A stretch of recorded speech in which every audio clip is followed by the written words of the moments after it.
How's everybody doing? I'm just really quickly writing down another note for myself. Welcome to CTG's Essen 2020 special. Yeah. So, right here, live from Germany. Come on. No. Sad. Although it is snowing. It's snowing. Yeah, it is legitimately snowing outside, and it's... actually, it kind of stopped now. It was snowing really hard a couple minutes ago. Yeah. Anyway, welcome again to CTG's Essen Online special. I believe the technical term for Essen this year is Spiel Digital, which we have chosen very intelligently to not use for no apparent reason. But I'm Josh Welgus. You know me as Gilly. I'm Josh Carlson. I'm Adam Carlson. You know all of us before, most likely, if you're bothering to watch this. But we have a full day of content for you, specifically. Yeah. And we've tried to time this specifically so that our fans in Europe can be watching it at a time that's most convenient to them. You may know that Spiel Digital, I believe, is actually next weekend. So we've gotten a lot of people asking us, why are you doing it today? Why are you doing it this weekend?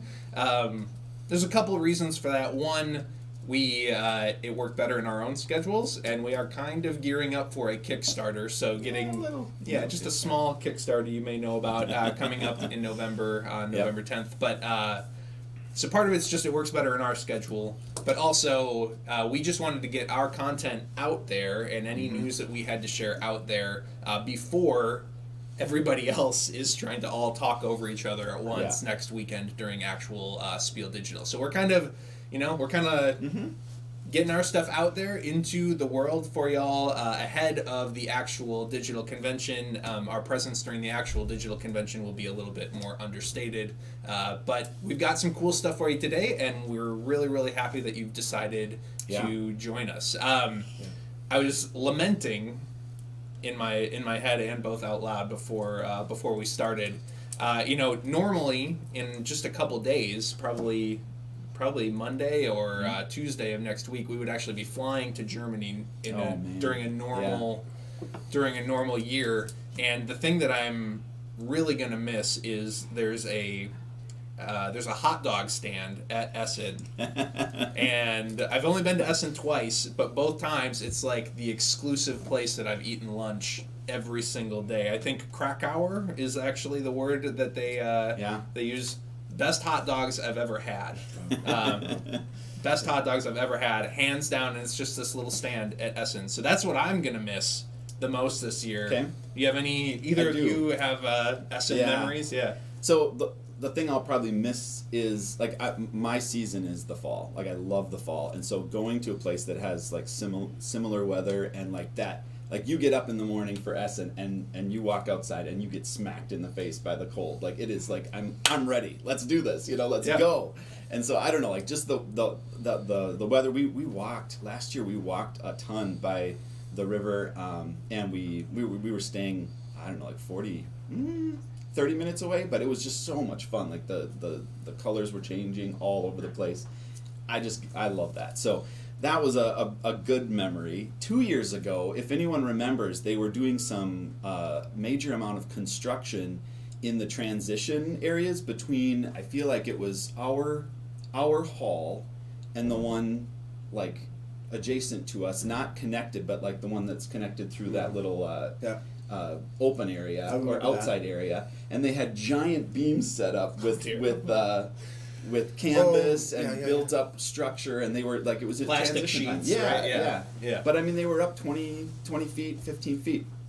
Anyway, I went and got my little spiral potato or whatever it was, and I was going to try one, and I sat down in that transition area right on the edge, and I heard something like creak and slide, and then one of the cross beams, it had come loose out of its like socket, and it fell that 15 feet, and it hit me right on the top of the head, and it fell down and it smacked me sideways, and there was a bolt that missed me by Ooh, a little, This was just a a little freak bit. accident. Nobody bumped it. It just kind of No, it just came fell loose. on It its just own. came loose. Like, I don't know. I was very unlucky in that regard. I mean, they took care of me. They Yeah. Well, you The were very medics were all lucky. over it. They You had- were lucky they that had you a didn't get medical killed. team. We're kind of like talking about it in like a I fun know, Essen I memory know. way, but like it legitimately could have annihilated you. Yeah. Yes. Yes. It was that heavy a beam, Yeah. but it was.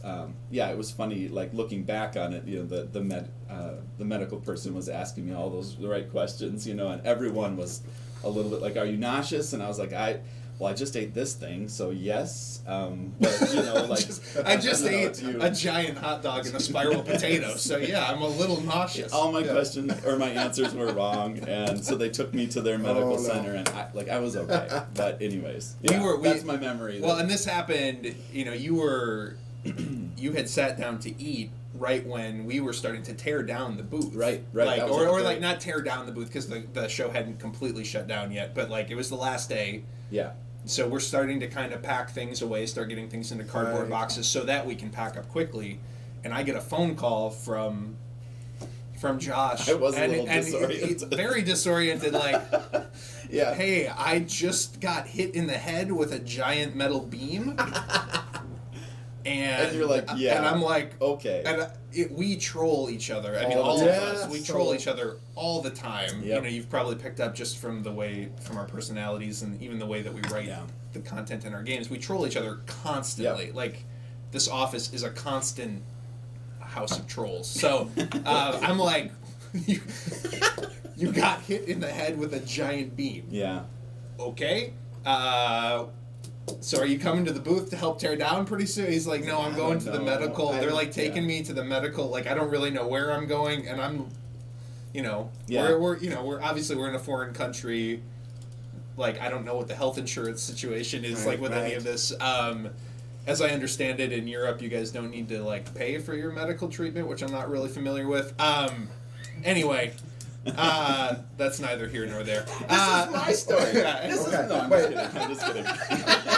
Wait, I have to share too. Okay, go for it. Yeah, Okay, I'll just keep it quick. So I went to Germany 2 years ago. I was there, that one trip, and I missed it last year. But my goodness, it was a trip of first for me.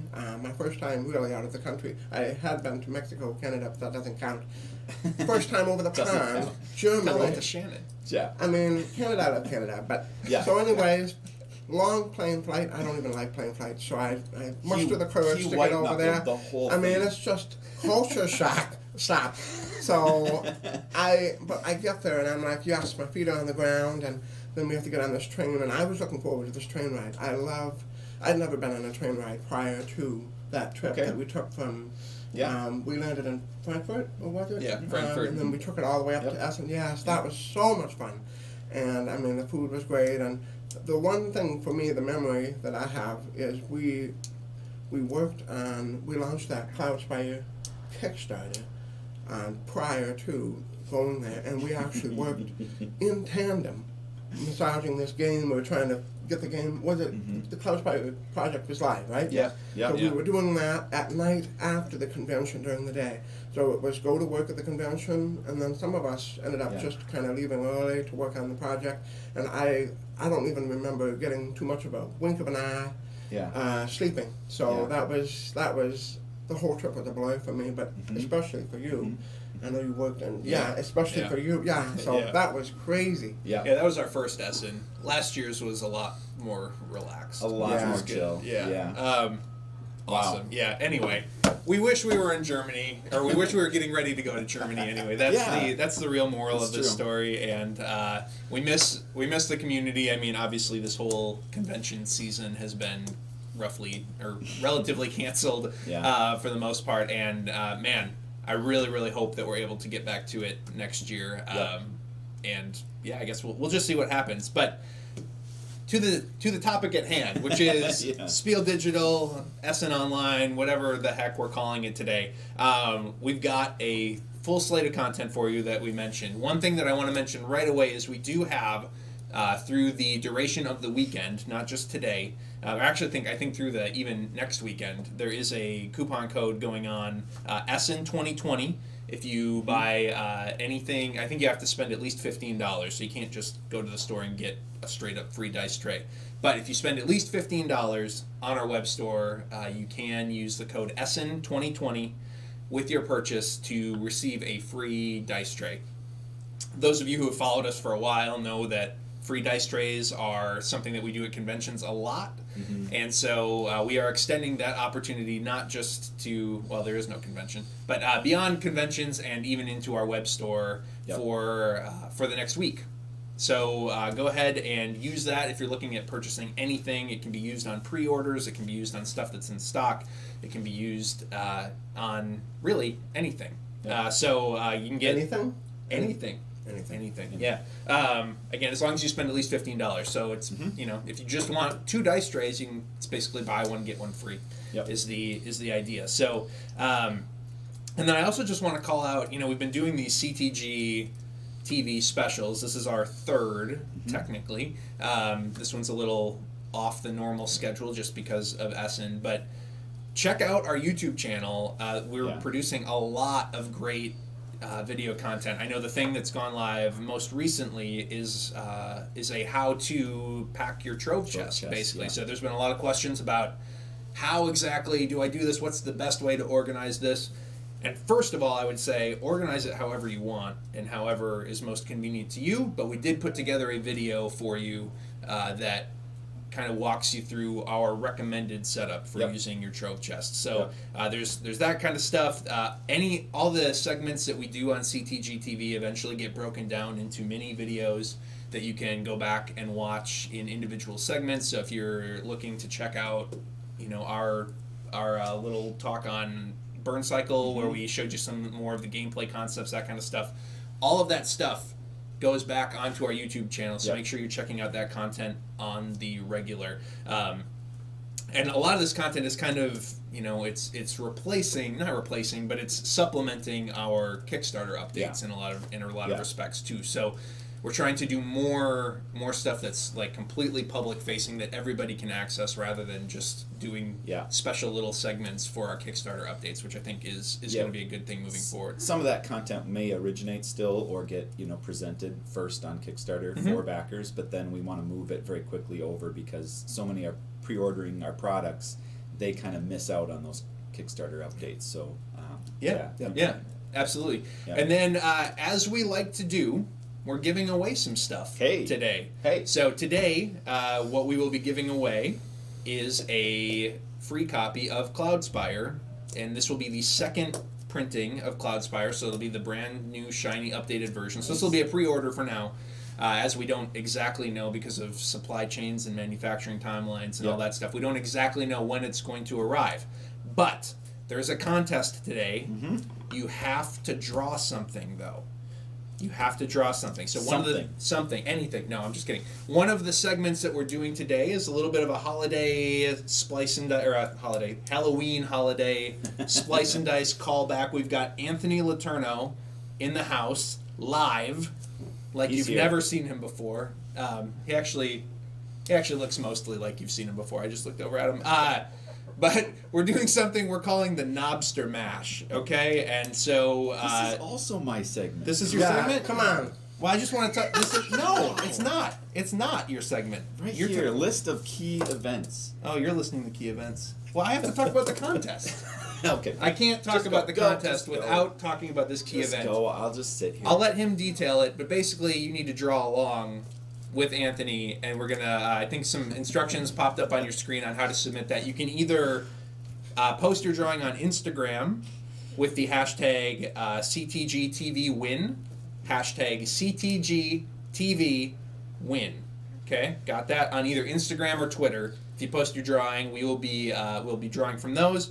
Or we actually have a contest page as well that you'll be able to upload a drawing through that. So I'll let JC talk about what that is a little bit more because I was gonna say I didn't say what it was. You can tell him actually what it was. Fine. I'm gonna shut up now and throw it over to JC to talk about some of the events that are coming today. But participate in that contest later, and you will have a chance to win a copy of Cloudspire. Yeah, awesome. Well, I'm just going to run through our events. We've got a fandom showcase. That's the first thing that's coming. We're going to actually roll right into it after this update, where we're just going to we've picked a bunch of different things, from pets that are like... Oh, that's my part. Fine. Okay. Anyways, we got a bunch of different things we're going to feature, just to give a head nod to, because they're really creative. And then we'll go right to the Nobster Mash, which he told you all about. No, basically you're going to be answering some fun questions, and a baddie's going to be designed and drawn, illustrated on the fly, and by the end you're going to have something pretty cool and crazy that you guys had a part in making. So that's all I'm going to say about it. Yeah, it's a callback to the Splice and Dice campaign in many ways. If you were on that campaign, you got a little taste of that. This is actually even more on the fly. But Anthony had an entire day to do it before, which is obviously a ton of time. So much time. A ton of time. He really enjoyed that. that. And if you got the segment where he talked about that, he was like, that was so easy. It was not stressful at all. I want you guys to up the ante. So we were like, hey, can you do it in an hour? 1 hour. So the crowd votes live. Yeah, right. So all right, so that's the Nobster Mash. That should be kind of fun to see him, drawing like a wild banshee. And again, you need to draw along with that. No. No? No, it's the draw along segment. There's a different draw along segment. Like, I just forgot. Okay. So...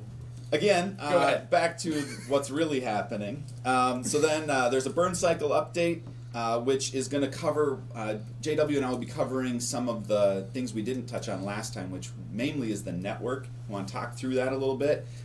It's kind of it's about a third of the game that happens on this a little more of an abstract network, and you're kind of trying to dodge or go for the CEO, who's kind of trying to find you out on the network, and kind of an interesting element that I'm excited about. It takes you out of the the sneaking part, but it's super important, because as you're hiding, waiting for guards to pass, we want you doing things, and that's one of these critical things that you'll be doing, is like finding your way through this pseudo network. I love that part of the game. Yeah. I love it. Yeah. And then we'll be talking a little bit about Burncycle new art. So we've been making progress. I think that there's going to be a first reveal on a couple of the CEOs, and a little discussion on some of the bots that we're starting to flesh out and get some color to. So that's exciting to see some of the personalities coming out of those bots. We've got a Cloudspire 1v1 battle that is going to be, I think Salem and Andrew are going head to head using our two new factions. So that's exciting. Yeah, I think that'll be fun. We're excited. So there's a couple things that might be mixed in between. I think we got the unboxing. Oh my goodness, yeah, that's right. The Hoplo unboxing. Oh, yeah. So we go way back to our very, very first receipt of our Hoplo, original Hoplo Lost Cities box, and how naively excited we were. I mean, we'll save it for the segment, but it's a fun. So this is a video that was actually filmed the first time you received Hoplo? Part of it, yeah. I mean, you get some of the take on it. And then we found a copy of our very original. That's what we did. That's what we're going through. Gotcha. So this is a recent unboxing. Yeah. We had to track down one of the original games. So that's exciting. Yeah, but the video is very recent. There's a couple clips in there of our original, that's right. Getting to. So that'll be fun. And then we have a couple other segments here. We've got one from Ricky Royal. I wanted to just say a special thanks to Ricky Royal. He's doing an exclusive Build a Tyrant playthrough, and that's TMB Splice and Dice, and that's coming up shortly here too. So lots packed into this segment. Yes. I'm loving it. I can't wait to hear Ricky's voice. His sweet, sultry British voice. I love it. What's So that now, you? to wrap that up, we're going to slide right into the we call it the Fandom Showcase. So something different. We were talking kind of behind the scenes about what should we do with this section. We have a small amount of time to kind of just show off some of the cool stuff that we've spotted on social media, and we want to do a lot of shout outs to tons of people who have made content for us or done some special stuff. But right now, for this little section, I really wanted to show off, do something fun, right? Yep. So one of the things I noticed, we'll just slide right into that, is a lot of people have been posting their, not unboxing videos, but photos, but photos with their pets. You know, whether they're hopping in their box and taking a nap, or, you know, they're maybe in the unboxing, their pets are standing by their box, and we love to see those pets. We love them. So we're going to call them the pets of Chip Theory, or Chip Theory pets. Okay. And we have picked out 10. There's so many to choose from. So I apologize if we missed yours, but without further ado, let's start showing off the 10 pets that we have randomly selected.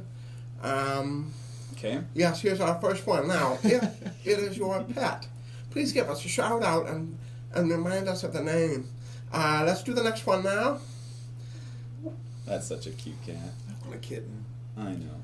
So, Do you have any pets? I don't have any pets. You don't have No, any pets? not at all. Not at all. Did you grow up with pets? I did. I had cats, I had dogs. I actually kind of grew up on a farm. You did too. Yeah. But, Oh yeah. but as far as house pets, we just had the cats. So we'll keep cycling them every Yeah, you 5 can seconds. keep running through. We got 10 here. That dog looks bored. That dog looks kind of bored. We need to up our game a little bit. Yeah, I think, yeah, if he's- exactly. Yeah. Yes. That looks like my old cat. I used to have a cat named White Cat.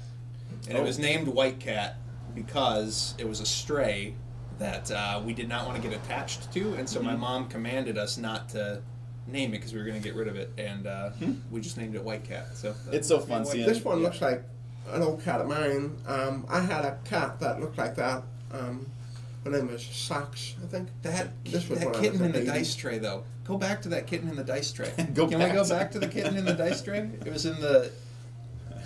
Look at that! Look at that kitten in the dice tray. That is the most adorable thing that I've ever seen in my That's entire not the life. dice tray, but you know.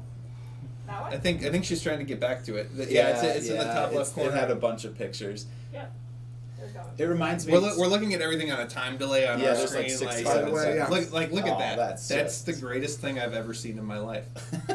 For everybody who doesn't realize, we're looking over here because we have We- the screen at the end. yeah, Okay, we you already told- said yeah, that? Okay, yeah. perfect. Yeah. Growing up, I grew up on like a hobby farm, so like all of these, you know, the cat. We had the cat. We had a chicken that we like a chicken. A you know, chicken. right? The chicken's name was Brownie, of course, and like it would go. I'd That come doesn't home make from any school sense. because it was brown. Come on. Okay, I get. Okay. So All and right. yeah, I'd get home from school. The bus would pull up at the end of the driveway, and that chicken would come down and meet me at the end of the driveway. Oh, and it no. would sleep by the dog pen because it didn't want to get eaten by a fox. It was smart. Well, Oh, and that's there's great. the Okay, lizard. Adam, you want to say anything Yeah, about your? so the bearded dragon is ours, it's my daughter's, and this shot in particular, he was subbing in for our ancient tracks arts yet. So that, Nice. I love it. yeah, I would be the bearded terrified. dragons are such I a would be chill terrified. pet. Yeah. So, Life-size mini. So for the rest of you out there, if you have pets and they come and they play CTG games with you, please Yes. send your pictures, post them in the TMB community take hub, notice, the for Cloudspire sure. community hub on Facebook. Post them on social media. We are paying attention. We save them. We love them, and maybe your pet will get a chance to be spotlighted in a future segment. That's right. So moving on to the next section, so we have 2 more bits. So that was just one. The next one, really, what we liked about it was you guys were showing off your creativity. This was where some of you had created some makeshift spires. Some of you missed out on purchasing them, or you were debating on whether they were something that you wanted, or maybe trying to make something that was smaller. Let's start showing off our Cloudspire spires. Now these, while ultimately, and some of them are painted as well, so we wanted to show off some of the well-painted ones that we spotted. Again, so many of them, and I couldn't save them all, so we had to pick 10. Here we go. What this reminds me of, and what I just want, like we're often inspired by our fans, like and they influence even like right down to the design aspects that we consider for future products. So like we reached out to when we saw like even the the dice trays from the trove chest, that was not our original design. That was someone else's that we reached out to and said, hey, this is awesome. Can we modify this and get your permission to modify this? Can you help us modify this? So yeah, like that's kind of, we're always paying attention. We love seeing these types of modifications and like cool uses of everything from, I think we have the pizza box top picture. There's been a bunch of really cool. of creative. You already saw them scroll past on your screen, but the little mini spires I thought were really, really cool, and an interesting way to avoid giving us your money. You know, like that's really right. Yeah, but yeah, no, a lot of kudos these, are great. Yeah, that's fun. A lot of these are great. That's fun. The pizza box top one is. Which I don't know if they've shown it yet. I'm like half paying attention to what's on the screen over here, half paying attention to looking at the camera and not looking like a loser on camera. But the pizza box top one, there it is. It just popped up on our screen. You probably are a couple seconds ahead of that already. That I just thought was brilliant. But I don't eat enough pizza that I would be able to get a full collection of spires. So I want to know, any of you who've used pizza box tops like that, did you actually acquire enough to use in a full game? Because that's a lot of pizza. Yeah. And none of the pizzas I order anymore actually even really come with those. You need them for each faction too, so you know. Right, there's 6 per faction, so that's 30 pizzas minimum. And have any of you painted pizza box toppers for your game of Cloudspire in the appropriate faction colors? I'd love to see that too. Yeah. Yeah. Some of these paints. How do people paint? You ever like sit back and think about that? It's a great question. How is that even possible? How is that even possible? Yeah. I often think, how do people play games?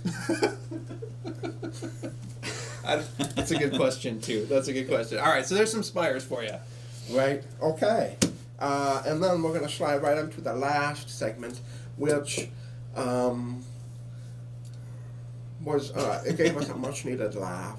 And so we wanted to show off some of the memes that have popped up surrounding this trove chest. Now, the majority of these were created by the same individual, but they were so well timed, and it was just a blast to see them come in throughout the day. I think over the span of 2 days, the majority of these were made. They were relentless. It was just so fantastic. Yep. So here they are.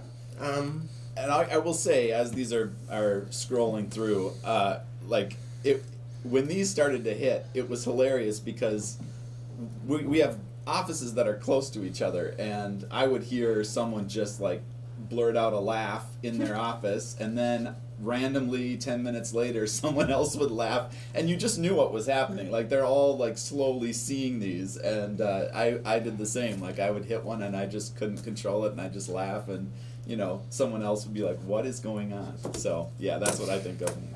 Yeah, so most of these were posted in the Too Many Bones Community Hub, which is a Facebook group, which you should definitely join. Yes. If you're not in there. There are a few thousand Too Many Bones fans now that are active. Almost my entire Facebook feed is like consumed with posts from the Too Many Bones Community Hub. So if you love Bones and you're not a member of that group yet, make sure you join today, because everything from rules questions get answered to, and you can see the memes. So, oh my gosh, some of these are so good.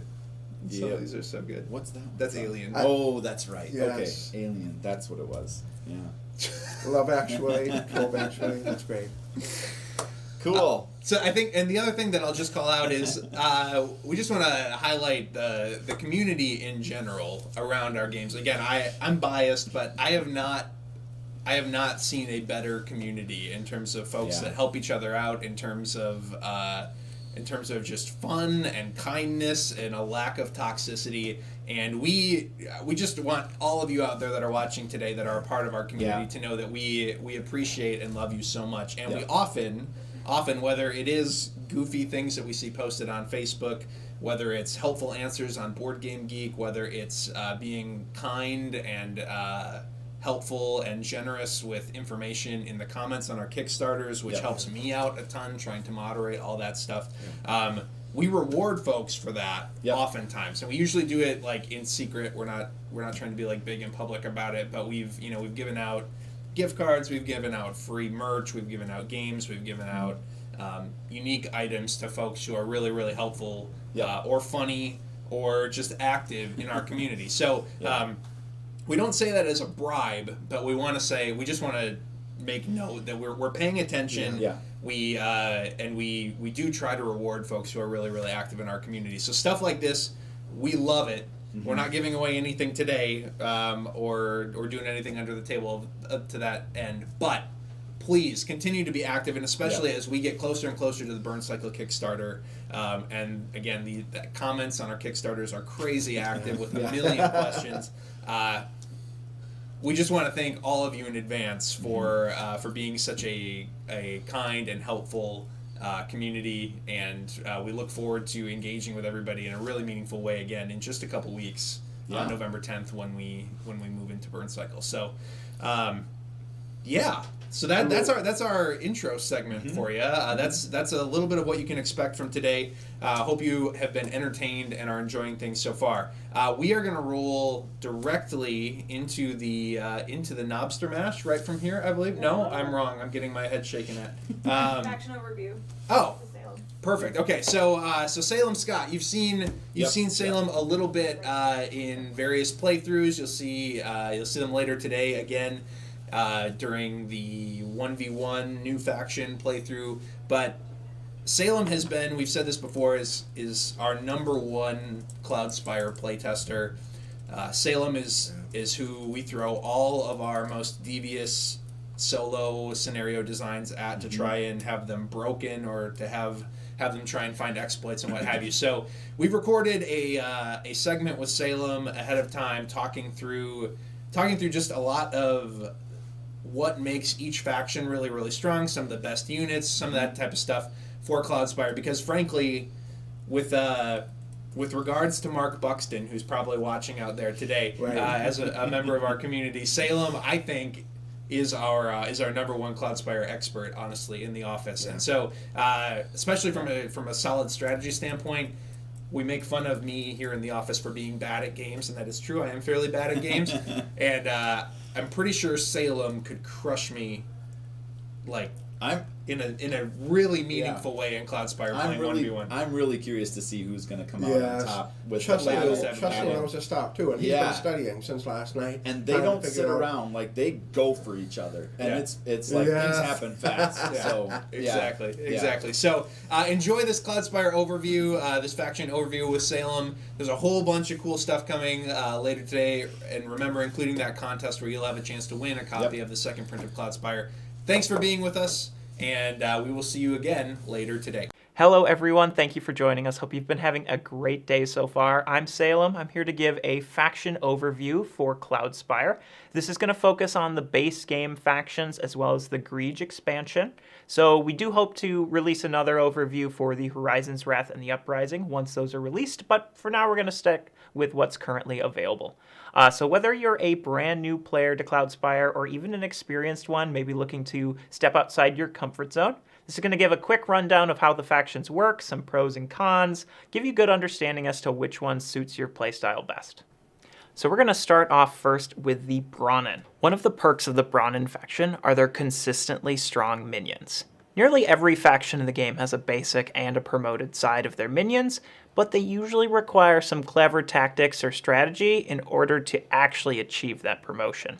The Brahmin, however, is kind of an invest and forget situation. With a simple fortress advancement, you can be sure that every minion of a specific type deploys promoted for the rest of the game. Additionally, the Brahmin have some of the best source production in the entire game.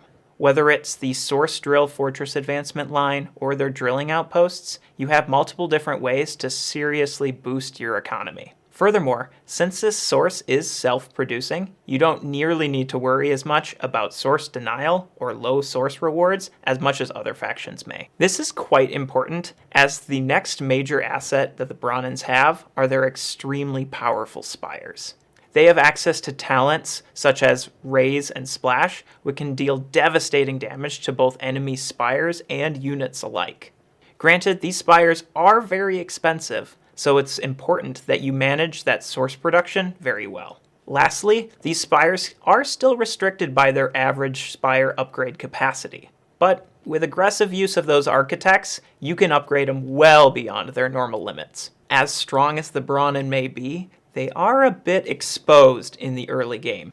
As mentioned before, their spires are quite expensive, and they actually don't have any access to air defense spires until after a fortress advancement.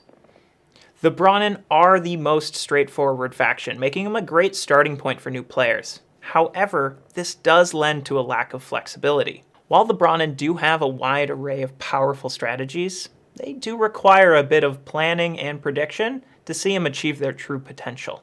Clever opponents may be able to identify and exploit your weaknesses, and it can be hard for the Brahmin to pivot late game.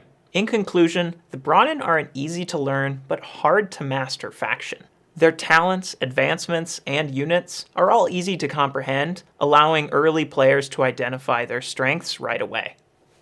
However, without proper care, a crafty opponent can exploit their weaknesses to much success. As a Brahmin player, you won't have access to the same level of trickery as other factions may have. But if you create a strong enough presence, you'll be able to steamroll anything that the opponents may throw at you. While the Brahmin may be the most straightforward faction for players to pick up and learn, the rest of the factions don't really have a determined difficulty or learning curve, but rather present their own unique challenges and advantages when trying to approach them. So next on the list is the Grove Tenders. One of the easiest benefits of the Grove Tenders to utilize is their low source rewards. Most of their units only give 1 to 2 source upon defeat, making it really tough for opponents to establish a strong economy. To an opponent with a strong reliance on source, such as the Aurora or the Horizon's Wrath factions, this can prove to be a very difficult obstacle to overcome. On a bit more of the strategic side, the Grove Tenders excel at mid-wave adaptability. Through the use of summons, Grove Tenders can bring out almost any unit they'd like in the middle of the onslaught phase. With their hero Wybanth, they can continually deploy new minions throughout the wave as long as they have the source to cover it. Additionally, their taproots have the ability to summon in the promoted version of their base units. These are some of the hardest hitters in the entire game, with high attack stats and high HP. They also have a wider range of unique talents, which helps you choose the exact minion you need to help swing the fight in your favor. These summons can get expensive, but the Grove Tenders also have a few resources at their disposal to help gain their source production. The last benefit to focus on with the Grove Tenders are their heroes. While they may seem weak on the surface, the Grove Tenders have a lot of different ways to really up the effectiveness that they have to offer. Through the use of the basic form or forming die, they're allowed to get upgrades and additional talents way beyond what's on their standard chip. Furthermore, each hero has a powerful skill that they can really use to their advantage to help swing the fight. Daiwin can use Pacify to immediately remove any problematic landmark minions. Wybanth can continually summon, provided she has the source to do so. And Wyvanke can really punish on any opponents who didn't take advantage of the market, as she can only be damaged by mercenary units and spires. She also has the ability to obliterate a spire's attack potential and even remove enemies from the map. While the Grove Tenders may have some extremely powerful promoted units, their base units can seem a bit underwhelming at first. With the lower health and attack power compared to other factions, it can be easy for your opponent to swarm and overwhelm your base units before they have a chance to summon. You want to hold off summoning until you know exactly what units would best fit the situation. But if you wait too long, you may find your opponent swarming in and taking them out. Like their base units as well, the Grove Tenders do have a bit weaker spires compared to other factions. While they still cost around the same, their lower upgrade capacity means they don't quite have the same damage potential as their rivals. Granted, these spires do have some unique talents at their disposal which can really help manipulate the fight in your favor, but generally Grove Tender players will want to avoid relying on spires exclusively for their defense. As a whole, the Grove Tenders have access to some of the most powerful and beefiest units in the entire game. However, these units do require some clever timing and a bit of pre-planning to make sure they can come out into the fight. And since you won't be able to create as much space on the battlefield with the spires, you're going to have to rely on your heroes and even some map manipulation to achieve these results. Fortunately, Earthscapes can actually become free to purchase for the Grove Tenders, so don't be afraid to use that market to your advantage. It's important for you as a Grove Tender player to protect your weaker units. Make sure they can summon at the best possible moment, and you're sure to swing any fight in your favor and carry yourself to victory. For anyone who likes to rush their opponent early game to prevent them from getting a good foothold, you'll probably love the Heirs faction. The Heirs have an excellent variety of Wave 1 options for their minion deployment. Even their most powerful unit, the Royal Talon, can be deployed in this wave. Additionally, the Harriers only cost 1 command point, or CP. This lets you choose any other minion selection you'd like and not have to worry about wasting CP, since you can always just recruit some Harriers. On top of that, you start the game with enough source to purchase the command die, which gives you the possibility of unlocking even more CP to deploy in Wave 1. This can definitely give you the forces to overwhelm your opponents early on, and even if you can't quite get that Wave 1 victory, you're sure to put them on the back foot and hopefully keep them there for the rest of the game. On top of the wide selection, a lot of these minions are very fast. Harriers can move 4 spaces. The Windrush can also move 4 spaces while carrying another unit underneath it. Quick Strike talents allow you to attack even before enemy spires get a chance to fire. And the Elfenkazi have both Glide Bomb or Save, which triggers immediately after movement. All of these benefits let the Heirs quickly handle the enemy forces, sometimes even swarming spires and taking them out before they even get a chance to fire once. Lastly, the Heirs have the largest arsenal of flying units in the entire game. All 3 of their heroes have flying, on both their basic and promoted side. Their strongest unit, the Royal Talon, has flying, and their powerful Elfenkazi all have flying as well. While any player facing off against the Heirs should anticipate this and build anti-air defenses accordingly, you can easily punish any player who fails to do so. And with talents like Quick Strike or Glide Bomb, you can even try and take out those air defense spires before they get a chance to decimate your forces. As powerful or as fast as the Heirs units may seem, they can't take that many hits themselves. The Heirs minions can promote after last hitting, provided you have purchased the Fortress Advancement, but this rarely happens to multiple minions in the same wave. Additionally, they may have already taken a few hits at the time of this promotion, meaning they don't quite achieve that full potential that their chip stats might indicate. Talents like Range, Splash, or Toxic Secretion can easily wipe out a wave of Heirs minions, especially if the opponent has better positioned their defenses. In addition to the Heirs minions being susceptible to these talents, they also don't have any ranged units of their own. The lack of range can be exploited by enemies, positioning units or spires in hard-to-reach places. The flying units do have good terrain allowance, which can allow you to deal with these, but it does take the heat off the main path, which might be what your opponent is trying to do. The Heirs thrive on aggression and early game pressure. They can deploy swarms of minions, in addition to their flying heroes and Elfenkazi, which can take out key targets. They almost embody a shock and awe campaign, easily intimidating opponents in the early waves. However, this aggression can be exploited. If you don't watch out for ranged abilities or crowd control talents, you can find your minions quickly getting decimated before they reach the enemy gates. When playing the Heirs, you'll want to come out of the gate swinging, but remain vigilant. Keep track of the enemy forces and where and how they might try to exploit you. If you can handle those threats as well, you're sure to win every time. The last faction in the base game, the Narora, has perhaps the largest learning curve out of the base 4. Their units, spires, fortress advancements all work a little bit differently than what you may be used to. It might take a few games before you can fully wrap your head around their abilities and how to best utilize them in a fight. For starters, they have access to 12 different minion types. With twice as many options as the other factions, they're able to finely tune each specific deployment stack to best suit the needs for that wave. On top of that, all of these unit options forces your opponent to prepare for the different possibilities as well.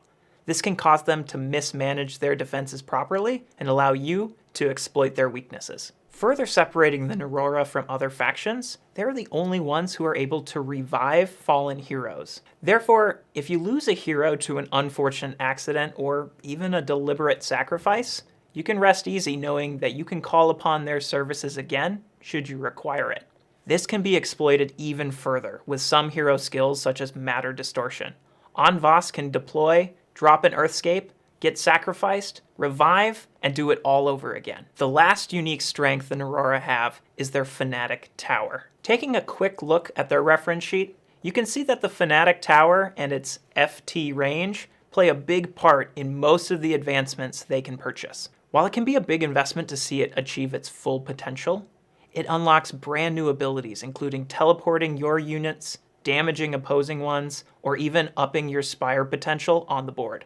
Using these new benefits in addition to your portal spires allows you to have a vast movement advantage across the map. Unfortunately, while the Aurora have a vast array of different options at their disposal, they don't scale as well for the later fights. Unlike most other factions, they can't promote any of their minions. This is balanced out by the fact that their basic stats are a bit stronger than opposing factions, but in the later fights, they may seem at a bit of a disadvantage to the promoted and beefed up units your opponents might be sending out. This is compounded by the fact that none of the Aurora Fortress advancements allow you to increase your minion stats. Lastly, these minions can give a fair amount of source reward upon their defeat, giving your opponents a leg up in those later waves. Speaking of defeated units, while it's nice to be able to revive your heroes whenever you may need them, you have to do this with your minions as well. Every unit that the Aurora loses gets sent to the Forgotten Graves, where they must be revived before they can be deployed again. Having a wide arrangement of minions can help you address each wave specifically, but if you don't keep track of your Forgotten Graves and manage those dead minions accordingly, you may find yourself forced into an undesirable deployment stack. New players may struggle to win as the Aurora, especially in late games, unless you're able to fully utilize the unique talents and abilities they have at their disposal. It's common to put a lot of pressure on your opponent with the strong base units early game, and to misinterpret that as a guaranteed victory. They do have a lot of skills and tricky maneuvers up their sleeves, but they may take some time and a clever mind to fully implement. For our final faction, we have the add-on expansion, the Greege. If you're looking for a new way to manipulate movement across the battlefield, the Greege have access to an immense network of tunnels, which they're able to weave in and out and pop up where the enemies least expect it. This tunneling network comes in the form of their tunnel access chips. You'll notice that the Greege do have 4 less spires available to them than their rival factions, because these chips are allocated for these tunnels. Certain Greege heroes and minions can dig tunnel access chips almost anywhere across the board, which allow you to change where you deploy your minions from, and even provide quick escape routes for your heroes. On the flip side of the tunnel access chips, you'll find the toxic fumes. These are dropped upon the defeat of a larva, which create a deadly trap for opposing units. Might whittle down low health minions, or even force them to take a different route entirely. In addition to these unique chips, they have access to my personal favorite hero in the entire game, the Greege Queen, Ekri. Don't be mistaken, deploying Ekri can be a huge risk. Her health comes from your fortress gate health, which means it can be very dangerous to deploy her if your gate is in jeopardy. However, if you have a strong battlefield presence, deploying Ekri can be one of the most powerful assets in the game. She has access to a wide range of talents, both on her basic chip and with fortress advancements. Ekri's power and versatility is nearly unmatched, and she can even eat opposing heroes. I feel not much more needs to be said. The primary asset for the Greege, however, is evolution. Evolution is the way that Greege are able to promote their minions. It can be risky as it must be done mid-wave and takes multiple turns to implement, but it allows you to fully heal those minions and gain access to their powerful upgraded sides. But what makes evolving as powerful it is are the larvae. The larvae are the Greege bread and butter. These cheap, unassuming units may seem like a pushover at the start, but with the right advancements and utilization, they can evolve to the strongest minions the Greege have at their disposal. Lastly, when a minion is evolving, it doesn't prevent the wave from ending, which means that a well-timed evolution can actually bring that minion in full force in the next wave, in addition to your new deployment stacks. Now, as powerful as evolving can be, it does have some drawbacks. First off, it can only occur on top of source wells. Granted, you are able to use the Evo Pit in the Greege Fortress to evolve one minion at deployment. You must rely on where the source wells are on the map. If there are a lot of spires, this can make it even harder, as available unused source wells are a scarce resource. Additionally, minions that are evolving are exposed to enemy heroes. Opposing minions can't damage them, but a hero can walk right up and squash your precious little bug. You're gonna have to channel your inner xenomorph queen and protect your precious little babies before they can evolve. Speaking of defense, the Greege do come a little bit short in the defense department. Having access to only 4 spires from the start, they also don't have any source wells on their fortress on which to build them. This forces you to clear your nearby landmarks before you can even begin to hope to have some defenses up and ready. Fortunately, the Greege Fortress Gate can only be attacked by adjacent units, protecting you from some of the longer range attacks that may come your way. However, even with this buffer, you'll still find the gate a little bit more exposed than other factions due to the lack of spire building potential. Like the most tenacious of bugs, the Greege are able to infest themselves across the battlefield. Their squishy larvae may seem unassuming and non-threatening at first, but can evolve into some horrific creatures with strong attacks and powerful talents. They can leave themselves a bit more exposed than other factions, and trained exterminators might be able to capitalize on those vulnerabilities.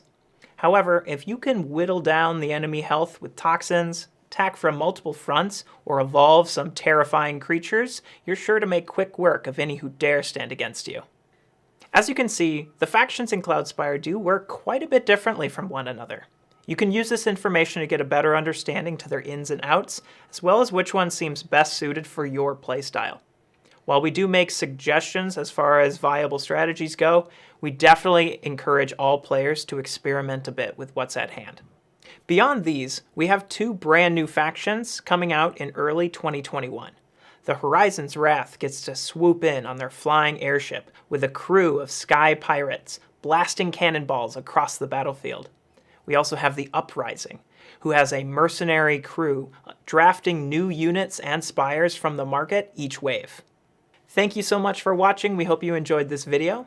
If you have any questions at all, feel free to drop them in the comments below. Our team members are more than happy to help.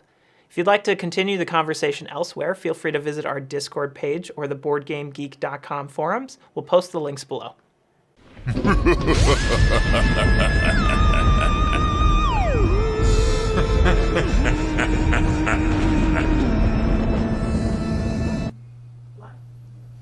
And we're back. We being myself and Mr. Anthony LeTourneau, our house artist for Chip Theory Games. Most of you know Anthony already, but Anthony has been the artist for us. Did all of the character art for Cloudspire, did all of the art for Too Many Bones, pretty much, with the exception of a little bit of graphic design work on things like the mats and that kind of thing. But and we've got a special sort of Halloween splice and dice mashup kind of thing going on. So we're calling it the Nobster Mash. And basically what we're going to do is we're going to create a baddie live, but you are going to be voting on the features of this baddie, and then you, Anthony, are going to be on the fly putting this together based on your vote. Now, I will reveal that Anthony knows the possible choices that could happen during this stream, because otherwise that would be roughly impossible. But if you would like to vote on what type of baddie we are going to be splicing, on what kind of features we're going to be giving this baddie that we're creating live, you can head to the link that should be showing up on your screen, and you can check it out. Check it out there. Vote along with us, and you'll be able to kind of control the direction that this goes. Now, we talked about in our last CTG segment so the Splice and Dice campaign, for those of you who did not follow the daily updates, we were doing a daily vote of this nature where we were splicing 2 baddies together each and every day, and then Anthony had about, 8 hours? 4 hours sometimes. 4 hours? He's complaining. He's subtly jabbing me right now. I'm just kidding. I had about 4 hours to put it together. This one's going to be a little bit different because we were going to do all of this in the span of about an hour. We're going to try to do that anyway. And not only that, this baddie that we create here live is going to become the first promo chip that we are going to put in our 2021 CTG promo pack. So we are going to give Anthony a chance to touch this one up and put it into a digital format before we put it on a chip and name it and do all that good stuff. But this sketch that you see happen here today is going to become the basis of our first promo chip for 2021. And you'll remember that our promo packs always go on sale on Black Friday of each year, and that is coming just next month. So we're going to jump into things right away because we want to give Anthony, a reasonable amount of time, and I'm just going to kind of give color commentary, even though the sketch is going to be in black and white. I'm going to give color commentary. I'm going to feel a little bit like Fred Willard's character in Best in Show, I think, just making probably bad How much jokes. can you bench press? Yeah, not much. Anyway, so we'll jump in. So head to that link that you saw on your screen, and we're calling it the Nobster Mash because we had Ryan Howard, our writer, write up some parody lyrics basically to the Monster Mash.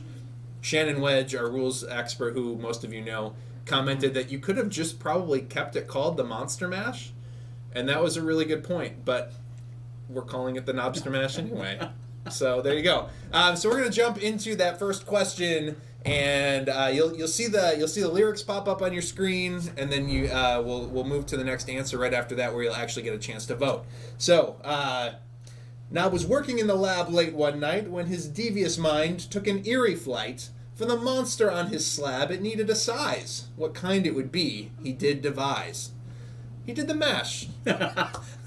Okay, so which baddie body type should Nobulus choose to start this new creation? We want you to vote. We want you to vote between a mini phage, which is a splice and dice baddie, looks kind of like a little goat monkey, kind of cute guy, or a bone dragon.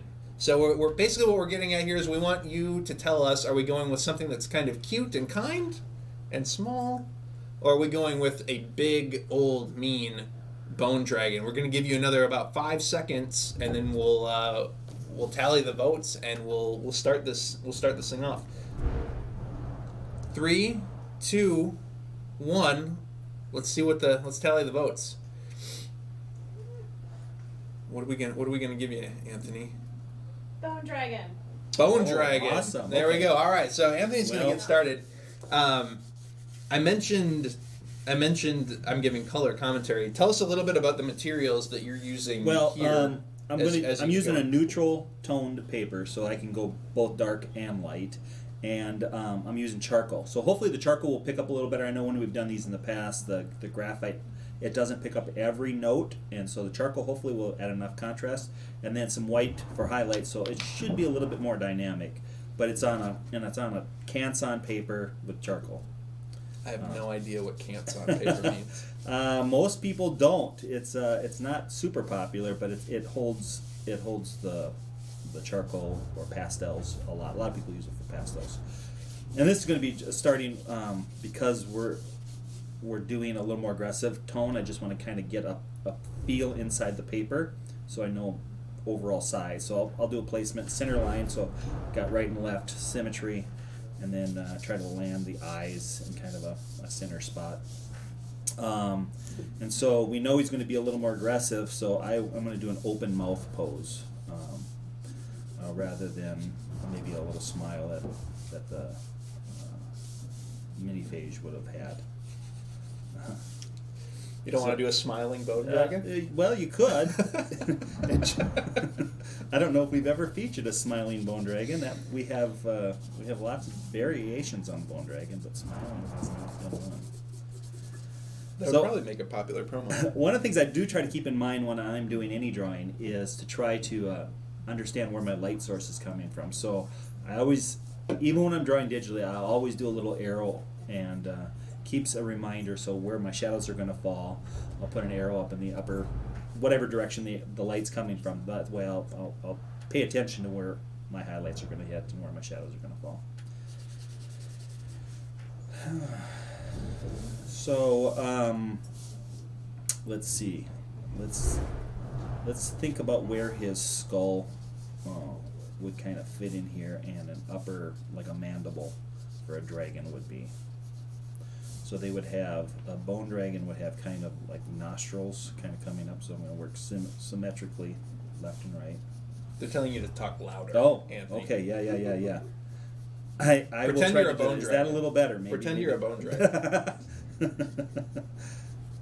It's funny, when I am drawing though, I do use a mirror often. So if I have a mirror I can look into to create a face, that will help sometimes. So I'm thinking about a snarl on the bone dragon's muzzle here, kind of like he's snarling his upper lip a little bit, and thinking about the gums that might kind of like protrude from that snarl, and then of course there's teeth in the mouth of a bone dragon. So I think I'm going to just give some hints there, because that, based on some of these responses, I might have to edit some of these teeth. But I'm just kind of getting an idea of where that might go. So there's the upper lip, and then we've got a bottom jaw. You can kind of make that a little more dynamic and stretch it out a little bit. I think when I watch you draw, and I think, again, I think a lot of your character art is so strong, but one of the things I hear you reference all the time are like parts of facial anatomy and that kind of thing that like I never even think about, right? Like if I sit down to draw something, I'm like, okay, his face is a circle or an oval and he's got some teeth, but you're like talking about every individual piece of the facial anatomy. Well, you have part of it right. You're thinking in shapes, and I think so often artists will think of specific items. They're going to draw a tooth, or they're going to draw an eye, and so they only think of what that looks like normally. But if you think of it in shapes, it does help you deliver a piece that's probably more readable. But there's a reason why artists for centuries would go back to anatomy lessons and understand. I mean, some of the gross anatomy books were developed by artists as they're trying to learn their craft and understanding. I mean, there's some gruesome stories of artists being grave robbers just so that they could have anatomical understandings a little deeper. We talked about that a little bit in my Yeah. homesteading life. You kind of see some stuff when you're in the process of processing animals. Yeah. Do you have any grave robbing stories that you could tell us? No, we'll keep this kid friendly. Tell us about the top 5 graves you've robbed. Yeah. All right, so we have this mouth open, and so I'm thinking of how to go back to what you were just mentioning, how that bottom jaw, there would be teeth set in there, but those teeth go back in space. And so I'm going to try to kind of just think of how those teeth go back in a row, but then it kind of comes forward, and I'm just going to just indicate where I think all those teeth would kind of land in there. And then, of course, the very dark part would have the least amount of light. So I'm going to go ahead and bear down a little bit and build in some darker value in the back.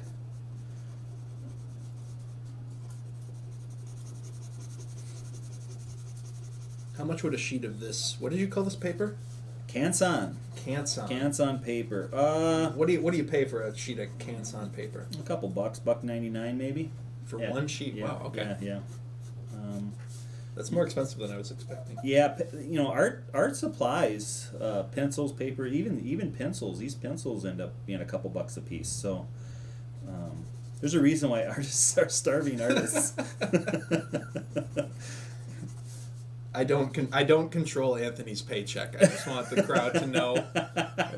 No, Anthony is very fine that way. It's just I'm trying to get you paid more via I think Josh Carlson is watching in his office.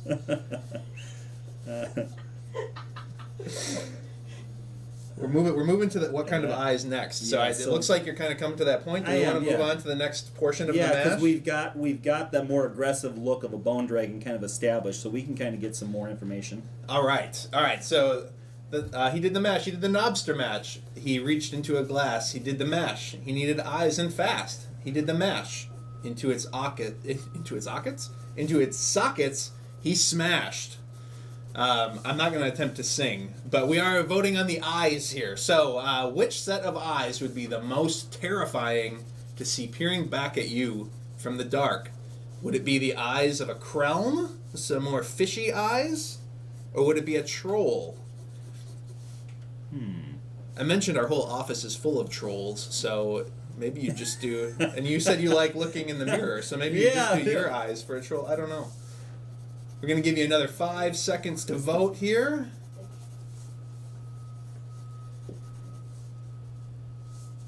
All right, let's see what the audience has decided. The crown. The Krelm. They want fish. Krelm. They want Okay, fish. so, That well, sounds like the harder option. Is that It accurate? is a little bit harder, but I think we're okay. I'm thinking of like fish eyes in general are so varied. You've got shark eyes, and then we've got the little grouper fish eyes, and they're just so varied. So I think since we're not going to do like a bipedal type of eye that would be more fixed frontwards, I'm going to do a little more protruding from the side, a little more like maybe like a goldfish eye, something like that, where it kind of bulges out.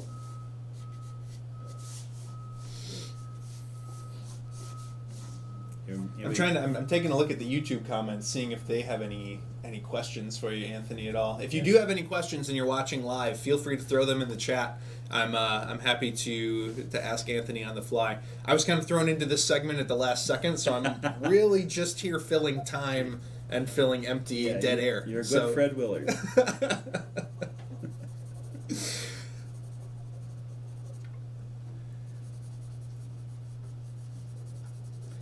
So I'm thinking here of just like what I remember, like those creepy little goldfish with the eyes that kind of protrude from the side.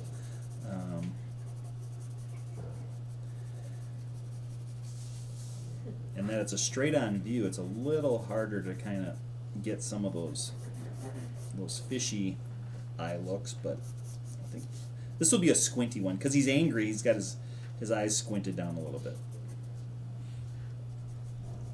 Have you done a lot of study of fish anatomy? I have done actually a fair amount. Years ago, as I was an artist up and coming, I tried all the different stamps. So trout stamps and turkey stamps and duck stamps, and so you learn some of those things. I don't know what you're talking about. Really? Yeah. Oh, trying stamps. yeah. I have no idea what you're talking about. There's actually an artistic competition every year for artists to I design got you. and paint the DNR version, the Department of Natural Resources hunting stamps. You have to buy a stamp in order to fish trout in the state of Minnesota. You have to buy a stamp. Well, a lot of the stamps are sponsored by private organizations, Ducks Unlimited, that type of thing, and they'll hire an artist. Well, they'll commission an artist based on a competition. You do the art, and if your art is good enough, it gets the stamp. Did you ever get a stamp? Did you get on a stamp? No. Unbelievable. I don't even think I placed in the top 20. Come on, Minnesota. That's terrible. That's terrible. Now we talk a lot about, again, if you're unfamiliar, Anthony has a homestead a little bit north of here, so he doesn't normally work out of our office. He's normally in his home studio doing this kind of stuff. And you've got cows. We've talked about the fact that you cure your own meats before. Hashtag cure meats. Yeah, cured meats. You keep bees. I do. Fish. Anything? No, I have a trout stream on my property, but I don't keep fish. No.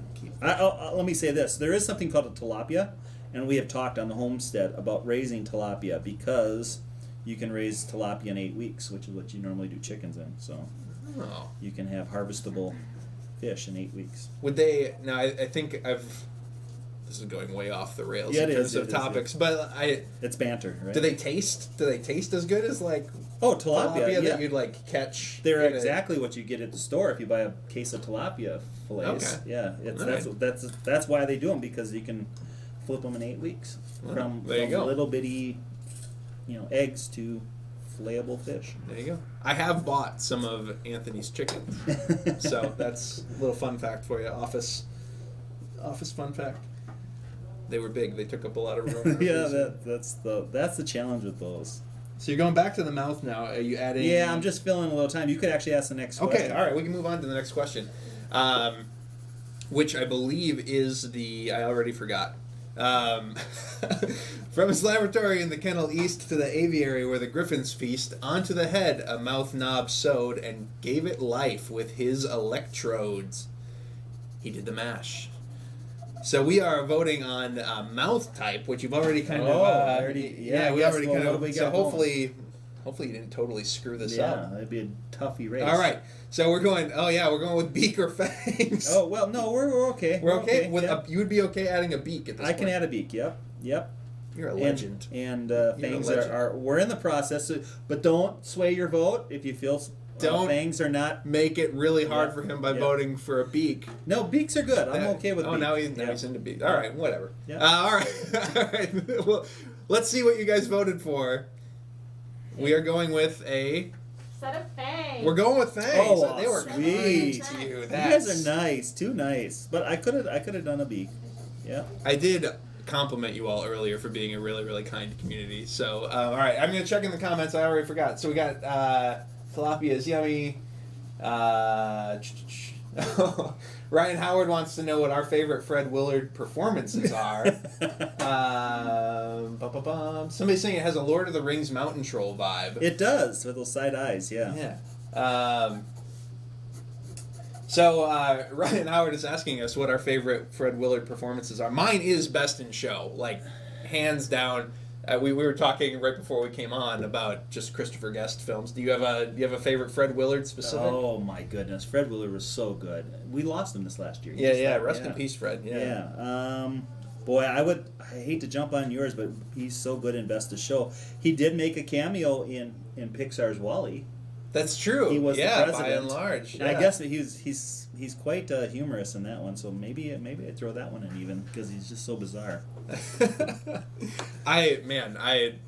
That line that we already referenced. Let me ask you something. How much do you think I could bench press? That is my. Whatever. That's one of my favorite comedy lines of all time. It just kills me every time. But that. A Mighty Wind. He's in that one too, yeah. and he's really good in that. He's in Spinal Tap. Yeah. He's in Spinal Tap. He's the host of like the old folks concert that they play. Yeah, it's all. I really only know him from Christopher Guest movies. I know he's been in a ton of stuff, but Christopher Guest. Has he films done are any my- serious work, That's a good question. or has he always? If been Ryan's in the comments, he would probably actually know. But yeah, not that I'm aware of. I don't think can I get over to this monitor? Can I make this creature look like Fred Willard? Would be the real question. Quick check if there's other comments here. Oh, somebody says this looks like their mother-in-law. So there.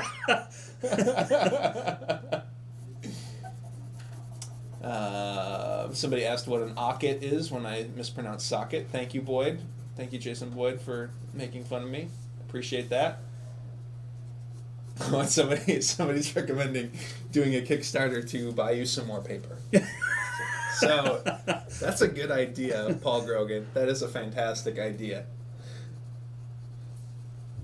Oh, and somebody's saying, man, you could have done a duck beak on this instead of just this. Could you have added a duck beak at that point?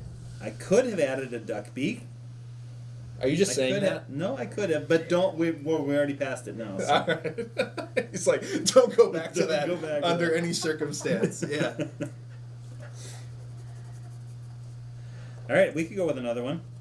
Okay, so next we're going to talk a little bit about head protrusions. Oh. You know, just your standard head protrusion. The body was rocking, it was shaking the grounds. It would soon terrorize all the neighboring towns. Then from its skull, shapes began to arise. Protuberances of a frightening size. I have no idea if I pronounced that correctly, but wow. I don't actually know the Monster Mash all that well, which is probably a huge mistake coming in to host this segment. But so continuing on with this creature feature, which is a more threatening head protrusion? We want horns or the stalk, like a crown lurer, like a anglerfish, if you're familiar with those. Yeah. That's what the crown lurer has. One of those big stalks coming out of it. Give you a second to vote. Close. It's real close. It's real close. We're gonna. All right, we'll extend it for another Does 3 the seconds artist get to the vote. tiebreaker? Does the artist? If it is a tie, if it is a literal tie. All right, we'll go 3, 2, 1. What do we got? Horn. Horns. Oh, All right. sweet. All right. 53% of your votes. Okay. What if you gave it both? Nope. Is that harder than a duck beak? To give them both? Yeah. Yeah, that would be harder than both. All right, we'll go with horns then. I'll make your life easier. Let's see. What are we gonna do here?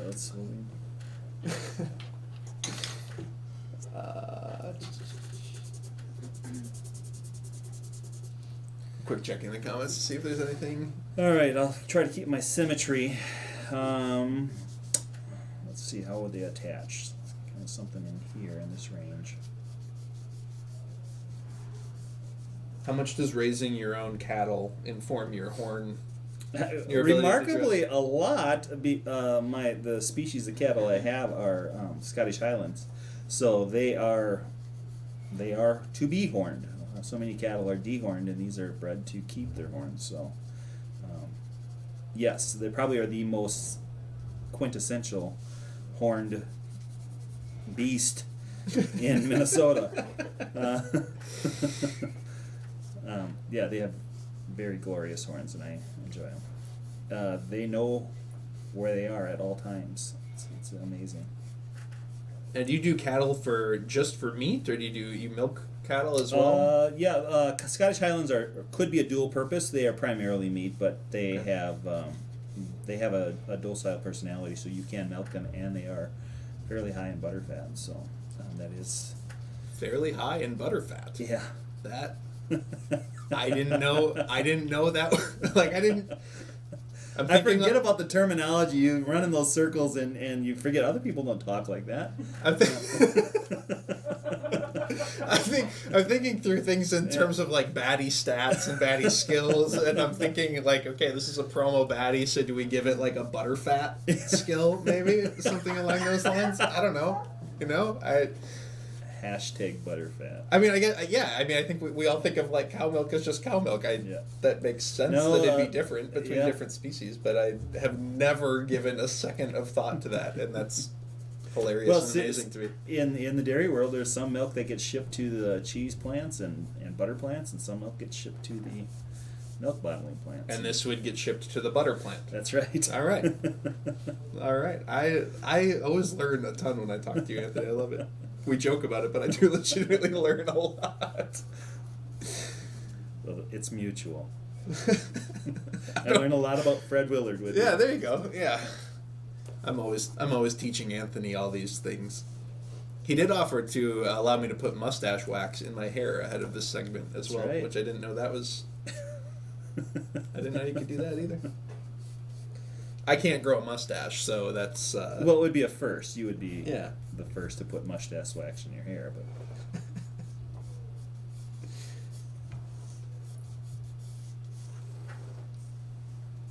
So those horns are really coming from the entire. Yeah, I'm thinking front like forehead. a water bison, that type of thing. Yeah. Again, it comes back to my.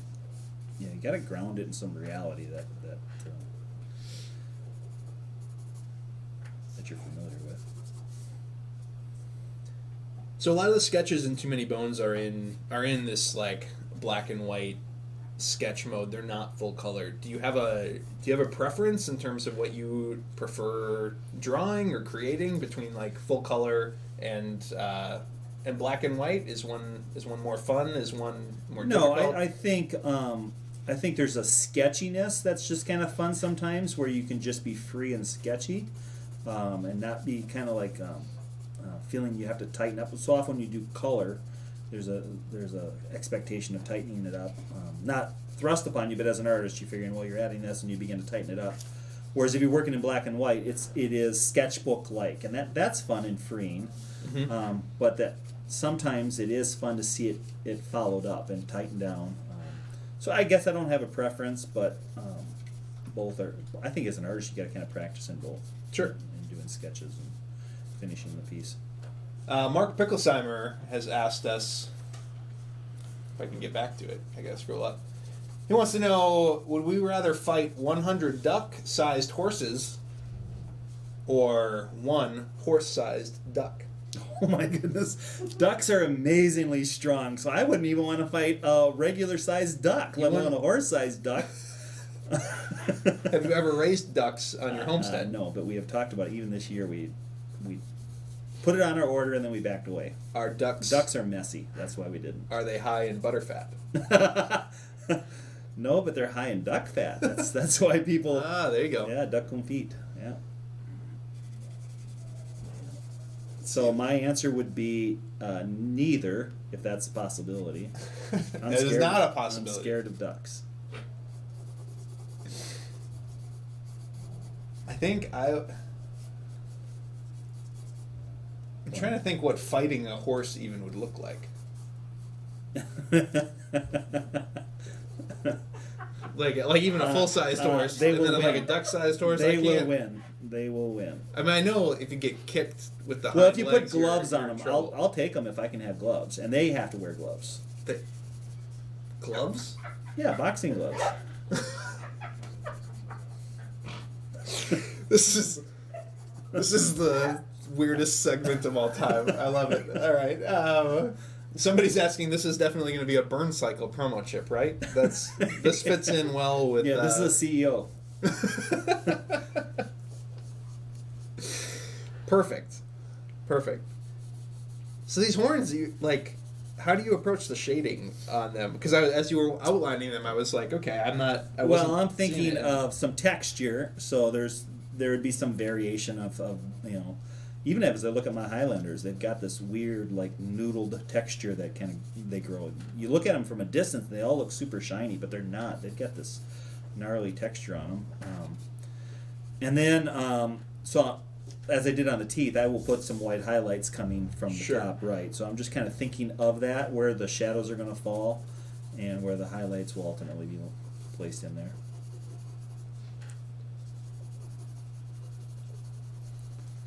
All right, we can go with another one. All right.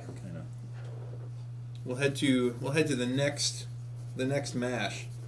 From inside his workshop, Nob's voice did ring. Seems he was troubled by just one thing.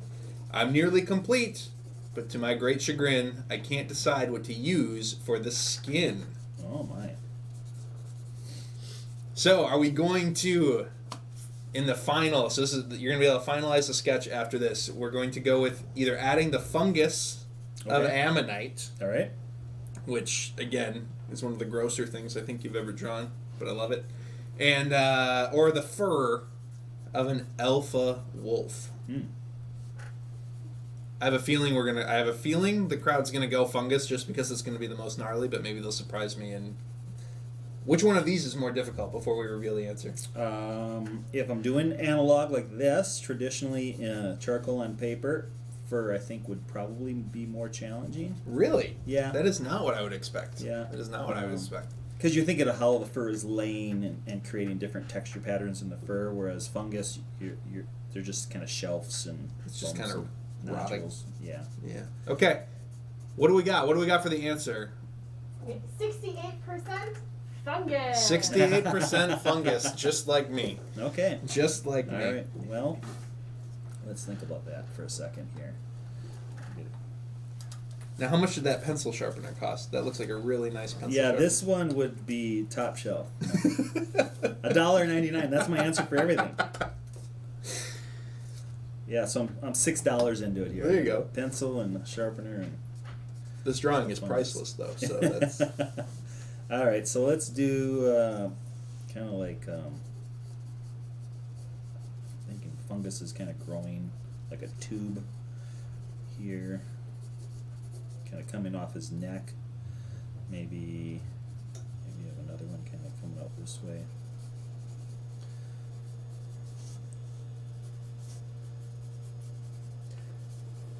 yeah. I did mention it. If you watched the last episode of CTGTV, we did a segment in the opener talking about kind of the process of merging baddies a little bit, and I mentioned that I think Ammonite is my favorite Tyrant sketch in all of Too Many Bones. He just looks so gnarly and gross, and I think that combined with some of the Tyrant encounters that we did for that, like it just really, I don't like I wouldn't know. I can't like when I can like short of like drawing Super Mario mushrooms, you know, like just like coming out of it. Like I wouldn't know where to even start with adding fungus to a drawing in general. Yeah, So- you know, it depends on your familiarity with fungus. I happen to be quite familiar with it. No, again, it does Do you come cure- back to do you cure your own cure your funguses? own funguses. Yeah. No, but when you do cure meat, you do have certain molds that you try to foster growth. Really? Growth. Sure, like brie cheeses. You know, like That's not a meat, Anthony. camembert. That's a cheese. No, but it's the same type of mold. It's a penicillin mold that it grows on brie cheeses and camembert, and so that's what you're trying to Right. foster. So you get sometimes when it's not going in the right direction, you're getting wrong molds. So I actually How do you test the mold? That you can see it by the color you can tell by the and, color. and the texture. Yeah, And you orange can be orange certain. molds. Orange You molds. can are be not- certain it's molding properly just Yes, by the yeah. color and the texture. Yeah, That's Yep. gross. color pink, orange, no good. White, good. And then you scrape that off before you fry you it up. leave it on. You leave the mold on. Yeah, yeah. So I've been to like one nice steakhouse in my entire life. Yeah. Before they fried that, was that all like moldy? Before they cooked up that steak for me? Yes, if it's been aged, there would be some on there. Yeah. Dry aged. Why is this the first time I've ever heard this? Well, they would cut it off, and then the piece that is served to the customer and Right. fried up properly is already free of those molds. Okay, so Yeah, okay, yeah. that's okay. Yeah. All right. Am I just completely tell me in the comments if I'm the only one that didn't know we grow mold on our meats before we serve them to people? I am. Well, any aging of beef, 60 days, 45 days in a cooler, it's just going to get some funkiness. That doesn't sound like it tastes Bring good. in Some the funk. funkiness. Yeah. That's not what I look to add to the food that I don't cook much, but that's not what I look to add. That's not what I look to add to the food I'm creating. Salt, fat, acid, heat, and funk. That's And the funk. I'll be home alone with my children tonight, and after they get in bed, I'm going to cook a frozen pizza. I'm going to leave it on the counter a little bit, see if I can age it and add a little funk. A little funk Put it to in the bathroom. No. I think that's the wrong kind of mold. I think that's not going to be the color we want. Yeah, that would be in the wrong color category. So on one side you got kind of these like tube things going on. Yeah. On this other side, these almost look like the kinds of things that grow on tree trunks. Shelf mushrooms, yeah. Yeah. I knew they were called shelf mushrooms. I just was using the layman's term. And ammonite had some dots on him, maybe some of those drippy, gooey dots. I like that. It almost looks like you created a mane for it out of fungus. Yeah, I should probably be a little more symmetrical. I'm thinking maybe add some more of those shelves over on this side and some of these over this side, maybe. We'll do that. Can you tell what kind of mold you're growing on meat based on symmetry at all? No. No. All right. I'm gonna quick check the comments to see if anybody's got any other questions. Other people saying they had no idea that curing meat involved mold. So yeah. 80% moisture, 80% humidity, 60 days. Yeah. Somebody asked what the milk fat content on that on aging meat needed to be.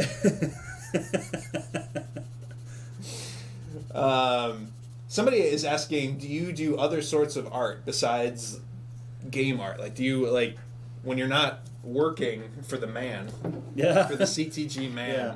for Josh Carlson the man? I do a lot of. Josh Carlson is right over here, by the way. That's what I was. He's the man. Yeah, what kind of art do you do I do a lot of. in your spare time for fun? Is it still fun when you do it in your spare time? Yeah. Despite I your do a day job? lot of portraiture work, of figurative portraiture. Some plein air. I'll go out, set up an easel outside and just paint the trees and the sky and the rocks and the hills. But an awful lot of Happy little trees. yeah, a lot of happy little trees. But I got grandkids, so they'll be napping, and I'll sketch them as they're napping, or I'll take commissions and do formal portraitures. It's a, if anything, it's just a practice of keeping your. It's just like going through scales as a guitarist, or Sure. I don't know what drummers do for practice.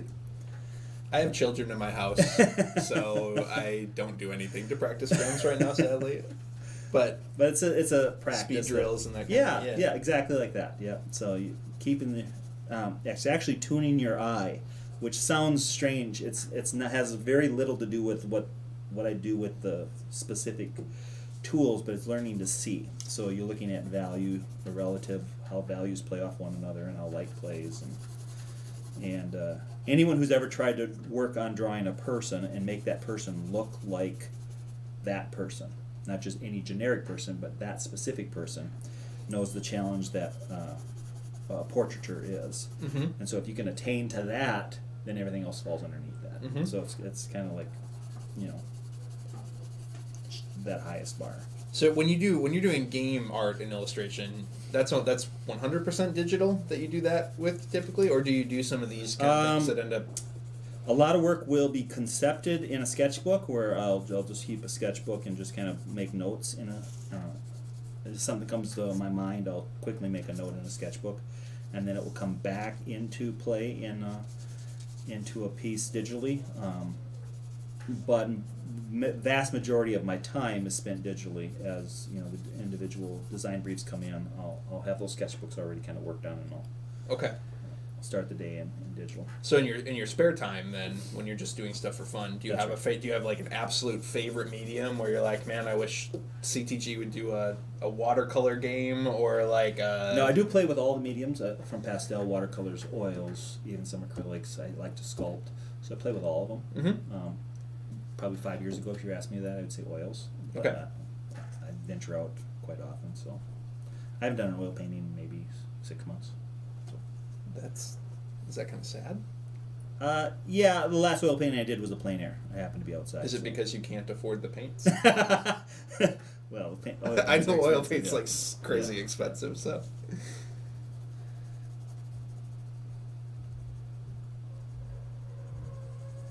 All right, we can go with another one. You're done, man. You just That's gotta, it? That's it. That's all the mashing. Oh, my We've done the goodness. mash. Oh, We've done the mash. now we just got to bring them to life. Speaking of mash, you're not like making moonshine out there on the homestead, are you? No, I haven't done any distilling, but I do. I right now have a pear cider in ferment in second. Right Is that now. actually made from? pears on our farm? Is that actually made from? That is pears, because I think there is a pear cider I enjoy called Ace Pear cider, but I think it's actually just apple cider Oh. that has been like they add flavorings to it to make Oh. it kind of taste More like a pear. Yeah. Yeah. Let's see. We got a couple questions here. Oh, somebody's asking, so what baddie type would this be? It'd probably be a bog. I'm trying to think. The dragons are Scales. Scales, yeah. So it'd be a bog scale type baddie. But it's got some krellin. Let's see. Somebody's saying this baddie looks like it's wearing a frill collar similar to Victorian times. There you go. And let's see. Yeah, not new type fungus. The ammonite, who is, just a giant piece of rot, basically, in Splice and Dice, was a bog type tyrant. And somebody's asking if we would ever do like a triple baddie type baddie. Maybe as a promo. I don't know that we'd do that. I don't know that we'd do that in any base game form. Or base expansion form, but that might be kind of a fun promo. This one would not be that, so we'd have to think about doing that separately. Somebody is asking though, do you need to age the pears and make them moldy before? I mean, you do ferment them, right? Mold is not good in fermenting. So if you got molds, you're kind of probably not fermenting it right. Yeah. I'm not sure I even know the difference. I mean, fermenting is kind of letting it. It rot does, and to it's high rot, moisture, right? so you would think, but hopefully your yeast is doing its work that is is converting that stuff, and it's not letting it get moldy. And it's also not much oxygen in there. You don't Obviously. Yeah, so yeah. I mean, So gotta I yeast have- can't work with all that oxygen, mine is as just- you all know. Mine is in secondary, so I haven't tasted it yet, so I don't know. It could be a disaster. I know you've done home brewing of beer before, Yeah. correct? Yeah. Any other pear cider? Anything else? Wine? I haven't done wine. Not wine. Okay. No. I've wanted to. Mead. I've done mead. Okay. Yeah. Mold involved in any of these? No.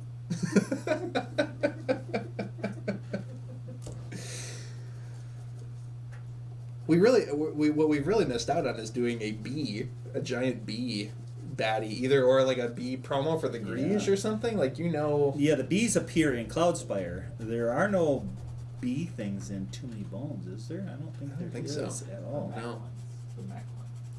There's Oh, there is. Mech Yeah, bee? there is a mech Oh, that's insect. right. Yeah, that's kind of a bee. Yeah.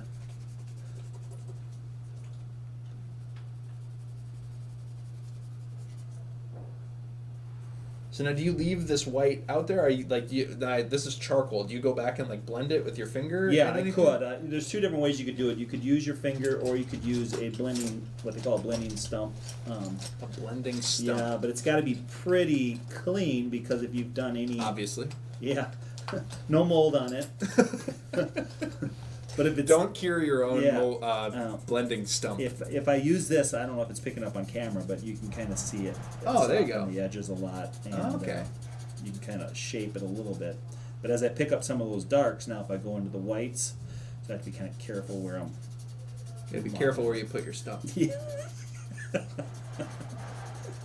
Yeah.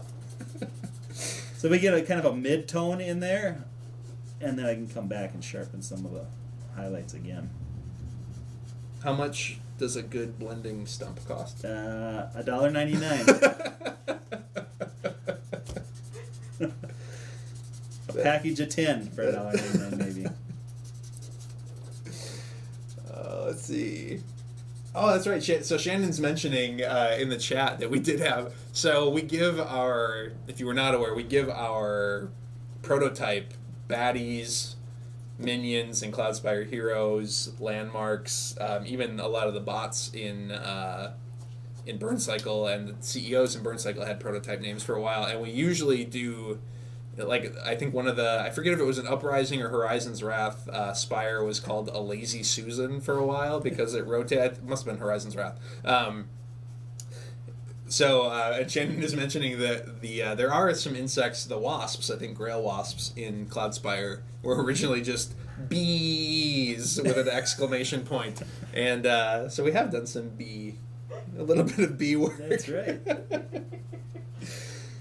I don't think anything in Burncycle presently has like a really funny placeholder name. I think some of the threat levels, maybe some of the objective terminal cards maybe have some things that are kind of funny. Is Burncycle going to be a more serious tone overall? It's evolving. It's got some, I don't know, it's somewhere in between. I don't think it's not quite as like totally straight laced as Cloudspire kind of ended up being. We wanted a different tone between Cloudspire and TMB very intentionally. TMB obviously has a very oddball sense of humor about it, but Some of that could be relative to your working till late hours. oh my gosh, on yeah. Mountain Dew and You'd be chips. alarmed at how many Too Many Bones encounters came together past 11:30 at night. Yeah, it was a lot of them. So we need a good name for this guy. So it's a bone dragon. It's kind of a bone dragon fungus. It does have some. It's got fishy eyes. If anybody in the comments, if you have any good names for this thing, throw them out there. We're gonna need a name for it if we actually end up putting something like this on a promo chip. I don't have any. We could just call it a blending stump, I guess. moldy yeah. blending stump. Yeah. So that looks like some like kind of cattle whiskers you're adding a little bit. Yeah, or mine. Or yours. You do say you look in the mirror a lot. Yeah. You don't look in the mirror when you're drawing baddies.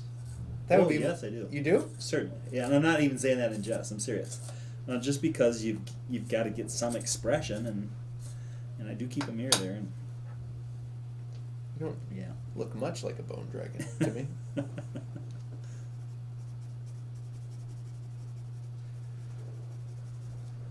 I'm looking at what we.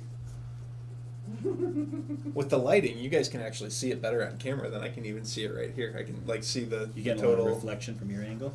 Yeah. Just the angle I'm looking at it from. It looks now that I'm seeing it on camera. That's like the first time I've actually looked at the live feed. Somebody said a funga junk. Bonehead glubsch or gloopsch. Given this is Essen, it's probably gloopsch. That's my best German accent. It's like surf and turf. I like that. Gentleman mold. That's fish-eyed fungi foe.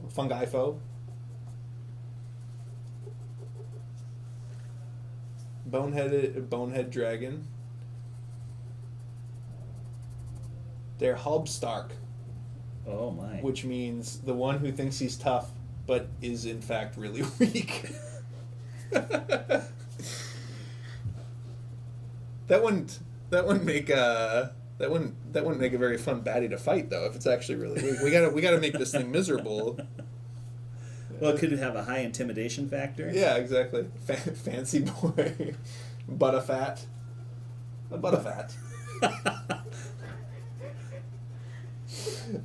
Somebody says, as someone with no artistic ability, and I count myself in that category as well, Sasha, I love to watch artists draw. Seeing the art come to life is as close to magic for me as you can get. So there's a compliment. Sitting next to this is also just kind of amazing. I don't know how you get all the pressure for all the blending and and that goes beyond the fact that I can't. You ever seen me drum? I have not seen you drum. I would like to see you drum. No, you wouldn't. Come over to my house and I will set up my drum set and I will wake my children up and I'll let you play. Somebody's just saying call it cured meats. That's not actually it's not a bad idea. It's a moldy water buffalo. Moldy water buffalo. It kind of is. That's I don't know how far we want to take that inside joke. We do take inside jokes pretty far in Too Many Bones. There's inside jokes in Too Many Bones that a lot of people probably aren't even aware of. That they were just office jokes, and we chose to put it in because we thought it was funny. And somebody is saying the cave troll. It does kind of look like the cave troll from Lord of the Rings a little bit. It does. I think that's because it doesn't have a nose and it's got these wide eyes. I think that's part of it. And maybe the jaw structure as well. So now you see how it's all coming together, and again, when we put baddies in the game, you are typically drawing them in a digital format. As you look at what's coming together here, if you were going to translate this now into a digital form, what would you take a look at and maybe do differently, or what might you modify a little bit, or what might you add more detail to that you can't right here in this really quick Yeah, I sketch think I would environment? play a little bit more with some dynamic features. It's pretty static and pretty symmetrical, so maybe kind of offset some stuff a little bit, and a lot of times I find if I use some of the shaping tools in Photoshop, I can actually take a drawing that I've worked on and then begin to push and pull with some handles and create some little more aggression or less aggression. That's one of the things. The good thing about working digitally, there are plenty of negatives working digitally, but the good thing about it is you can take a piece so far, and then you take it into some of those extra filters, and you can take it a lot farther than you ever thought you could. Sure. So when you work digitally, you're typically working on a Wacom tablet? Or Yeah, well, iPad it's Pro? Wacom. It would be Or like the Wacom, parent sorry. company, and then they make a specific product. So a lot of people are familiar with Intuos pads, which you would draw on like this, and you're looking at the screen that is picking up your mouse. Mm-hmm. Pressure-sensitive pens. I use a Cintiq, which is a screen itself that you draw on, similar to like an iPad on steroids. It's just huge. Okay. It's and that picks up all your pressure-sensitive. It's like drawing traditional. It's like drawing analog like this. How much does one of those cost? Buck 99. Yeah, $1.99. Get a pack of 10. Can you get a blending stump for some of these? You can get a digital blending stump. You can. Yeah, You're not joking. I'm not kidding. Although this is easy because I just reach and grab the blending stump. It's in my hand. Whereas in Photoshop, you got to reach up and find your blending stump. You got to pull down from a list of 50 of them and 50 find the right blending one. stumps. Yep. It's a real bonanza. Yeah. Crown Buffalungo. Or Buffungalo. There we go. Crown Buffungalo. I like that, George. Nice. That's really good. First Crown 20-point baddie. Could be. It'd be tough to manage. We'd have to just allow it to not attack your raft. Or we'd have you probably just have to include it in your 20-point baddies, but if you draw it, it spawns in the water. No pun intended. Seriously, no pun intended. Spawns. No, that. Sometimes I accidentally stumble into dad jokes. Like I make a lot of intentional dad jokes. Sometimes I stumble into them, and I feel worse about those because I wasn't even trying. Somebody wants to know where you got a Cintiq for $1.99. They'd love to. On the farmstead, you made it out of wood. Yeah, I guess I said no. This would not be a triple type baddie because I was thinking just beast, and I forgot we added the fish eyes. We do have the fungus going on. We've got the bone dragon teeth. We've got the horns are still very much in the scales category. But this could potentially be at least a 3-point or a 3 type. I don't know. We'll see what we end up with. It depends if we go like serious and like we really want this to be used in the game, or if we lean into all the really dumb jokes that we've made during this segment and we want to call back to that, butterfat and so on.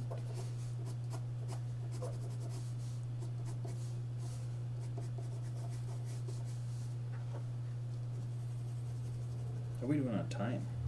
I have no I idea. can How are push we this doing as on far time? Are we as I doing? need Are to. we? Should we?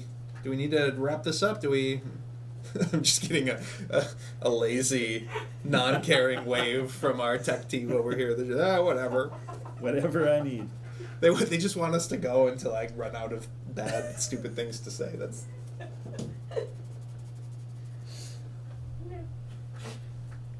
Yeah, people are saying it could be a tyrant. Don't make me come up with more tyrant encounters, please. Not right now. I'm so tired. Don't you want me to sleep? So it says we have 7 more hours. So the next segment, I will say, the next segment that's coming up is a build a tyrant. So you're building it. Yep. I am? That was wow. Same wavelength of the tech team. They just held up a sign about what I was already talking about. The next segment that's coming up, we're building not a tyrant, but we're building a baddie right here in the artist sense, right in front of you. The next segment is a playthrough, a new playthrough that you have not seen yet, with Ricky Royal doing a Build a Tyrant playthrough of Too Many Bones. So, if you're tired of my voice, as I mentioned in the intro, you're going to get to hear Ricky Royal's sweet, sultry British voice that everybody. I feel like every Ricky Royal video I look at on the internet, if I scroll down to the comments, somebody is saying, "Oh, I just love Ricky Royal's voice," and I count myself among those people. Somebody's saying, "I'm not so lazy, Susan." I feel like we maybe made that. Did we? We might have made that joke in addition to that. Or no, we had lazier Susan. There was lazy Susan and lazier Susan. We have not done a not so lazy Susan. Milk fat, baby face. We could call it Karen. A cured crown. That's. I actually kind of love that. That's good. A cured crown. Do you ever cure fish meat? Is that a thing, or do you just cure like beef? Yeah, like lox is cured salmon. Oh, I had no idea. I'm learning. I watch the Food Channel a lot, by the way, and I learn a lot about ingredients. I feel like this world of moldy meat is a completely new thing that I've never heard anybody on Food Network talk about. I've never heard my waiter talk about it. I've never. Yeah, well, it's not a great conversation piece. Well, I suppose not. It doesn't really make the mouth water when you talk about mold on your plate. Where did you go to secure your knowledge of cured meats? Textbooks, the internet, like Actually, just like trial and error? well, you own a homestead and you end up processing great quantities of meat, and you try to do so without throwing everything in the freezer because you just Okay. can't ever have enough freezer space. Sure. So how do you keep it from going bad? Well, you cure it. You put salt on it and you put it in different curing chambers, and that's how I did it. And once I found I needed to do that, then online YouTube, I actually pay a couple subscriptions for some curing channels. Curedmeats.com. Yeah, curedmeats.com. How many curing chambers do you have? Two. How big does a curing chamber need to be? You can convert an existing refrigerator Okay. into a curing chamber by using something called an ink bird. And you plug it in, and you plug your refrigerator into that, and it turns that's your just- refrigerator off and on. And it just pipes the mold right in? No, you put your humidifier inside your refrigerator, and the ink bird will turn your humidifier on and your refrigerator on or off based on what you want it. And so so it drives the refrigerator different than what the regular refrigerator would normally be set. So you want temperature like 48, 52. It's a 4-degree. What? Well, normal refrigerators down in the 40s, 39, 40. Okay. So it keeps. So anywhere between 48 and 52, that's what Yep. you want to keep it? Yep. This is so fascinating to me. All right, I think I've kind of pushed it as far as I need to. All right. So here you have it. We have the what do we call it? The cured crown. We'll call it the cured crown for now. That's my favorite of all that's the pretty good.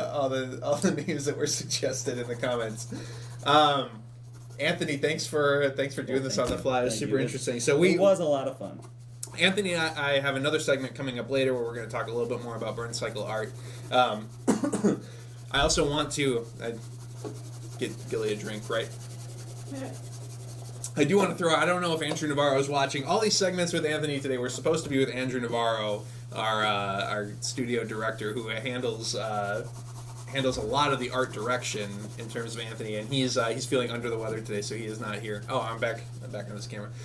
So Andrew, if you're watching, I hope I did you proud. I think Andrew would have done a better job of actually talking about serious art things and less about cured meats. So, but we will be back later this afternoon to talk a little bit about new Burncycle art and how that is coming along. Yeah, that'll be fun. Yeah, but coming up next, we've got playthrough with Ricky Royal, and hope you enjoy that, and we'll see you in a little bit.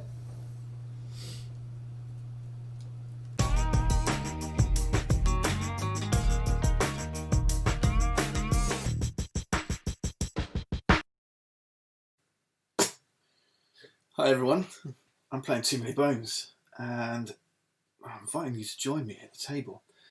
I'm on day 9 right now and I'm playing against a Tyrant that I built. You would have seen me build this Tyrant previously. This is Wolfie and he's a beast. And we've gotten through, we're on day 9. We've got enough progress points, we've just gotten to where we need to be to take on Wolfie.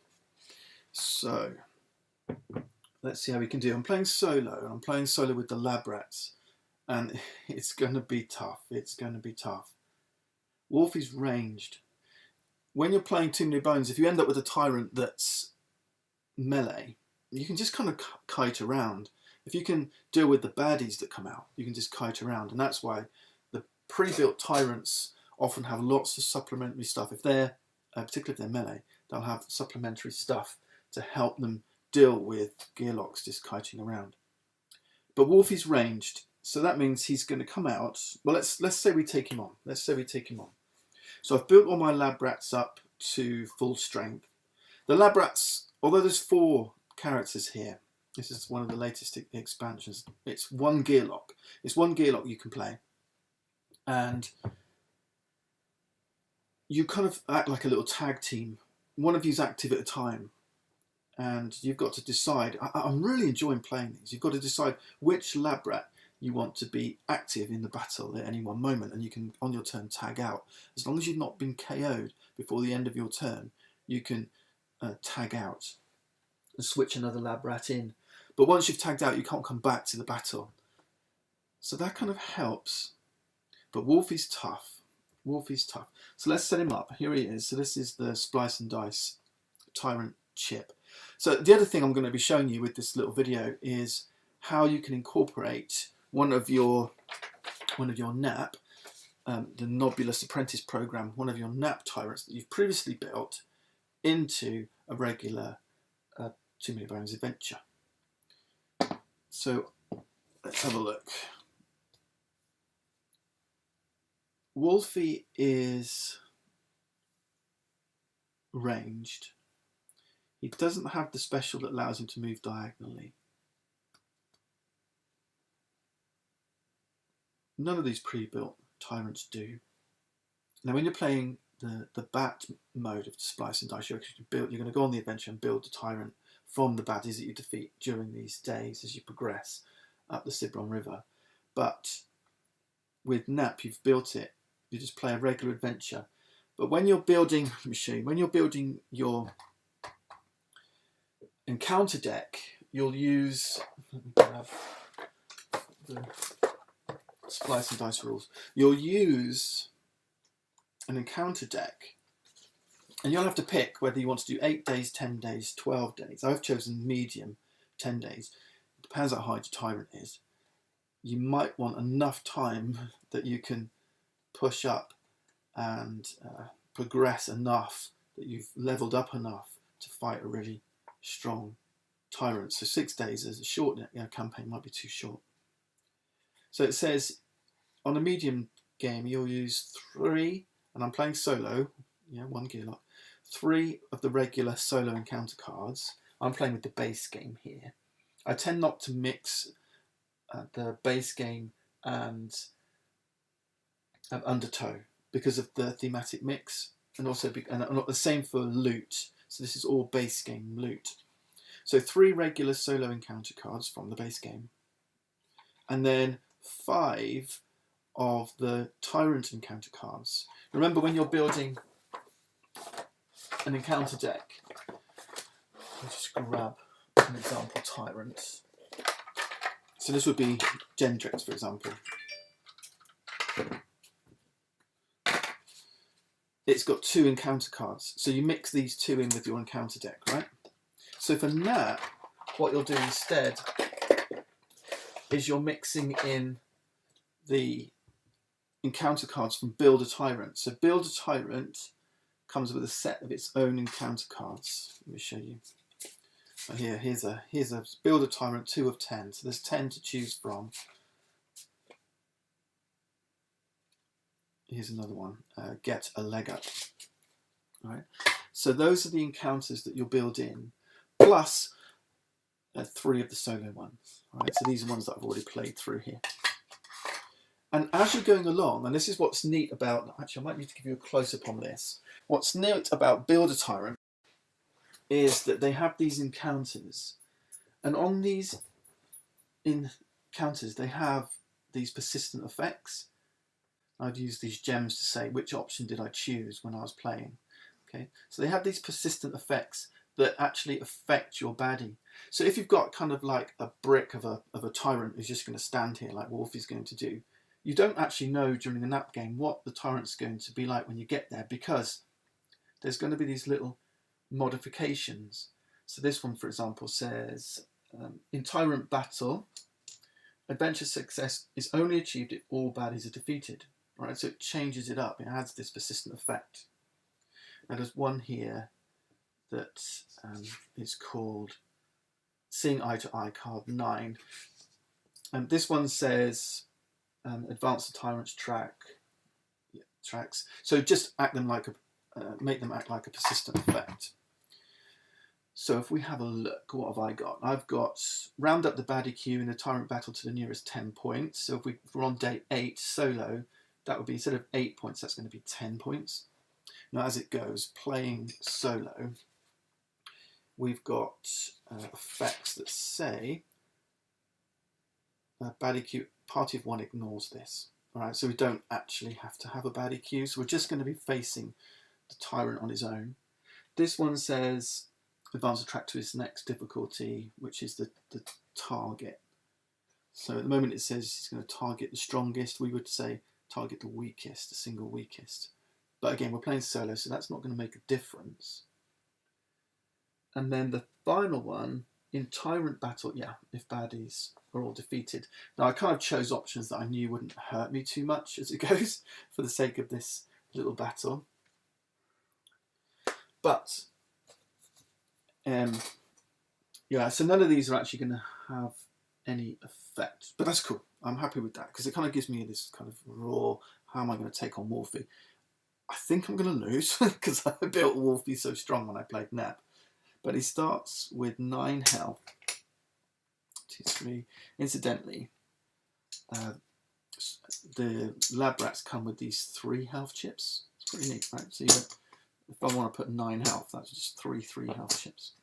So I'll do that. So I might just do that. Oops. And then put a 3 on there as well. Okay.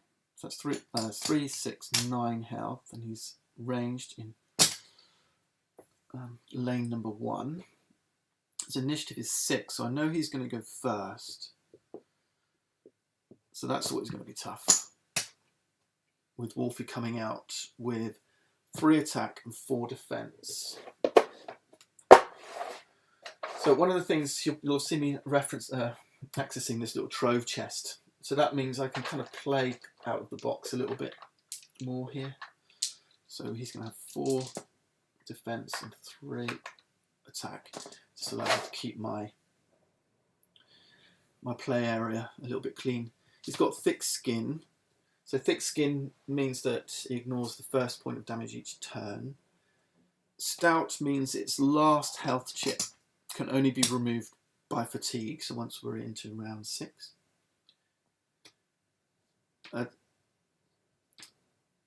Taunt, so potentially he's going to have the taunt die. Again, playing solo, this is not going to mean anything. It might do. If we choose not to attack him, we can't if we're adjacent. If you're adjacent to an enemy with taunt, then you have to attack them. So potentially he's going to be using the taunt die. He's got 2 Tyrant dice. This one does extra damage, this one's potentially healing. And then he's got treasure, so after we defeat him he's going to drop some loot, but that's not going to help us because he's our final enemy. But that might be useful if you were playing multiplayer and you had this persistent effect in. It's going to drop some treasure, and then, although you can't gather it till you can't really use it, yeah. Yeah, I suppose you can. But yeah, treasure's not going to help us. All right, so there's Wolfie. He's pretty tough, and he's, like I say, he's ranged.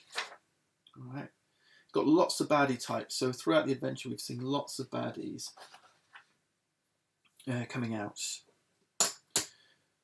All right, I've got some loot. So I've got some Zelfie seeds. I've got some fresh bog meat, and I've got this super shoulder-mounted rock slinger. This may help.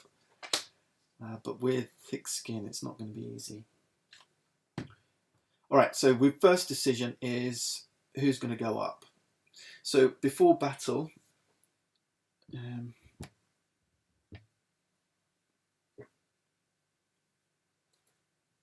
we've got to roll our initiative dice and decide who we're putting in first. Yeah. Let me just check, because I can never remember the sequence now. I've questioned. If I overthink things too much, it makes me question things. But yeah, before battles come in first, then you do the baddie queue, then the initiative dice. So before battle effects are, so before battle you've got to choose. So before battle, I've got Helix as the active rat at the moment. So one rat is active at a time, and you've got to choose which one. And that's the lab rat with all the dice on there. The thing, I'm kind of like, let's put arranged.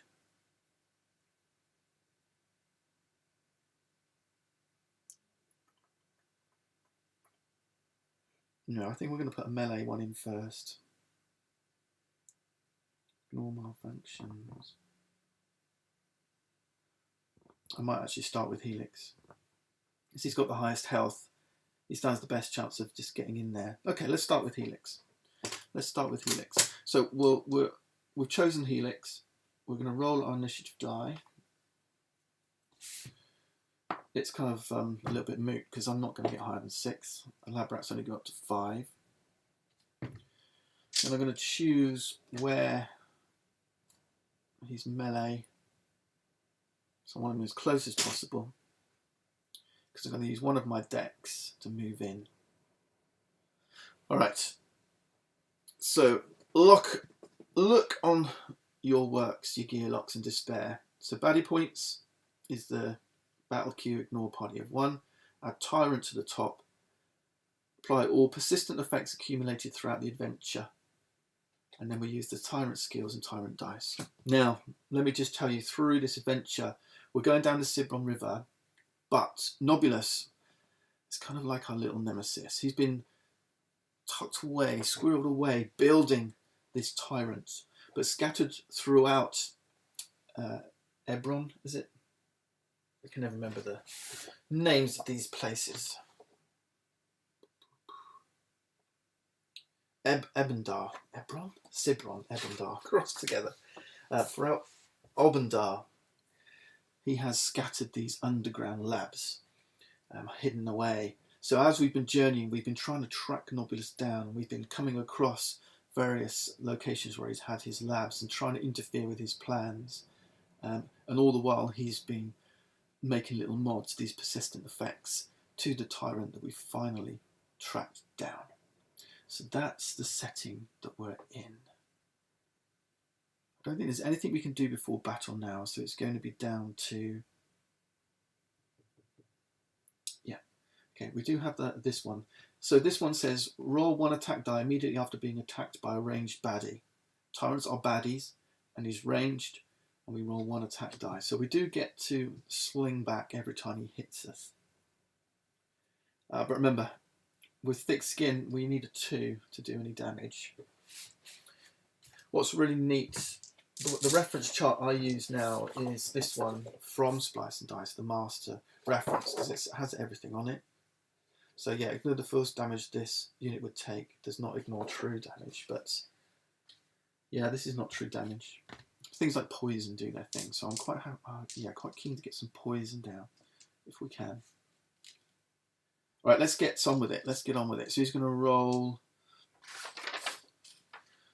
He's going to roll 4 defense and 3 attack, and his 2 Tyrant dice. It's a mountain. I don't expect us to live very long. It could all be over straight away. If this defeats us, we haven't got a chance to tag out. Yeah, I don't think there's going to be... This may be very short-lived. But I just wanted to showcase the lab rats really and show you how they might battle and just show you how tough Wolfie is, because I'd really like you guys to come up and challenge Wolfie and yeah, let me know how you get on. Okay, we did alright. So he's put up 4 defense.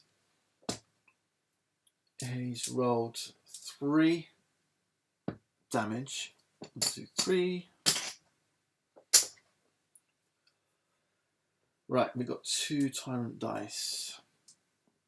Let's just check what these do, because I can never remember. Here we are. So the Thunder Club. After this unit attacks, knock an adjacent target to the furthest position away from its current position on the battlefield and deal it 1 true damage. We're not adjacent, so that does nothing.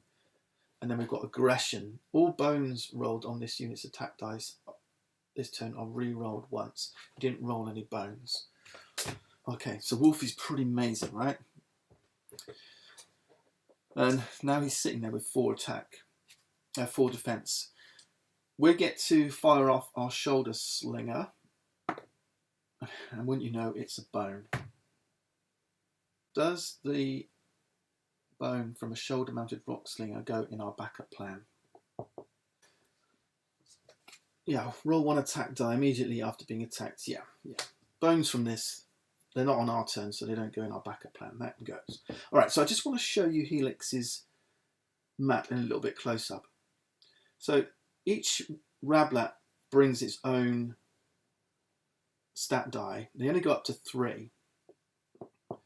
And throughout the course of the adventure, you start with just 2 lab rats in play.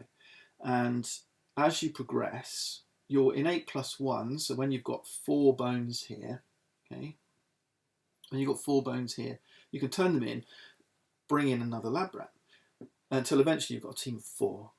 And as each one comes in, you can bring in another stat die.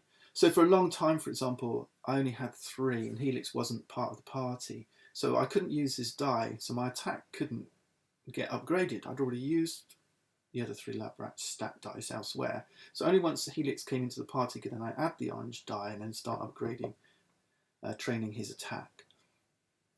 These stat dice apply to all lab rats. So when you tag a lab rat in, the dice move from the lab rat that was active to the new lab rat, and then we continue. These ones are their skill dice. Each lab rat has 4 skill dice. Let's show you. So for example, let's say I trained this one here, right? This yellow one. They've got 3 skills. So this is Flans yellow. So Flans got 3 skill dice. And this is a level 1, this is level 2, this is level 3. So when I trained first, I can only train the level 1. I'll place that in. Now if I want to train again, if I want to train Flans skills again to level 2, I pull this one out and bring this one in. Right, we've got 2 consumables. So these are the silver adhesivator and the rejuvenator. But the contraptions, they're like these are the consumables. The contraptions are upgradable from their 3rd stat. So if you train a 3rd stat, let me get this right. So for Slank and Gerbil, it's the Electro Bladerator, which is this one. Okay. And then for Flan and Helix, it's this one, which is the Virtual Redistorter Boy, the Virtual Redistorter Boy 2000, right? And this is like an untargetable. That's pretty cool. So those are your 2 contraptions. The things about these are each of your skill dice has this malfunction icon. The malfunction icon, if you roll it, you lose the die. The contraptions don't have malfunctions. All right. But anyway, that's the way it works. The thing with malfunctions is if it's your die, so if we are Helix and we're rolling this, and we roll this bone with the contraption, that says you have to use it, and then when it would be exhausted, it instead goes back to the dice tray. But if it's your colour, the same colour of the active one, instead of going back, so when it's exhausted, it goes back to the skill dice area instead of to the exhausted, so then you don't lose it. All right, so that's the benefit of having dice of your colour. But it doesn't matter which lab rat you are, you can always roll any 4 of these skills. Okay? You can always roll them once you're on the map. Anyway, I've babbled on. Let's move back to the battle. We got 4 decks. I want to use 1 to move in. That'll leave me with 3 decks. So do I go a full 3 attack or do I put up some defense? That's the question. I think I move in, put up some defense, then attack next time, and then tag out. That's going to be my plan. Yeah. Interesting. So maybe I'll roll 3 defense. If I'm not going to attack, I don't need to use my decks, do I? So let's see. Let's roll 3 defense, and then maybe I'll actually roll Helix's die, because he's only got 4 decks. Yeah, I think that's what I'll do. I think that's what we'll do.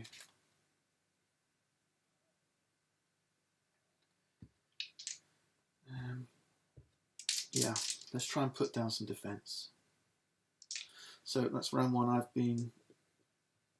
It's me, okay. Whoa, that'll do nicely. Okay, I've only got 3 active slots. Yeah, didn't think that through, did I? I might have got a bone.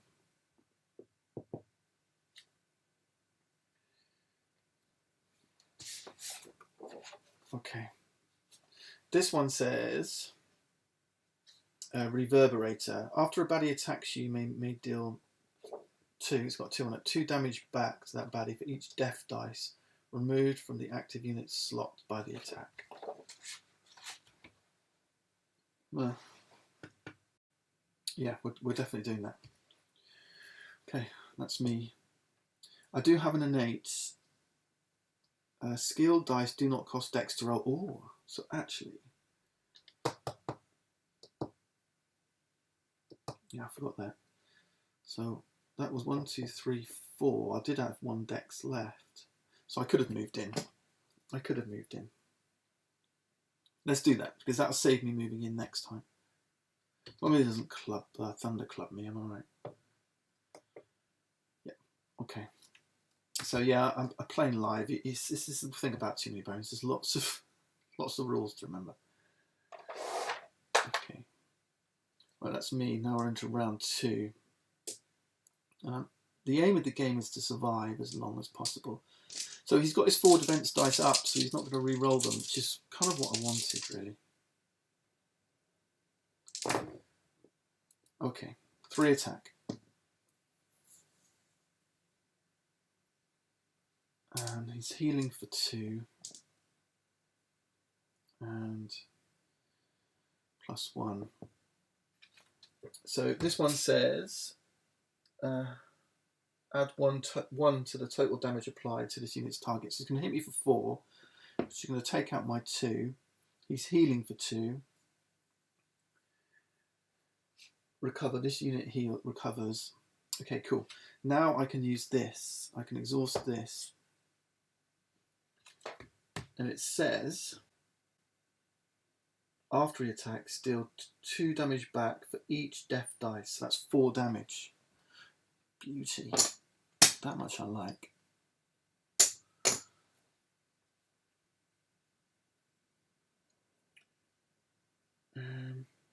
But obviously he's got thick skin, so we'll put 1 back. Right? Yeah. Yeah. Say yes. Say yes. It is. We're still on his turn. Yeah. Ignore the first damage it would take. So actually, yeah. 3, 6. Get it right, Richie. 3, 6. They had 9 health, didn't they? Yeah. Actually, it's 4 damage back that removes his 4 defense. Of course, he should use his armor, and armor comes before thick skin. Yeah, so that's 4 damage. That gets us his 4 defense. Perfect. That's kind of what I wanted, really. Okay. Now he's defenseless, and I'm adjacent. That's what we wanted. That goes back because I'm proficient. That's called proficiency. Now it's my turn. And I really want to unload as much as possible attack dice. So 3 attack dice. I've got 3 attack. I've got 1 dex left.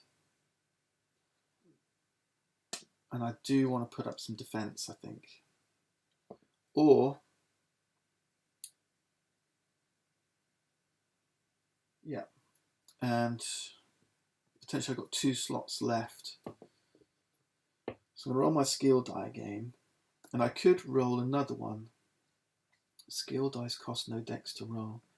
I think it's going to be, who am I bringing in next? Slank, I think. So Slank can roll his own die. But I want damaging stuff. This one's not so useful. Force field removes negative effects. Bones are good.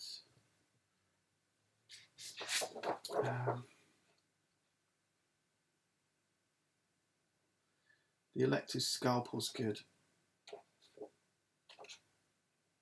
So actually I might bring Gerbil in next. We'll let Gerbil roll her own die. So let's do this. Let's do this. So 4 dex plus 2 skill dice, which don't cost dex to roll.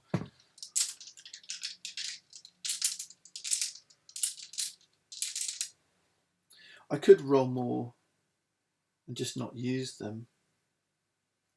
I might as well do that. I might as well just roll them and not use them. And then I can choose which ones to use and which ones I can just put back in their skill slot. Yeah, let's do that. That's probably what I should have done last time. Okay, 1 defense. 3 damage. And now I can choose which of these dice to use. This one's malfunctioned.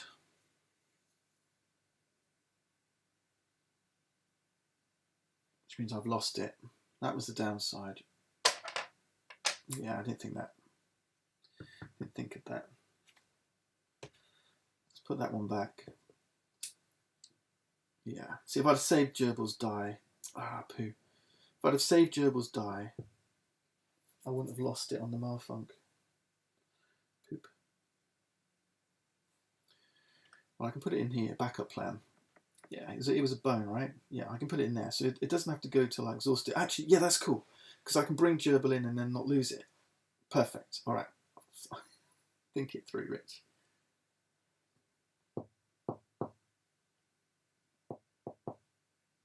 Right, that one says Absorberator. The next time this unit loses HP, gain 2 defense.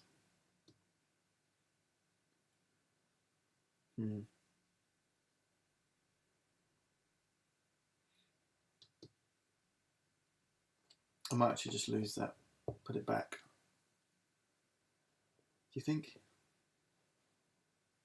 No, I'll keep it. I'll keep it. And then we've got Exhaustion 2. Apply to an adjacent baddie. At the start of each round, baddie takes 1 true damage and his counter is reduced. Right, let's go in there. Okay, let's do that. Perfect. And then we got 2 damage because thick skin takes 1. Alright, and then we're going to tag out. Next time, or do we go again? Because we do have the Absorberator now.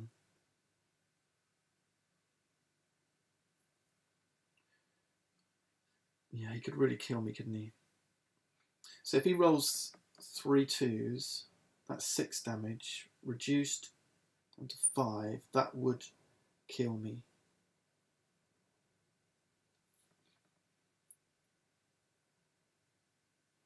Or do we gamble? Gambling is tough in this game. If you gamble and lose, it's game over. I can heal for 2. I'm going to stay in. I'm going to use the Selfie Seeds. Heal any gear up for 2 HP. Single use. And I'm going to stay in.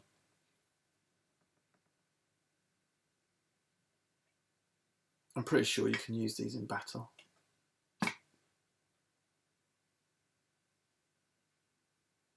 Yeah.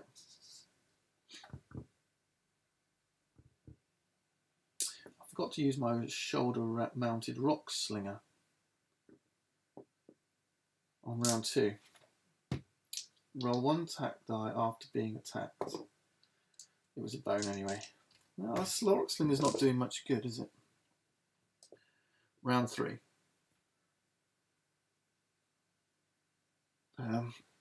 This ticks down to 1.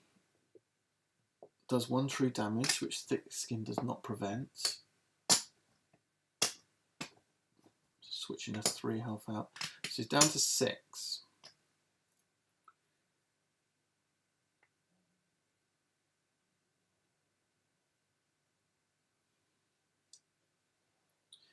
He's got all his 4 attack dice back. Defense dice, 3 attack, and then his Tyrant dice.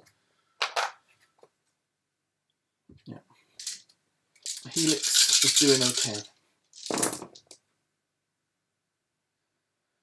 He's rolled a bone, so he does have taunts.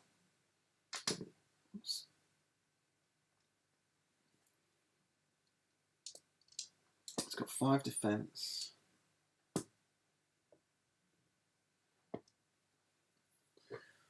He's healed for 1, I believe. Yeah. Heal for 1.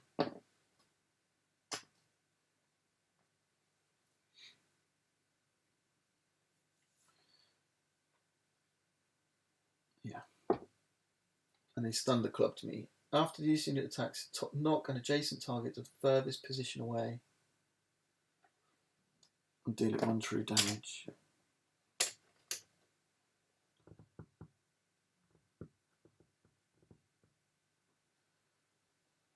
This attack gets rid of that and this.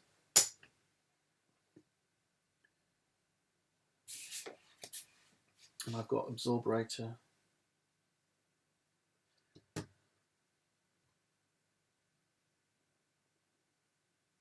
After removing the HP, gain 2. This is exhausted, it goes back because I'm proficient.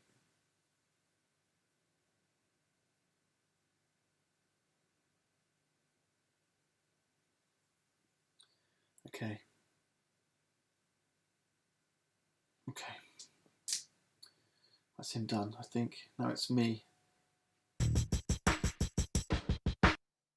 Let's take a quick break in the action and answer one query which comes up. How do you organise your trove chest? So this is how I've done mine.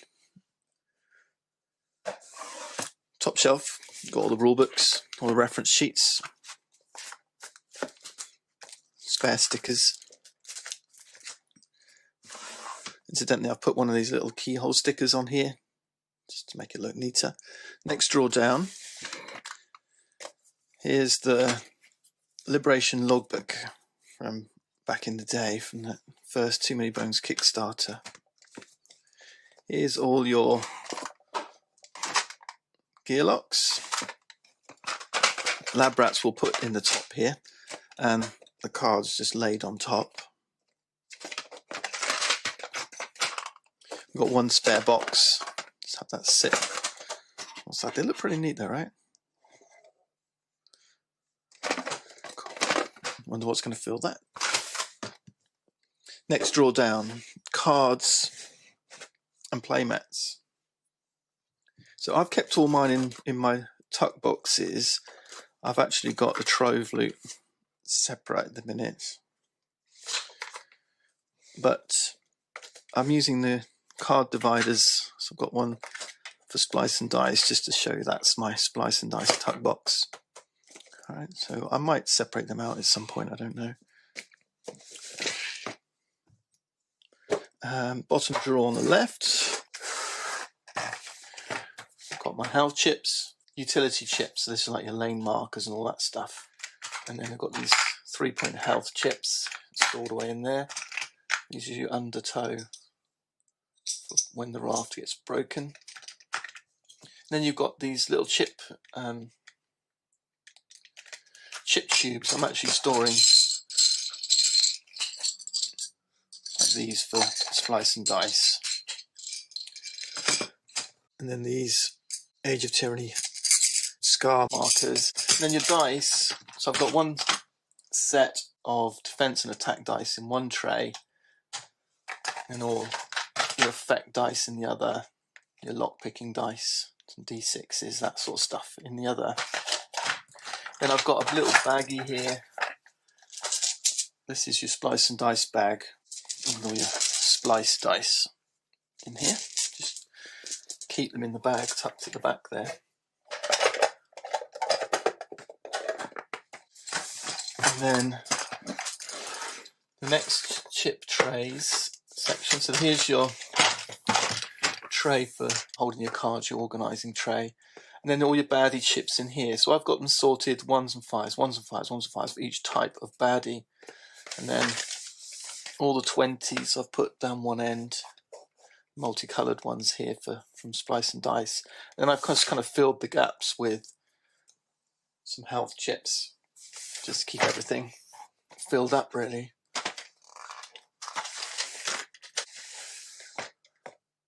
And then your right hand trays, I've got Tyrants, I've got 12 in here,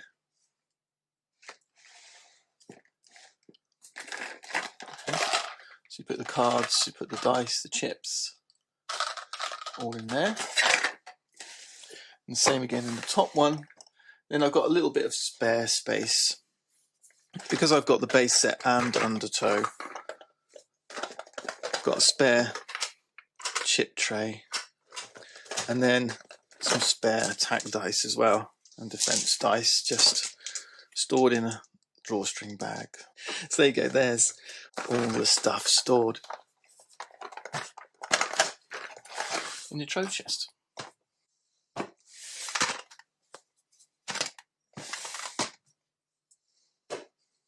Okay, let's get back to the action. So Too Many Bones, if you're watching one of my videos, normally they're heavily edited, so the playtime has come down. But when I'm playing solo, I often take a long time considering all my moves, and that's part of the joy of solo gaming for me, is just to agonise over all those decisions and enjoy figuring out the best moves. I'm in no rush playing solo. So what you're seeing here, particularly in this second half, I found it quite challenging just to figure out what to do. But it was great fun, and great fun with the lab rats, just figuring out who to put in, who not. So there are little moments when you'll see me thinking, oh, what shall I do next? What shall I do next? That's all part of the game. So hopefully it gives you a realistic impression about how this might play sitting down on your own, figuring out your best chances for a battle. Yeah. I'm going to have to use all my decks just to move back in again. I've got 4 decks. 1, 2, 3, 4. Then I can do nothing. Do I have to tag out? I didn't want to tag out. This might be my only option, I think. 1, 2, 3. I have to use all my decks to move in. I could roll my die. This is a bone.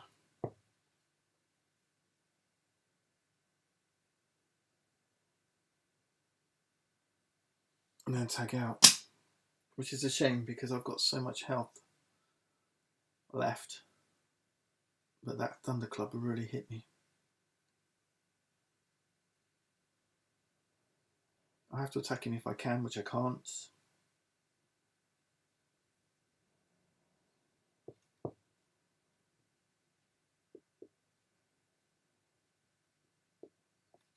Do I want that bone?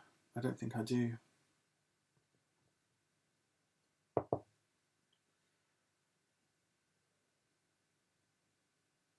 Okay, here's what I'm going to do. I'm going to improvise. Gain any, so exhaust that, which puts, because I'm proficient, puts me back in my skill area. And it says I can gain any 2 bones. At least that gives me 3 bones.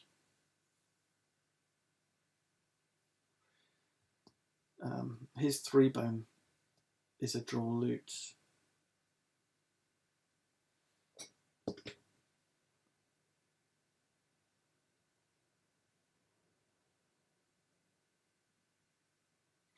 Oh, but then I could have Gerbil swipe Helix back in. Yep, alright, this is the plan. That's what we're doing. It didn't help. We got nothing down, but I'm tagging out. So at the end, so we're moving into round 4. And do I put Gerbil or Slank in? Gerbil is coming in. So we'll do a little shuffle around. We don't need to shuffle around. We don't need to shuffle around. He comes out. She goes in. We move all dice. So from every slot, even backup plan moves.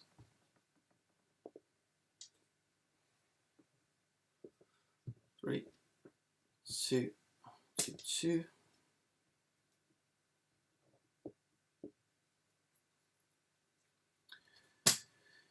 I keep these. They say turn them, rotate them, so you can show that they've been tagged out. But I just keep their chip with the tag out face up. So I just do it that way.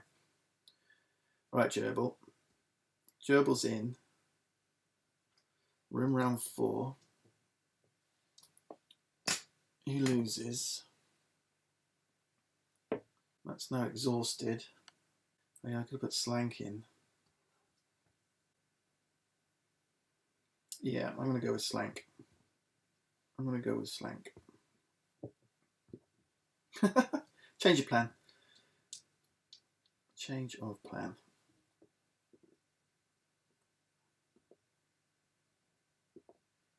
Okay.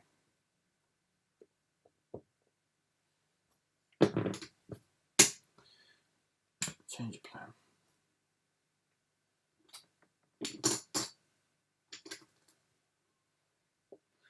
Which means that exhausted die goes back here.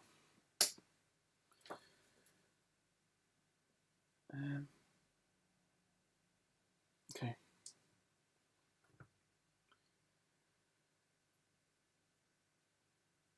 They keep their initiative point positions. So Slank is here. I'm just going to switch Helix down and move Slank up. Oops.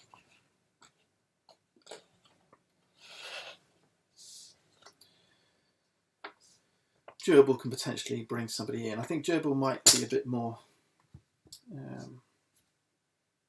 yeah, potentially more flexible. We'll see what happens. All right, this guy's attacking again. So he's got his 4 defense dice back, his 3 attack, and his 2 Tyrant dice. I keep forgetting to use my Rock Slinger. I might have forgotten again, but I'm pretty sure I did forget. Never mind. Okay, he's put up a ton of defense. He's healed for 1. And he's done 4 damage. 1, 2, 3, 4. 1, 2, 3, 4. Okay.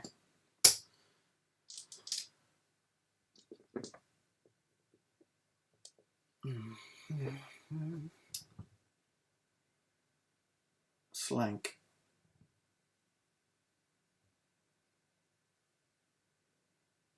So I could use 2 bones and immediately move it to the fatigue ground.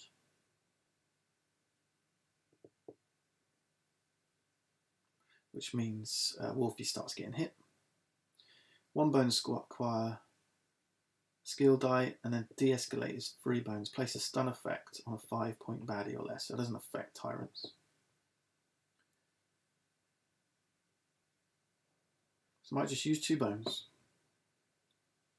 The round counter is now the fatigue round. So this is going to happen a turn early, basically, because we would have gone to round 5 next. But we're not now. I've got 5 decks, so I'm going to roll 3 attack. Because I've got to unload on this thing. I'm going to roll my blue die again. So that's 4 and 1 defense. 1 defense. 1 defense. We're going to go. We keep on gambling.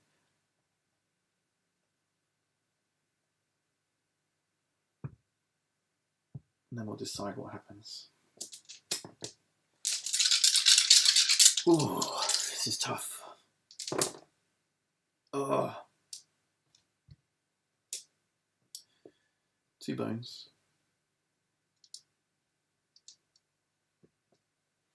1 damage.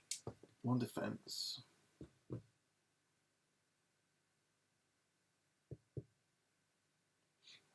And then, do you know what I forgot to do? I forgot to do it again. I forgot to do this. Let's do it. Come on, I need a 2. Nah, I didn't do anything. I always forget to do it. Okay. This one says, whoops, lab rats.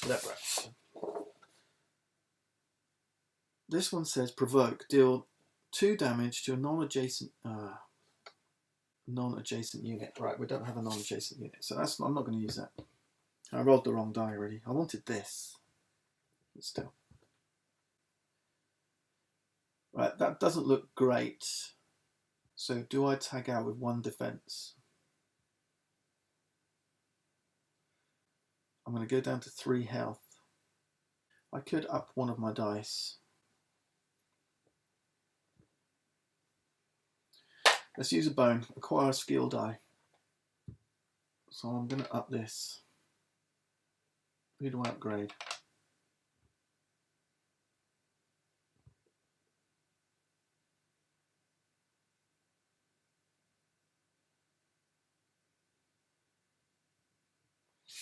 Who do I upgrade?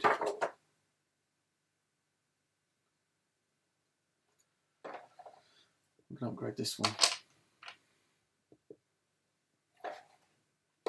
Just to reduce the chance of it malfunctioning on somebody else's turn.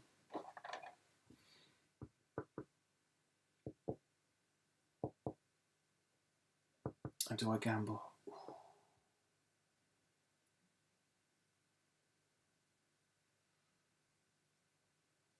I've got to tag out. I can't afford, if I don't tag out and then he hits me for masses, we lose the game.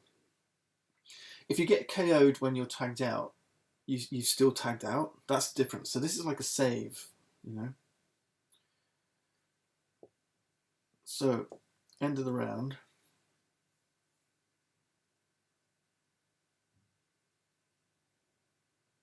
Jerby's coming in.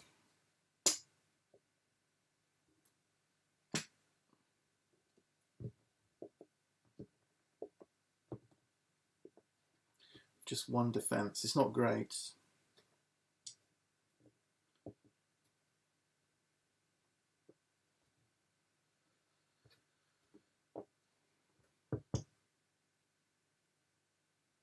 It's not great. Start of the round, we both suffer 1 fatigue. Okay, he needs to stop healing up.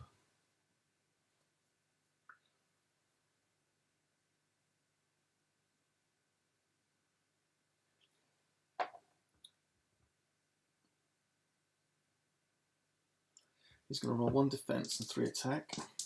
And his 2 Tyrant dice. Don't knock me back. Don't knock me back. He did knock me back. And he healed. Oh, Wolfie. He boned. Did 2 damage, so that's 1 away. Yeah. Yeah, and his defense die boned. Boy oh boy.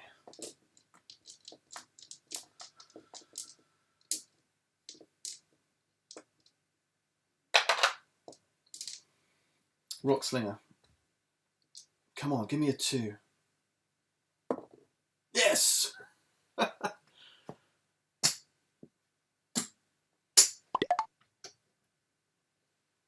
Yes.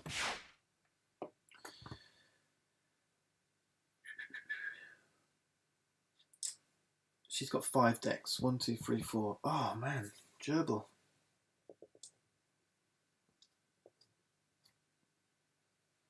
I've only got 1 dex left. Do I add the bleed effect or do 1 true damage? Bleed, bleed. Yep. We're using the 2 bones.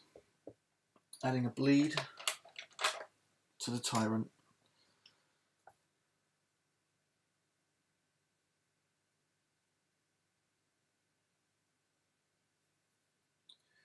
One, 2, 3, 4. Got 1 dex left.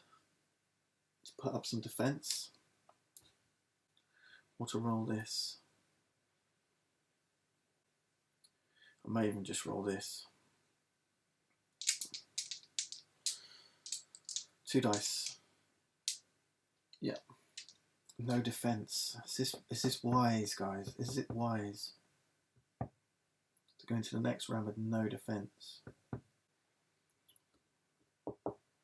I don't think it is. I'm just going to throw 1. I'm going to throw 1 defense. 1. Crap. Okay. And I'm tagging out, which means it's all down to flan. Can I afford it to be all down to flan? I can't. I don't think I can. I think I'm going to have to go another round. And hope. And hope. I think that's what we're going to do. Because I could get some more bones. Yeah. Okay. 1 tree damage because of bleed. And 1 tree damage because of the round. He's down to 4.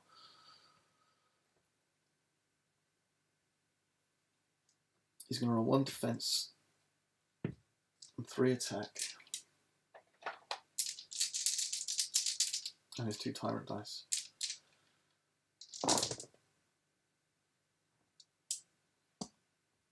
Four damage. And he's healed 1. Please stop healing. Please stop healing.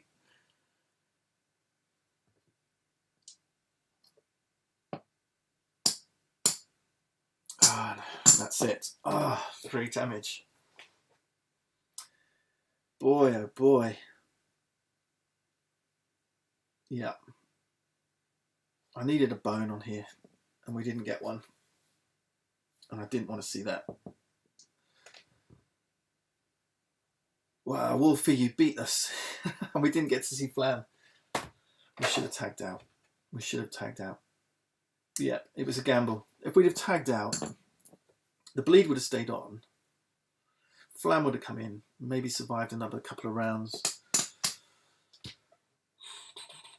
We'd have got 4 more damage. He's on 3, 4, 5. Yeah, it would have been close. Maybe it would have been, maybe it would have been close. But that's it. We lost to Wolfie. Wolfie is a beaut and he is tough. And I think it's maybe just a little bit too much for a solo Gearlock. If we'd have been a little bit lucky. I know, I think I could have probably played it better. We've got the fresh bog meat. I could have healed her up. I could have healed her up. Yeah. I was kind of saving this because I thought maybe at the death with one lab rat with one lab rat left, fresh bog meat would have just kept us in for 1 more round with bleed and fatigue. Might have just pipped it, but no, it wasn't to be. It wasn't to be. But we're this close. There we go. Well, do you know what I feel like doing is just resetting, and you know, I don't even need to replay through the adventure. You know, I could just set the lab rats back up, keep their stats. I did upgrade one. Well, I could even just keep the dice and just because it's fun, and that's what the thing about Chip Theory games. I do this with Hoplo, and you can do it with Cloudspire, and you can certainly do it for Too Many Bones. It's just set up your own little scenarios and just play them. And see what it takes. If I can figure out what it takes to take down this tyrant, then at least when we come to do the adventure, I can build up to it. And that's what is great about these games, is the replayability. There's just so much. Well, there you go. Well, I hope you're enjoying the rest of Chip Theory Games content, and I hope you enjoy the rest of the Essen Spiel weekend, because it's coming up. I think these guys... I'm pre-recording this. Right? I have pre-recorded this.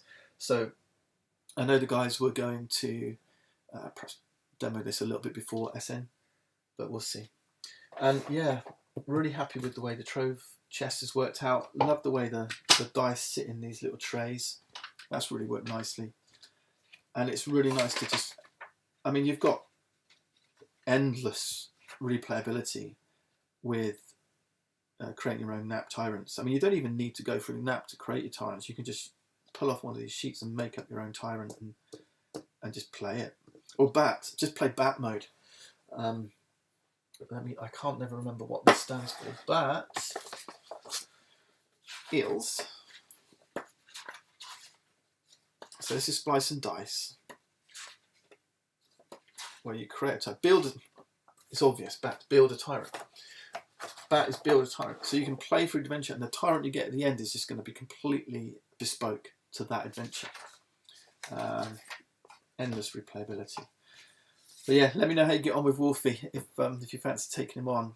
Lab rats are fast becoming one of my favourite gear locks. Just the amount of flexibility you have and the fun that can be had with all these different innates, swapping them in and out.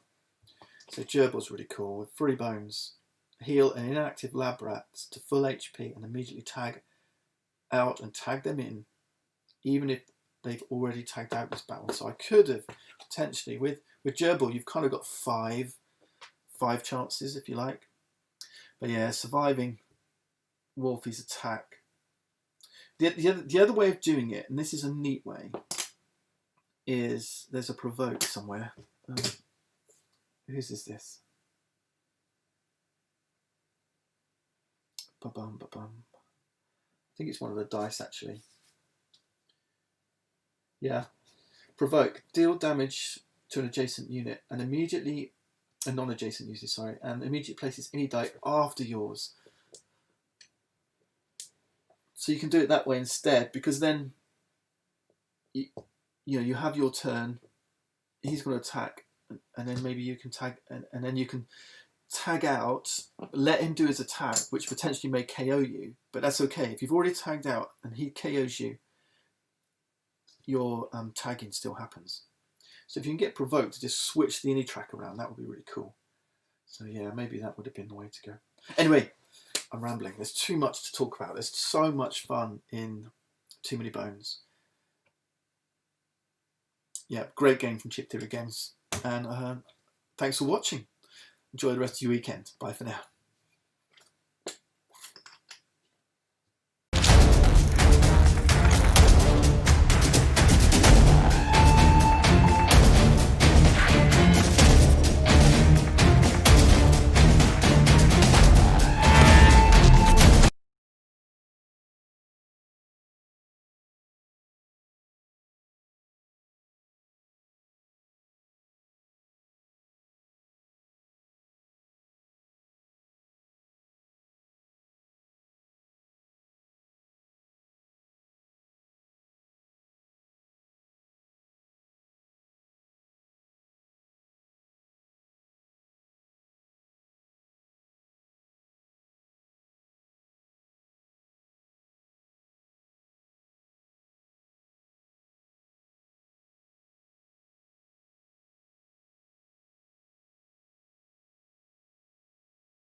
Okay, try now. Testing. Are we back? Yes. Are we back? Yay, we have audio. All right. Awesome. Woo! All right. Welcome back, everybody. Sorry about that. Had a little transition issue there. But we're back. It's Gilly and Josh Carlson. We're back to talk about probably what you've been waiting most of today for, which is new information about our upcoming game, Burncycle. Reminder that this is coming to Kickstarter on November 10th.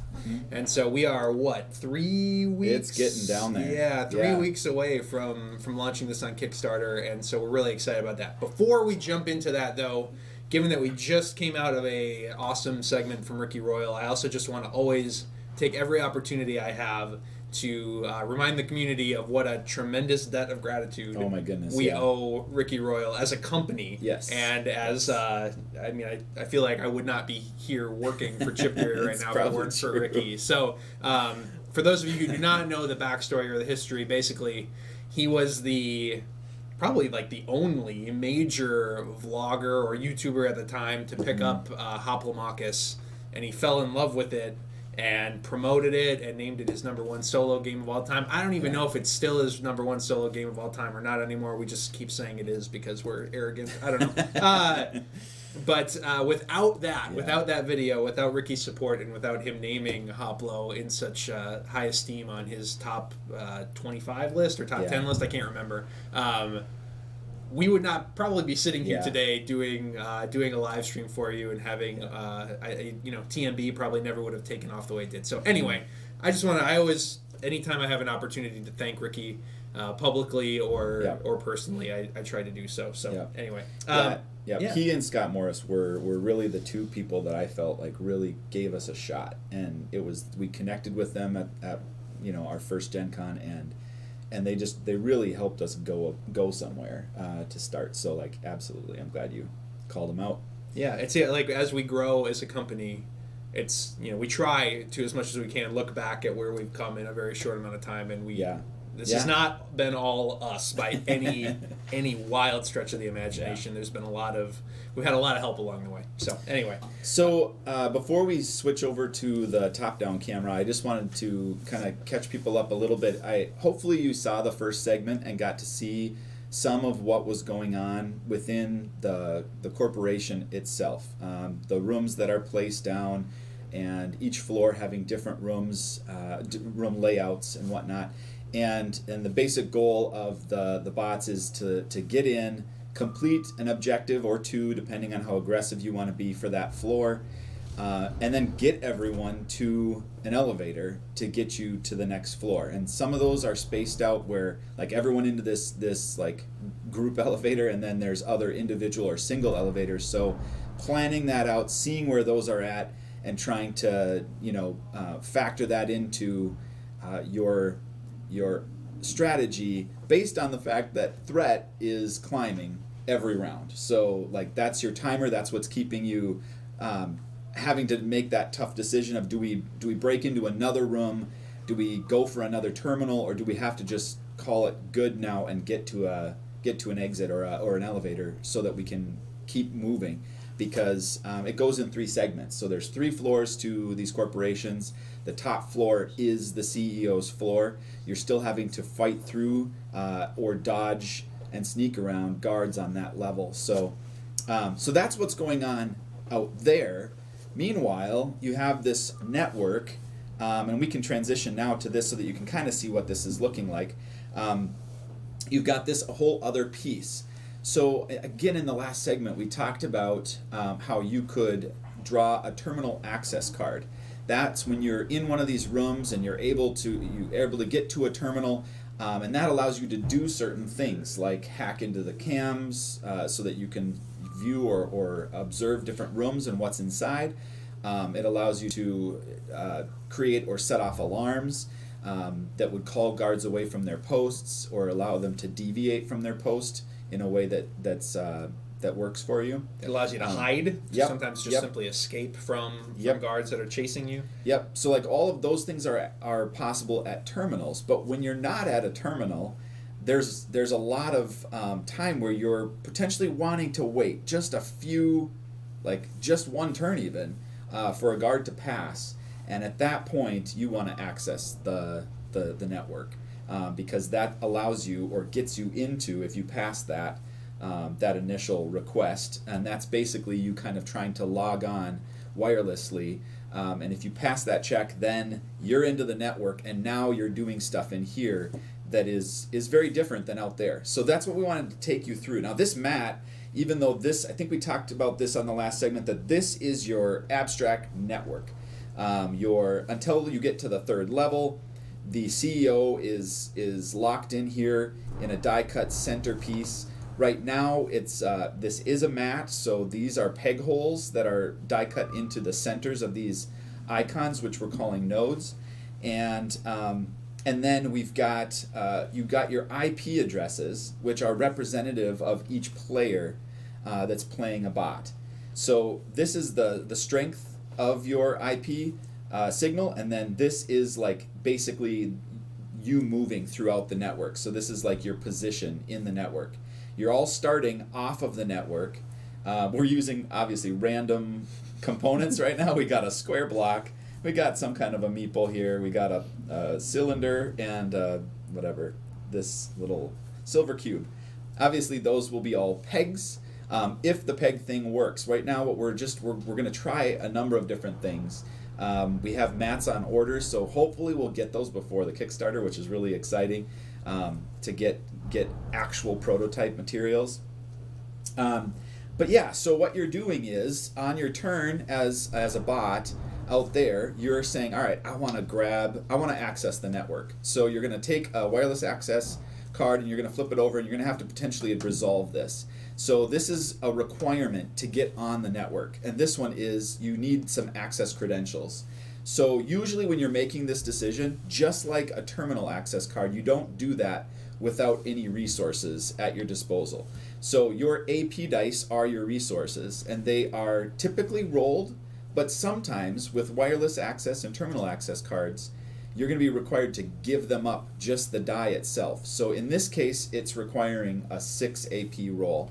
So as a resource, I've got a certain amount of dice available to me based on my bot's stats.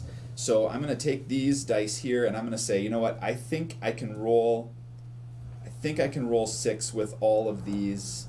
I know there's no misses involved here. So 5, I'm going to bet that 5 are enough for that attempt. All right, so in this case, I overshot, but I wanted to make sure that I could actually perform this action.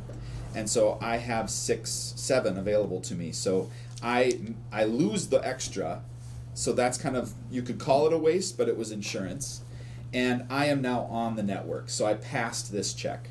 In the network, depending on where in the Burncycle I chose to draw this card, is where I start movement within the network. So let's rewind for just a second. Let's back up and talk about this Burncycle. Yeah. Again, we touched on that before, but this is kind of your action set.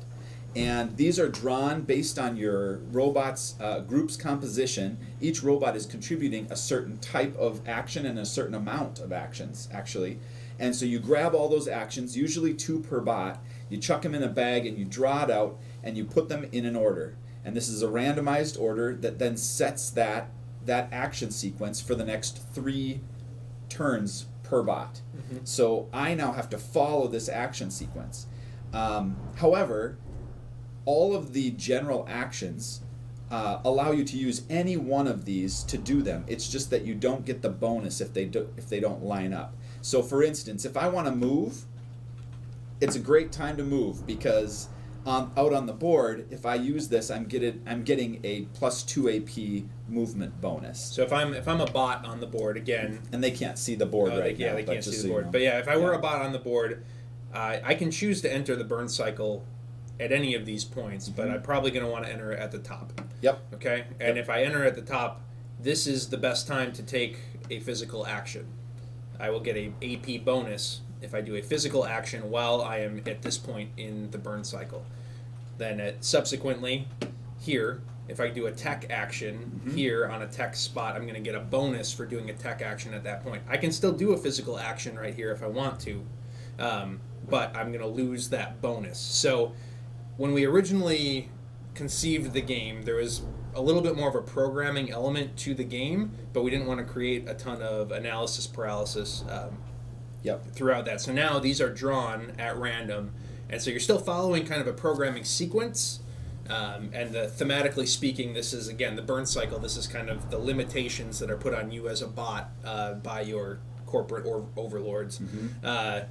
So you following it as it's written essentially gives you a bonus, but you can still do any action at any point in the Burncycle on your turn. Yep. So in that example that I gave, where we drew a card that needed to roll 6 AP, it's kind of interesting because if you had entered the Burncycle and chosen to access the wireless network at a physical action, I would have been forced to roll what I rolled. Like I would have needed to make sure that I rolled all of these dice to get that resolved. If I had entered on a tech action, now I already got 2 of those AP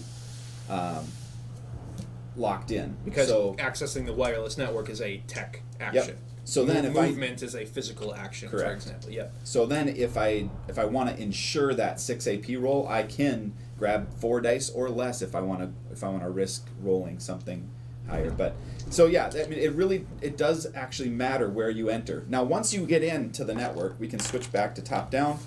Once you get into the network, you're going to be moving and manipulating your IP address along these rings, which are serving to represent different networks.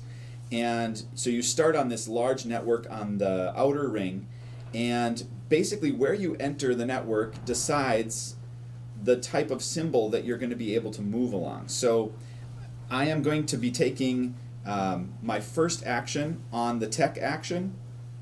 And so if Gilly and I are playing, you pick a color. I'll pick yellow. Okay, and then I'll be pink or purple here. So I'm going to remove these. These wouldn't even be on there because it's only 2 of us playing. So I can now choose to move this pillar or this meeple, basically your IP address, out onto the network, and I have to go clockwise. But you can move quite a ways, because what you're doing is you're moving along the network until you reach the symbol that you entered the network on.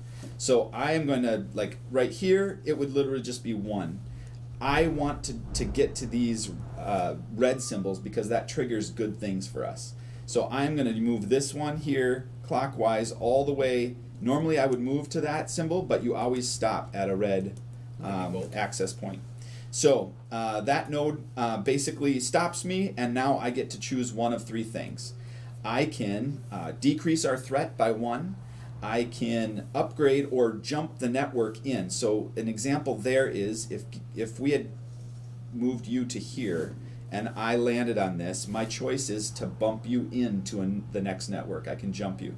Otherwise, you have to travel this ring forever, basically, until you're able to maneuver and work together to bump the other person in. And then also, again, thematically speaking, that's like the layers of security on the network. You're trying to get into the CEO is at the center. They are very, very secure in their place in the network, and you're trying to reach that center. Yep, that's correct. And then the other thing that we could alter at one of these access points would be the signal strength. So like your strength would be, we could bump it up to a 2, or mine. You have full control over that, and we'll get into why that's important later. On the other hand, while we're traversing this network, Bo Zephyrs here at this threat level, and should I review threat at all, or I think should we just, we'll come back to it. But at this threat level of 4, when we hit this, it says CEO pings network 3 times. So we take these pings, which would be pegs, and we put them out here, and they're getting sent out from his office basically, and they're traversing the network. Now they always move an automated 2 points. And that happens at the end of each round. So every 3 turns, they're going to move. So they're actually working their way out. Mm-hmm. And right now, their strength is 1. A 1 and a 1, if they meet up, is going to, like, the corporation's going to win out. And they're going to bump you back to your starting place. So if you've worked your way in to here, and let's say these triggered like this one hit that access point, so go ahead and roll that. All right, ping. A ping. We don't have an extra token, but what that does is it actually sends another ping out onto the network. That's a 1 in 6 chance. So now the CEO is basically, adding to that threat. And let's see, what else is there? There is a +1 security. That means that the strength there is going to bump up. And then there is increased threat and network move. So the threat is going to actually bump this meter up on its own every time that's rolled when an access point is reached by the CEO. And then the last one is the network move. So same thing applies here. If that's triggered, any of the pings that are on a connected network, except going in the opposite direction. Yep, so connected meaning these white lines here. Yep. They're going to move outward. So now all 3 of those go out to the ring, and now you're effectively trapped there, or I am. So on my move, the first thing I'm going to want to try to do is move you. So let's say I'm on the network. That happened. I chose to access the network. I successfully got on. and now it's my turn again. So I'm moving this. My play here would be to get to this access point with that, because I could move all the way to here if I wanted to, but I have to stop at there. I'm going to now increase the signal strength of this one to 2, and then I'm going to go here, and now I would normally move all the way to this one, but because I'm bumping into a ping, I stop there and I boot it. The reason I boot it is because my strength is higher than... Well, hopefully. Not in this case, yeah. In that case, yeah, Yeah. sorry, that was just an example. But so like, yeah, a 2 and a 1. If it were tied, I would end up getting booted back. Yep. So you're gaining XP when you're able to do that and send a ping back. There's also a way to remove that ping completely, partly based on which bot you are and what types of other choices you've made and equipped yourself with. And then ultimately, your goal is to reach this center point, this center node, and that would allow you to grant group XP to your entire group. There's also objectives that require you to get to that point. So you're constantly trying to work in, but it's definitely a cat and mouse game, because as the strength of the CEO's pings increases, you have to kind of be ready to dodge it. Yeah. The other thing to note is that when you or a CEO's ping bump the other one, you drop down 1 strength. And that's to keep you from, like, things from getting out of hand. So, like, anytime someone is booted, the person that boots them or the entity that boots them goes down in strength. So that's, like, it's way more than just a mini game. But at the same time, it has a lot of simplicity to it that allows you to, like, get into the network, traverse as far as you want, but these are actions that you can't use out on the board, which is fine if you're waiting for a guard to go by. There's nothing else for you to do with those. So go ahead and use all of them to your advantage if you want. But the minute you're done and you decide, okay, I'm done in the network, you can exit, and then you still might have actions left to do something else. So if you're in front of a door, you could potentially use that utility action. Or if you just want to move, you can still do that because it's a general action. You just don't get the bonus. Yep. Yeah, I think that's. I mean, hopefully that all makes sense. Yeah. So you can probably also see why we covered physical actions in the last video that we talked about Burncycle, and why we're talking about it here, because I think talking about it all together when you don't have a rule book in front of you or anything else, and we're just talking off the cuff, might have been a little overwhelming. But one of the ways that both of these, things interact, both the physical and the network, is how it affects your overall threat level. Yep. So why don't you... I'll talk through that. Yeah, next. talk through a little bit about that. So what's cool is you've got all of these basic systems with how you move, access doors, access terminals, how you move within the network. But what changes that from game to game is, one, the person or the CEO that you're facing, which will determine the entire building, layout, all of that. And then also the guard team, or the defense or security team that is drawn, which is at random as well. So that security team is made up of a captain, for a better term right now, and that captain has a very unique set of skills that will really shape things, especially when you get to that 3rd floor. And so this one, Crucible, he actually pursues your captain, no matter where he is. So by the time Crucible gets out onto the board and is accessed, and that's usually floor 3 unless you trigger certain things early. Sometimes your threat triggers the captain to come out faster.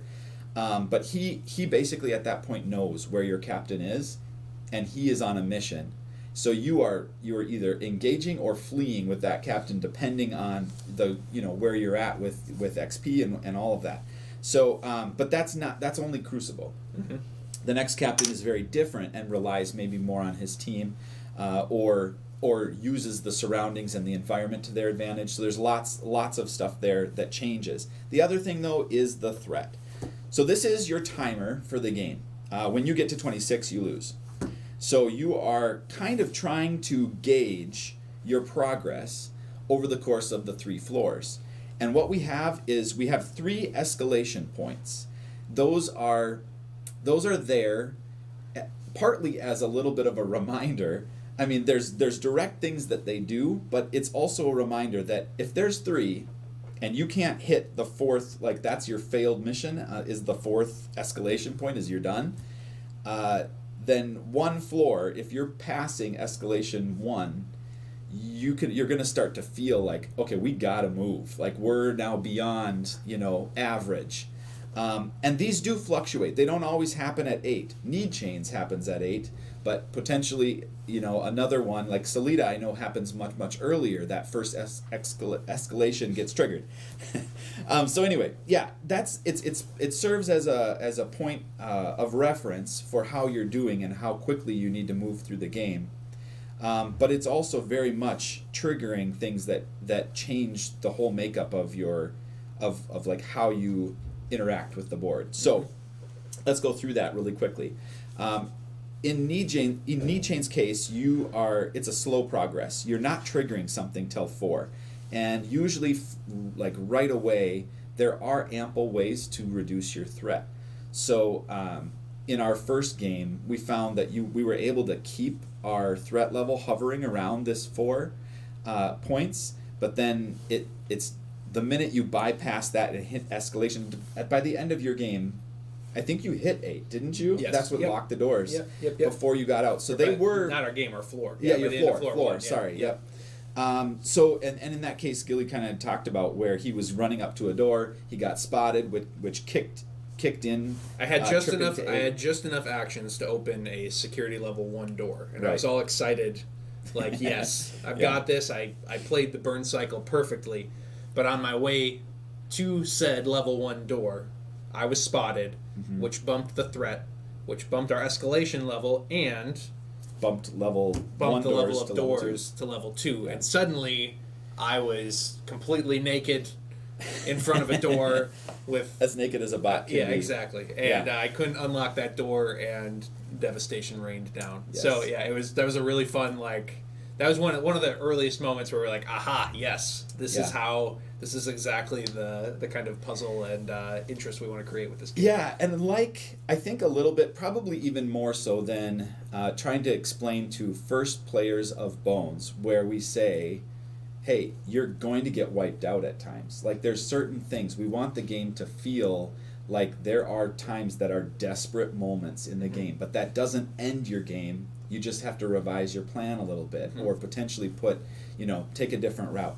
So in this game, like, I will say, you are going to get spotted at some point. Like, that's not a thing you just, like, you will try to avoid it, and probably you might be very successful at it. Depending on your bot makeup, you might get through a floor without being spotted. But in the end, you're going to get spotted. And so, like, that isn't the end of the world. It's just, like, when you get spotted and whether it was your choice or not. Like, I remember Shannon rounding a corner and being excited about running down this hall and then realizing after the fact that the guard was, like, way back there but had a lot of awareness and was able to see her. And she's like, oh, crap. Like, okay, so she got spotted. Did that end the game? No, not at all. It just bumps your threat up by 1. So then you factor that in. How close are we getting to escalation 1? So it's really, it's an exciting piece, and what I wanted to break down and share with everyone was just that, like, Bo Zephyrs and the threat level and how he acts within that threat level is very, very different than Salida, the company Ignatia and Grimace, all of those different companies. So in Need Chain's case, it's a hodgepodge. Like, it's very hard to, like, pick a very specific strategy for this threat. When I'm looking at this, he's getting on the network, so he's got the network covered pretty well with 3 pings going around right early on. Doors are getting accessed or bumped up in their security. He's shutting down one of our Burncycle slots, so we can't even use it anymore. He's adding a tier 2 guard to the spawn point number 1 out on the board, so new guards are coming in. And then, like, he's freezing certain spots, which we can talk about in another segment. And then, like, at the very end, like, he's shutting down terminals. So no more XP gain from terminals, like, stuff like that just shuts down.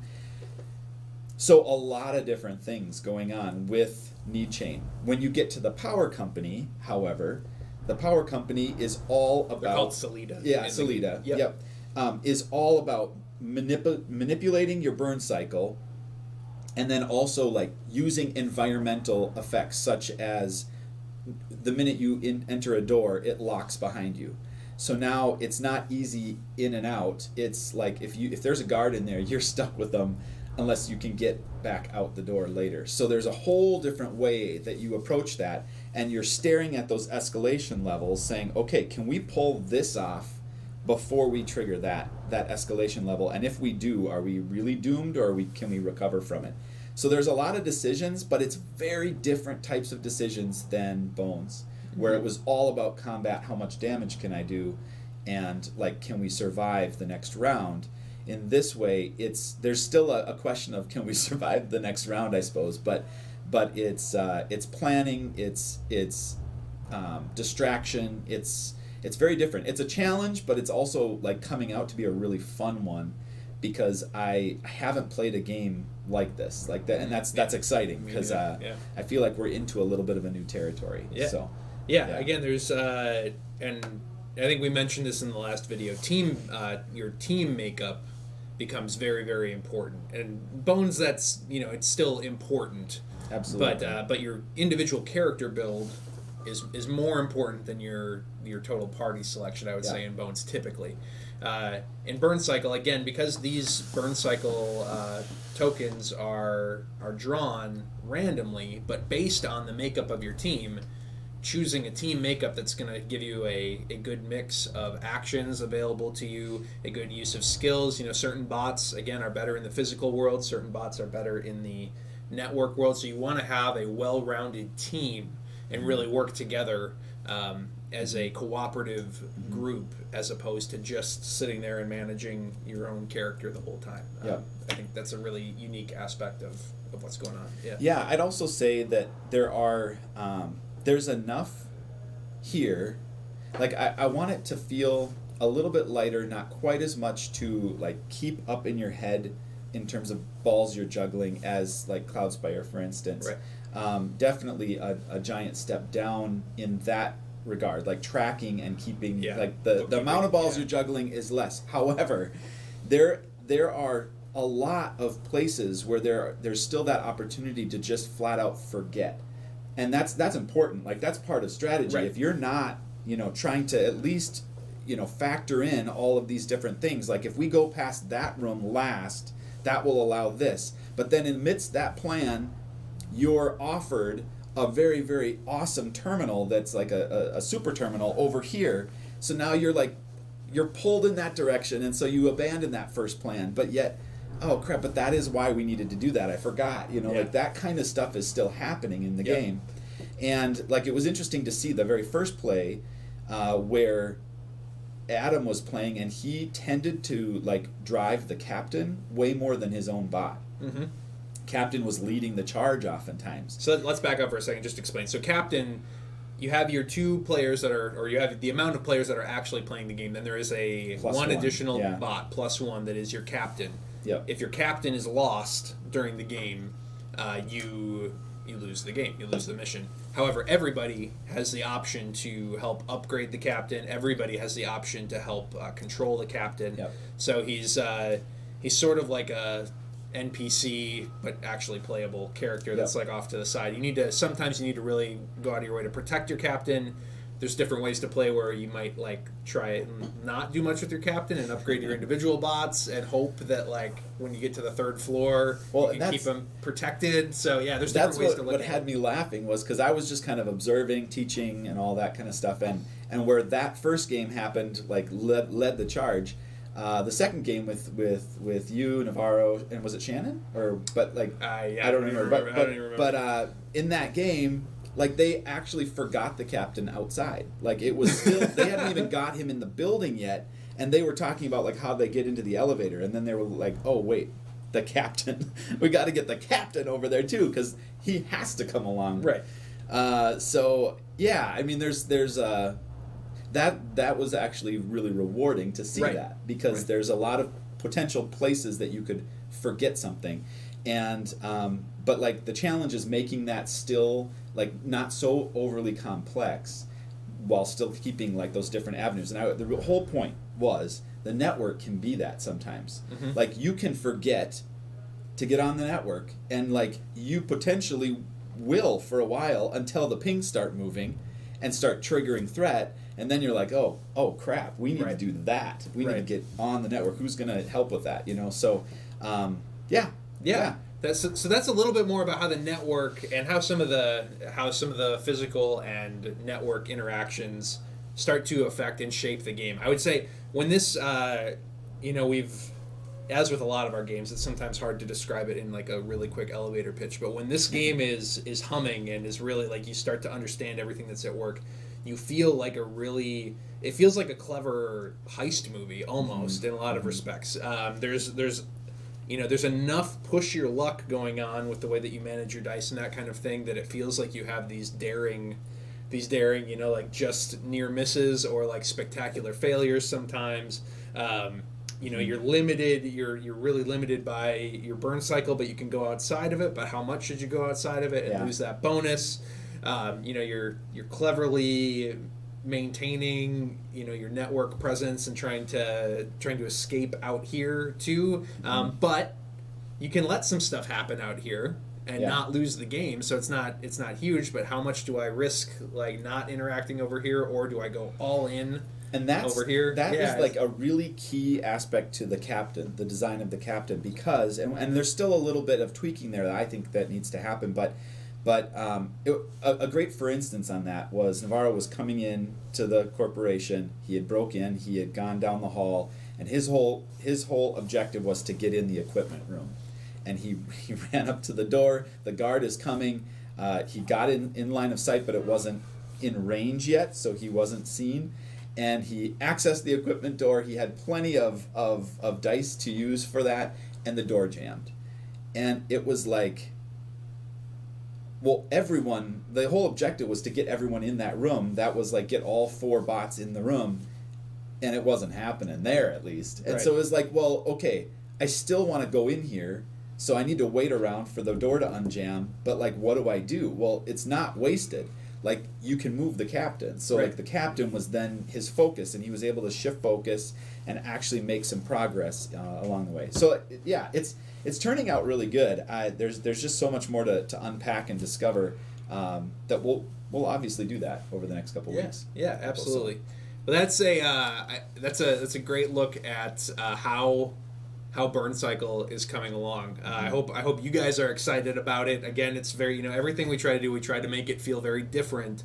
Obviously, it has the chip theory DNA in it with the chips, and there's skills on chips and stats and all that kind of stuff. But again, we're not interested in remaking Bones. We want to do something different, and so this I think is shaping up in a really, really cool and unique way. And like Josh mentioned, I don't know of anything on the market that really even resembles this right now. Anyway, there may be something, but I mean we obviously don't play every game that comes out, but we're feeling really excited about it. Gonna be on Kickstarter on November 10th, so be there or be square. We're not ready to talk price points and that kind of stuff yet.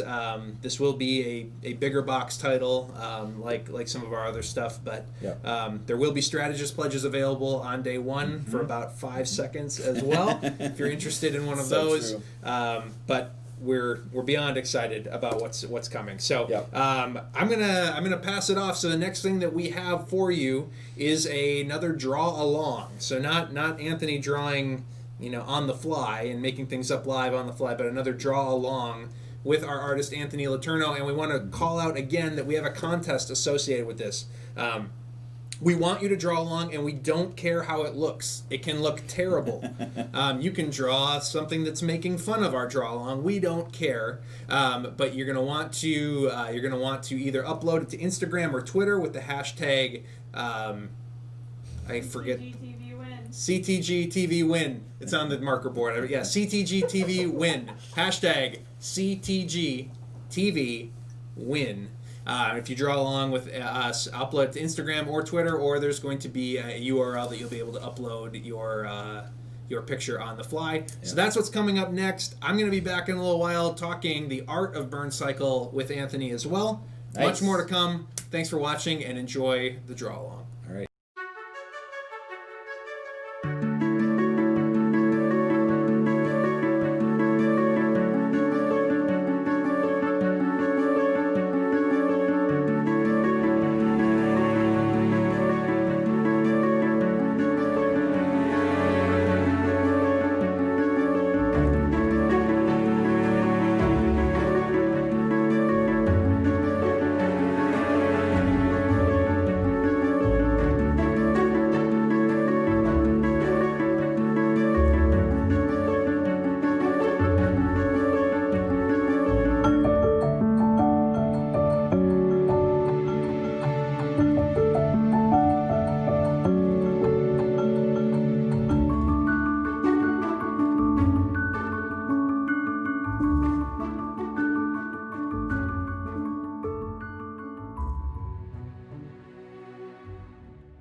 Hi, welcome to our How to Draw series. I'm Anthony LeTourneau from Chip Theory Games, the artist who worked on Cloudspire, on Too Many Bones, Splice and Dice, Undertow, and the upcoming Burncycle. Today we'll be drawing the Roac character from Cloudspire, and the tools we'll be using are a construction line blue, a black pencil, a kneaded eraser, and I'm drawing on basic white paper.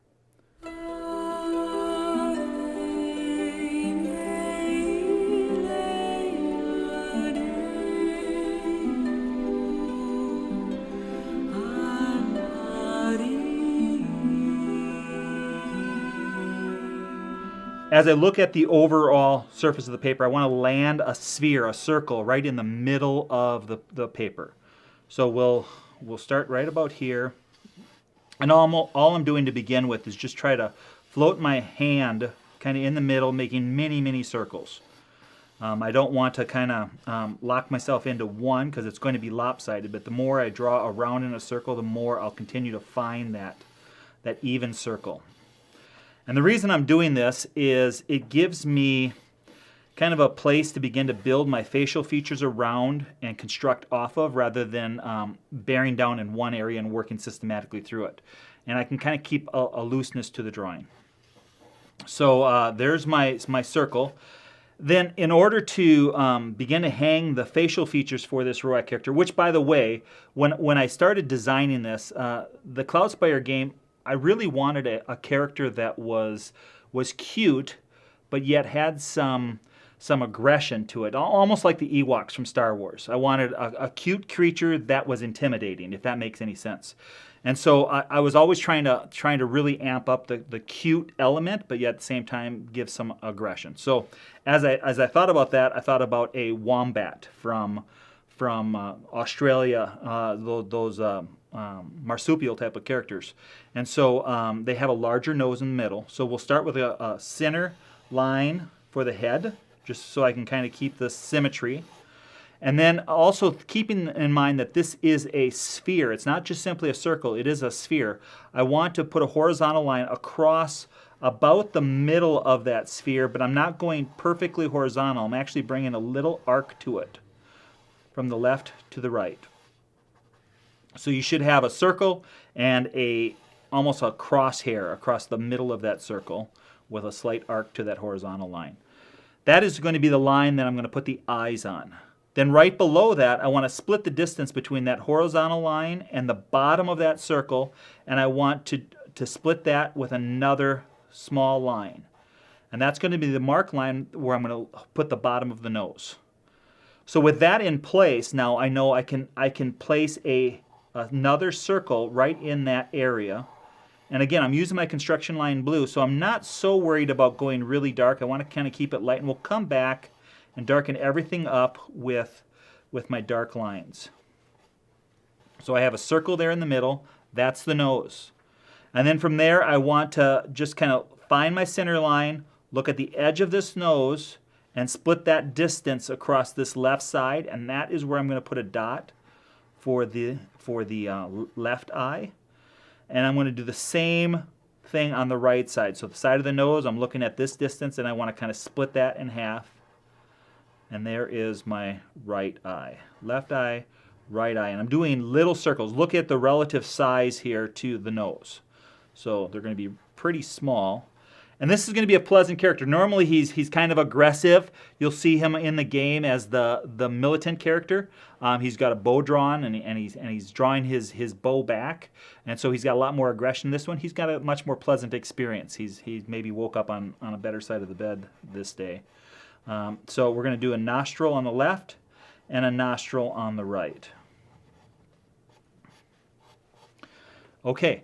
Now I want to do his pleasant little smile. So we're going to do a W, but I want to draw this W in more of a lopsided way, not completely symmetrical. You'll see what I mean. I'm going to start over here a little bit closer to where the edge of this eye is, below the nose. I'm going to start that line, and I want to bring it up to just below the nose. And I'm going to draw a W this side of the W. And then this side, I want to pull it all the way up so it's lopsided, a little higher than the nostril. And I just want to kind of do a little crooked smile. Okay.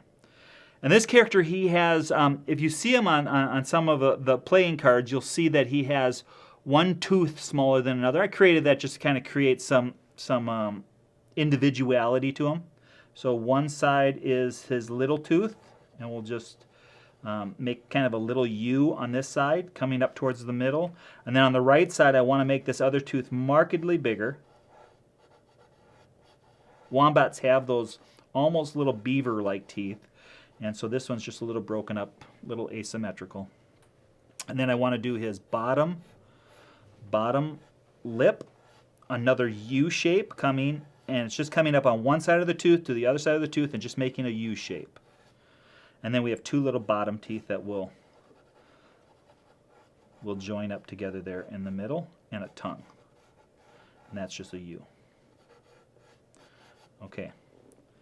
All right, then we want the bottom jaw, and that will be right below that tooth line, kind of following from the edge of this corner of this mouth down, and it's going to square out on the bottom and then join up on the other side. So almost a squared out U on the bottom. That will actually have some hair as we begin to finish this out, but we'll just, since this is construction lines, we'll just leave it where that is. Now he has this round face, but wombats have these kind of like fluffy cheeks. And so we really want to use that feature by following the sphere, and we're going to bulb this out like a D shape on both the left and the right side. So following where that bottom jawline is, up around the edge of that sphere, just kind of make a big D shape here. And then we'll try to keep it symmetrical on the other side.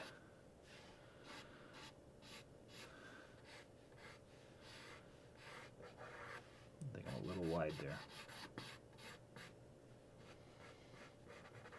Okay.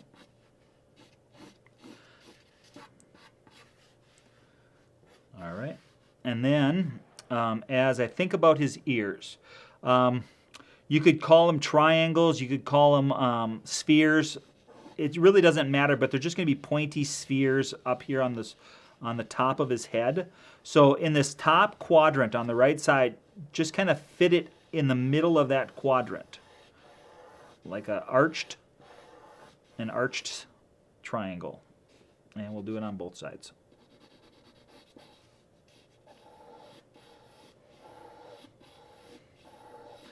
And again, we're still in construction blue, so I'm not too worried about a lot of details. A lot of this will come out when we begin to add some dark lines and tie everything down a little bit.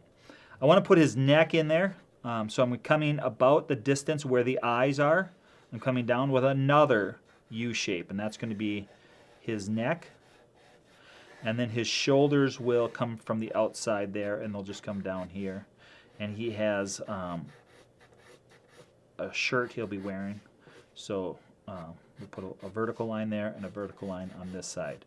So that's all the basic features are in place. Now we're going to begin to start tying things down and adding his stripes, his face paint on top of all this.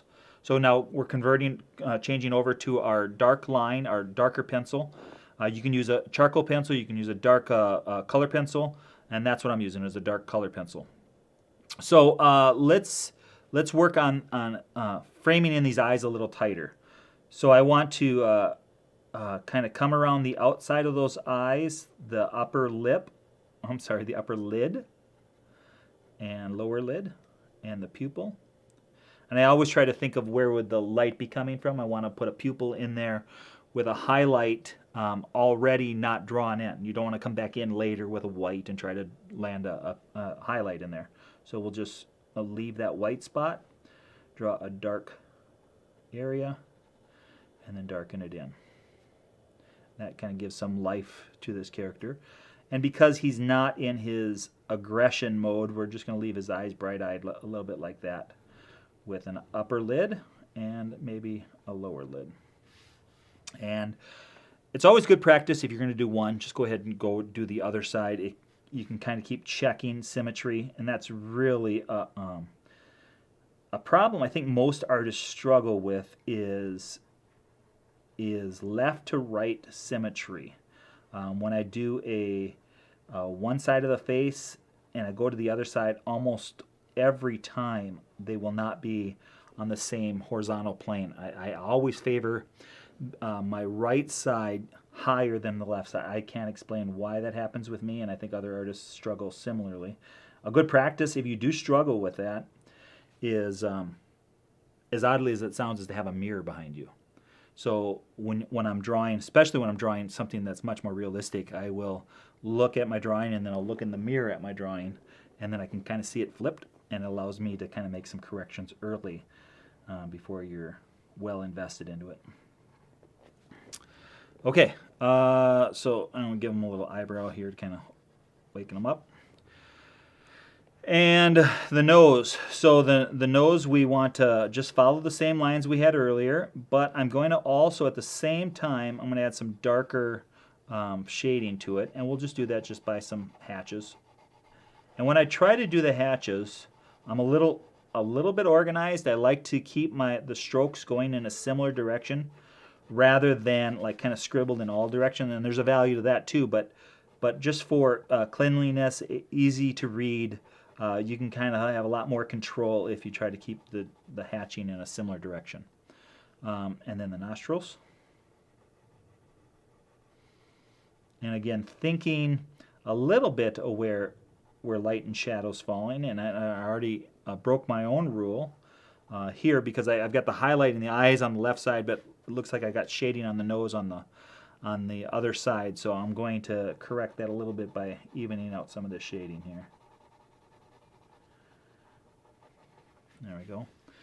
And he does have a snout, so that nose isn't just in the middle of the face. It does have a snout it kind of hangs on, so I'm just going to add some additional character lines around the top of that. And then we can add some fuzzy little whiskers as we're drawing this bottom upper lip. That doesn't make any sense. This upper lip, not bottom upper lip. And lopsided smile. Let's tighten down these teeth a little bit. And shade in the back of the mouth, leaving, and this you can go in pretty dark, because that really is the area of his face that would virtually get no light, so it's just really going to be really dark. And then the lower teeth and the lip in there can get some shading. Now as we're drawing that bottom lip, it should have a little bit of thickness on its own, so we're going to kind of add another little lower lip there. And now the bottom jaw, this is actually constructed, has fur on it, so let's kind of break that line up as if it has some lively fur. Okay, and now let's work on the overall envelope of the head, the fur on the sides of the head. Again, when you do this, keep your lines kind of broken, irregular, pulling one tuft of hair up this direction, maybe pull a couple, three going down this direction. And I kind of like to mix it up and not keep all my lines connected. Sometimes it's easier to kind of lift your pencil up, move around in different directions, and we'll do that on both sides. This is kind of the fun part. You can be pretty loose. And of course, the more random you are, the more windswept, more action going on in the environment around him. So he could be in a more windy environment. And then to add him a little bit more character, these little tufts of hair on the top of the head. Let's do 3 of them. And again, keep them random.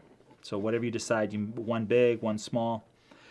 On the character in the game, he has a little nibble out of one side of his ear, and it's on his right ear. So as we perfect these ears, let's follow those lines. They come to a little bit of a point above that construction line, and then we can do like a little bite, a little chew out of the right ear, a little nibble out of it, and then come back down there. And then we'll try to draw the left ear very similarly, but it doesn't have to match it perfect. He's an animal and there's going to be some asymmetry to it, but keep it as close as you can.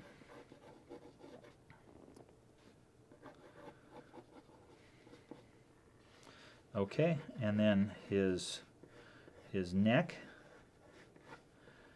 shirt lines, and shoulders. And these you can choose to add a little bit of hair if you want, but the feature is really around his face up here. And as we wrap it up, I'm going to add some shadows below his head, thinking that the light is going to throw a cast shadow from his head down to his neck and shoulders. Allows his head to stand out a little bit. And that is it. I hope you enjoyed the time drawing the Roac character from Cloudspire, and I'm hoping you can join us next time. Thank you.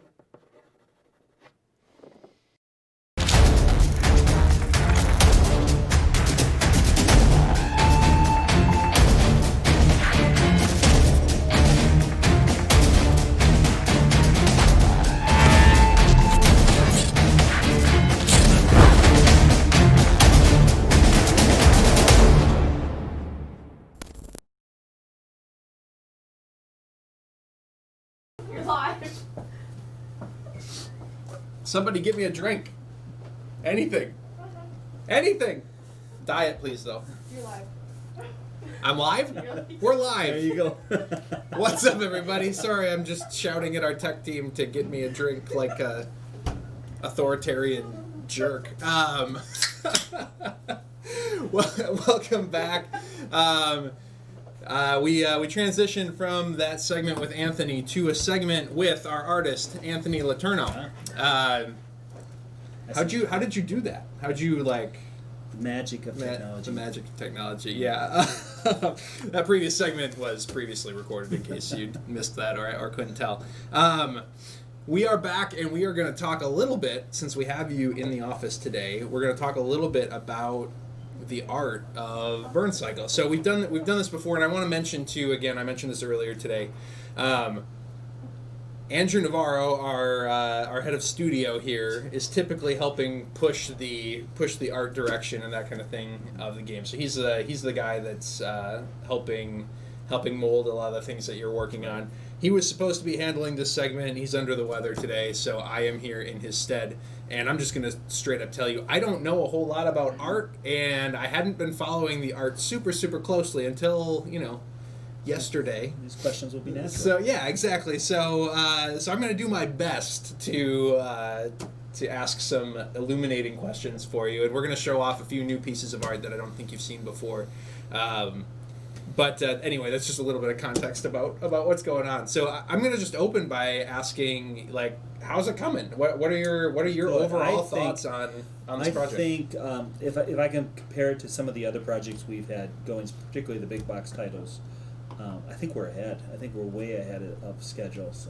Some of the Kickstarters we're releasing very early sketches, and we hadn't yet gone to some advanced art. So I'm very comfortable where we're at. Yeah. We're still 6 weeks out from the Kickstarter. Yeah. Not quite. Maybe a month out from Kickstarter. Yeah. So, talk louder. They're telling you again, yes. Anthony. Yes. Okay. All right. Project. Come on. Project. Yeah. Let's talk about just in general the difference between this project and previous projects you've done for us. I think in general, most of the other projects we've done here at CTG have really leaned into your more illustrative, organic, painterly side of things.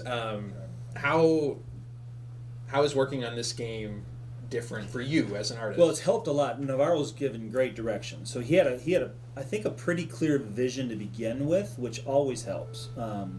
If I'm kind of stabbing around just trying to adjust my style randomly, it's pretty hard to land on anything. So he already had a kind of a direction he was thinking of going in.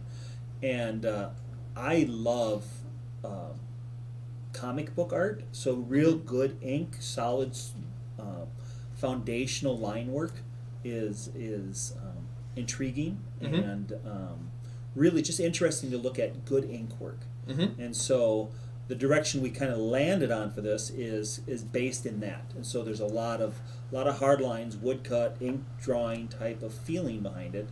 And so once we kind of landed on that as a as a grounding point.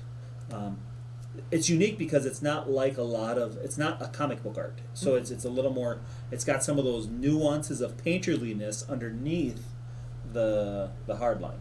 So the fact that Navarro had that kind of envisioned, and then we've just kind of adjusted it over a few preliminary sketches, and I think we're in a good place now moving forward. Yeah. Looking at a lot of the, we've only got a few like finished approved pieces for the game so far. A lot of things are still in the near finished or kind of mid concept stage, but everything it looks so different from everything else that we've done as a company, and I'm really excited by that. And you can probably see in the basic, even in the cover art for the game, that striking like neon orange backdrop for the colors is really cool. So this game also, most whether you've realized it or not, because sometimes it's subtle, sometimes it's not. In the case of things like Trip Lock, it's very, very obvious.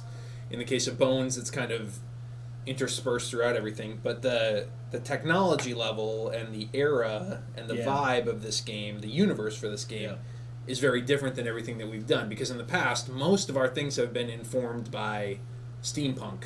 And if you can't tell, this table and these chairs and even our whole office is kind of outfitted in steampunk. It bends stuff. that way. Most everything, even some of Cloudspire had some touches of those types of strapped-on apparatuses type of thing. Right.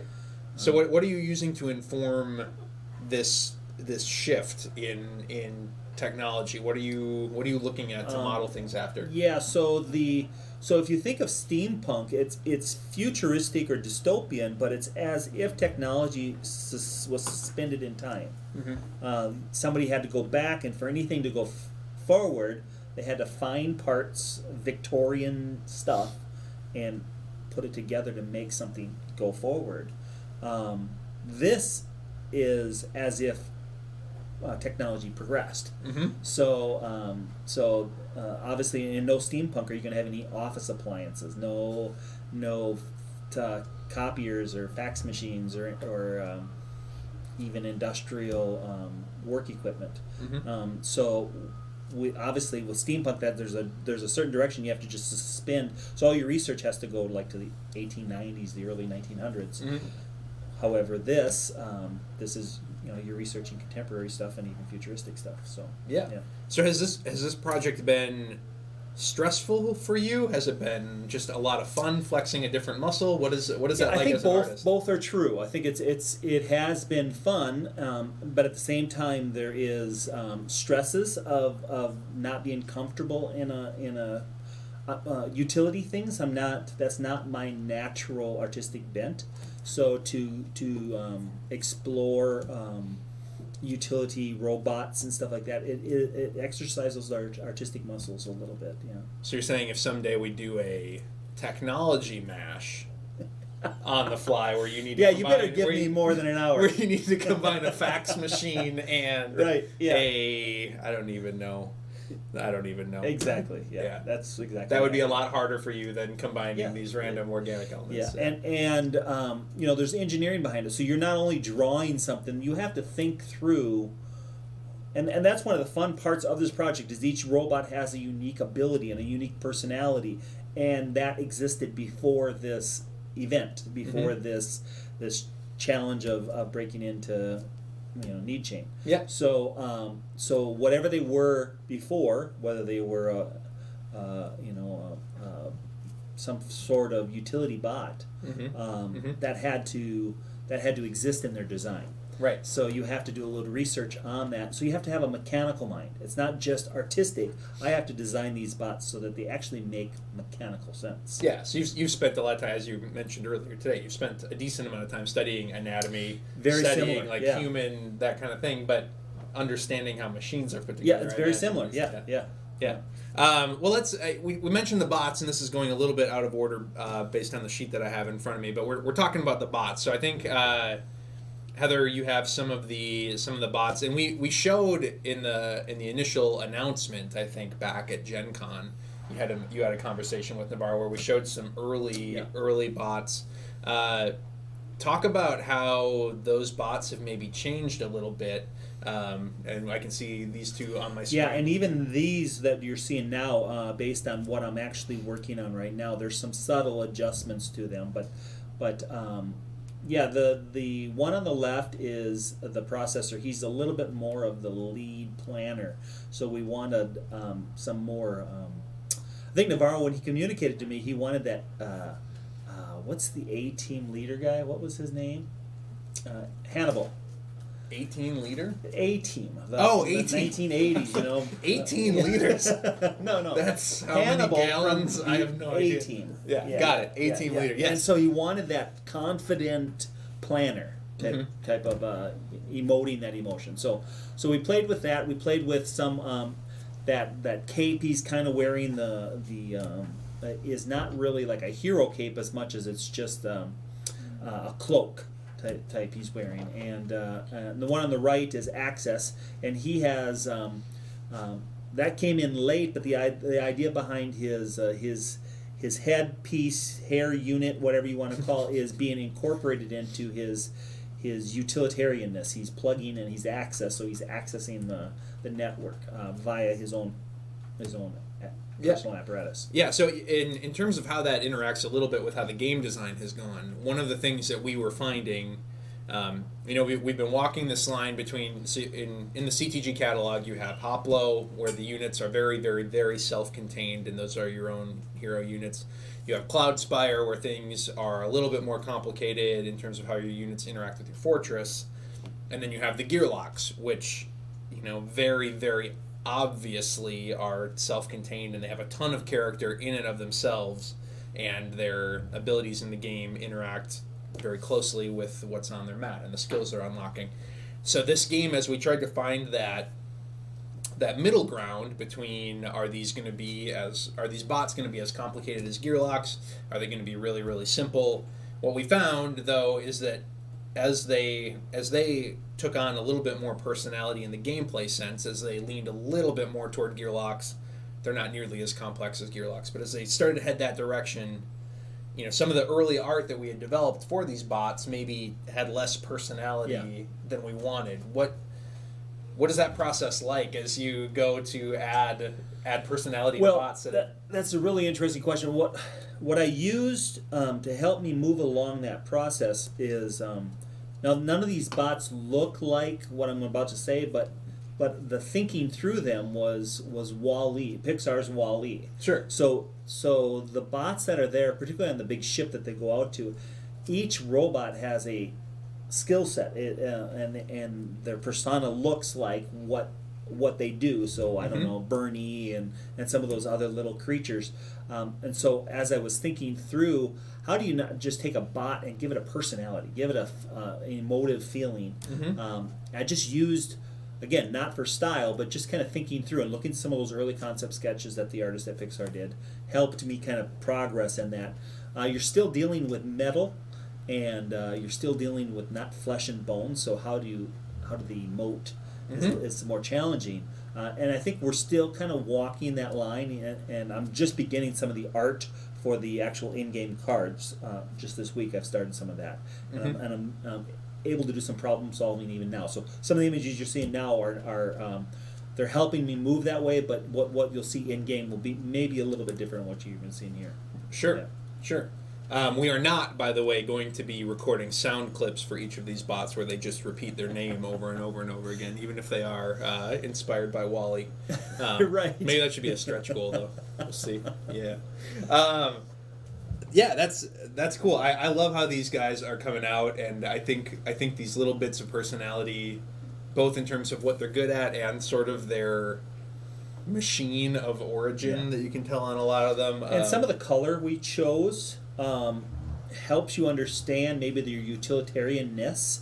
So like some of the previous ones, those a little sneakier, so they're in a darker paint job on them, and then some of the more construction based ones where they would have been tearing things apart or building things are speak to that. The one on the right here that I think you're seeing is Memory. He's white, so he has a little bit more of a maybe of a service bot, more something like along the lines of a rescue bot. So Sure. going to keep the thinking of how paint informs what you're going to understand that bot's previous life to be have been. Yeah, yeah, that's super cool. So we've got the bots going on. I don't know. Do we have one more picture of the bots? I think that we'll show real quick here. Yeah.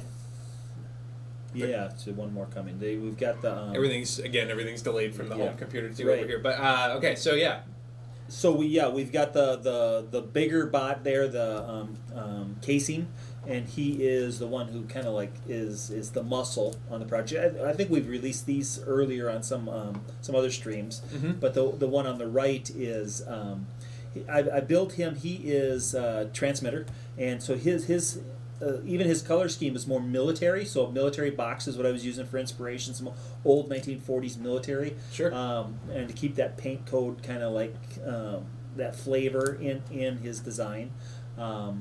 Yeah, so he's a fun little kind of weird looking. His scale is off there. I think when we look at if we were to look at a full sheet, a lineup of them, you would see he's scaled way down as far as he'd be more diminutive. casing would crush him like exactly. a tiny little bug. Literally crush him. Yeah. Yeah, absolutely. So, and then I think another thing that, and you're gonna see more of this when we show the CEOs here in a minute.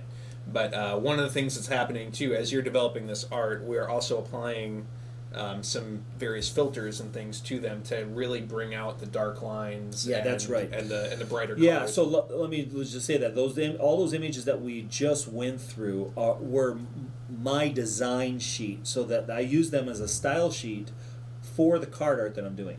So when you see the CEOs, the bot designs will be closer looking to what you're seeing these CEOs to be, with that hard line and that more comic book feel, but with a little painterliness. Yeah, absolutely. So let's move into the CEOs. Let's talk a little bit about those. So in the game, again, the robot overlord, or the robots have been overtaken by corporate robot overlords who are humans. And thematically speaking, in the game, humans were wiped out, robots brought them back to life, and then humans promptly decided to, take dominion over them again, and kind of. Why do we do that? Oppress them. So, so you can see here, and this is the CEO of, I believe, Solida, Yep. which is the energy company in the game. So you can see here now. This piece is pretty much final, as I understand it. Is that I accurate? think that's going to be in game. Yeah. So this is a really finalized piece with all of the graphic filters and that kind of thing. And you can see here the much harder, darker lines. How did you approach designing these evil corporate overlords? It's not different than a lot of other work that I do. Is you start out with just regular pencil lines and you draw them, and we do a volley back and forth between myself, Navarro, and Josh is involved in that process a little bit, and so then from Josh there, Carlson, yeah. And then once we get a kind of an approval in the general direction of where we're going, then I can actually digitally use an ink, and I ink up the character, and then we can kind of work on some colors. It's to come up with her character, though. That was a little bit of a challenge, because I don't think any of these plug-in features were originally in the concept of her, but that came about just as we were kind of volleying some ideas. I think Navarro threw that out there. That it would be kind of cool if she had. I don't think he used this term, but I was thinking of Matrix, like being plugged into the Matrix, and so that was kind of the thinking. I like the visual of all those kind of things coming in from different radius directions. Sure. Yeah, we can move to the next CEO, and so this is the CEO of Need Chain, which again is a company that sort of supplies everything to the entire world. So you want to talk about this one a little bit? This one. The idea behind it is there's a CEO who would be in charge of that big corporation, that web-based purchasing corporation. I can't think of his name right now. Yeah. Well, so the in-universe name of this one, I believe, right now is Bo Zephyrs. Yeah. So you might be able to put something together from that. Maybe. Yeah. So we didn't want to do a literal take on that, but we wanted to kind of feel that in that direction of a professional, but yet there's still a little bit of a villainous side there. So some of the lighting, I wanted to look a little darker around his eyes. I wanted to give him a feeling of a little bit more of some weight, but yet still, he's a corporate CEO. Yeah. So, yeah. Yeah. There you go. Okay, we can show the next one we've got. I think is the CEO of Ocularity, which is maybe going to pop up on the screen. Yeah, and he's like, yeah, okay, perfect. Yeah, so I think he's my favorite. Okay. Out of all of them, I just Why? I think he's got the right attitude. Early when I was able to get the pencil on him, and it kind of landed where I wanted. He kind of expressed confidence, but yet a little bit of just the tilt of his head, maybe the way his the glare is there. And the cool thing about him is his eyes. Now you can't really see it, and it's definitely not going to show up in the chips. But he has this photography lens in the iris of his eye, and I can see it. It's got a real kind of cool, particularly full size on my digital tablet. I thought it came out well.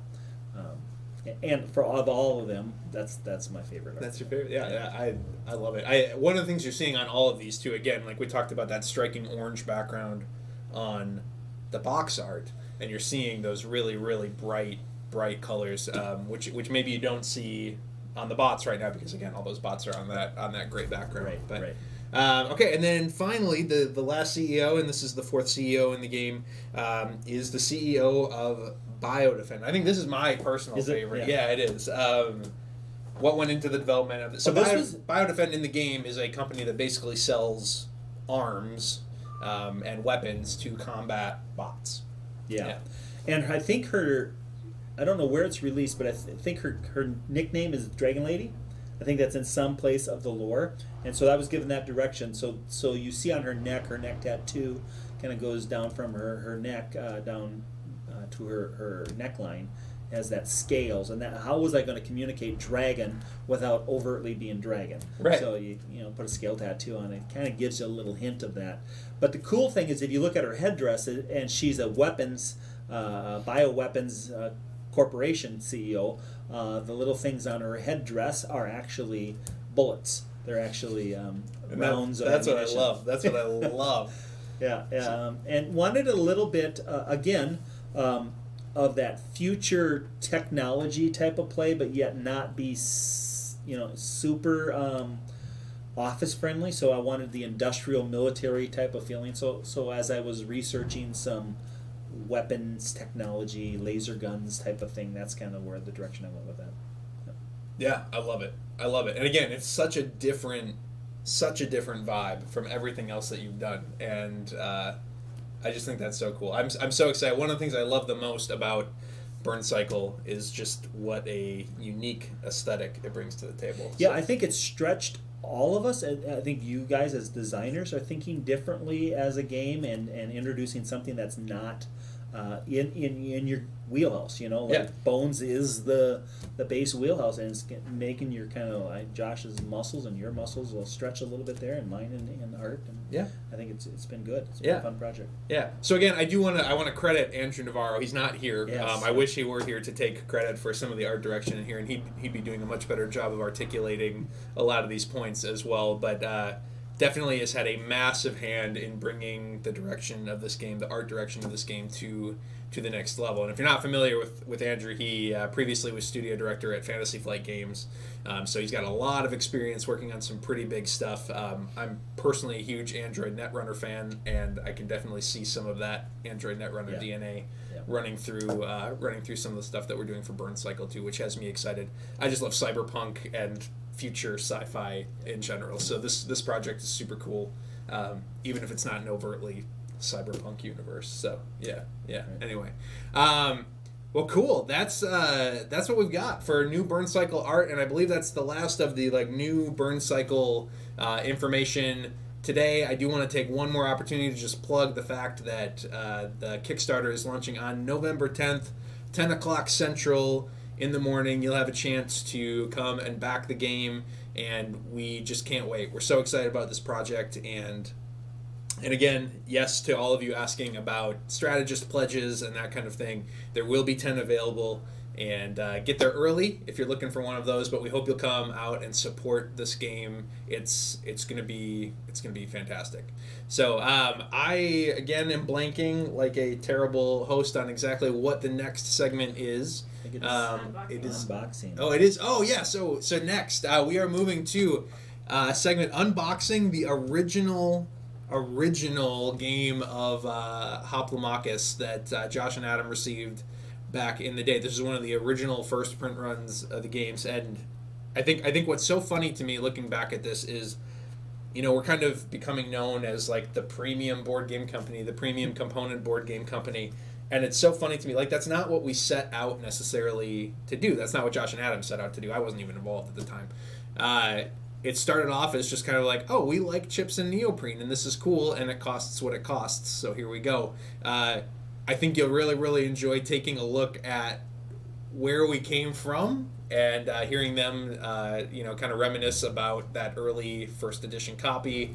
And one of the reasons we're redoing Hoplo next year and doing Hoplomachus Victorum is because we now want to do the game in a way that really represents where we're at as a company. So hope you've enjoyed all the content today. Anthony, thank you so much for being here today for all of these segments. It's been a pleasure.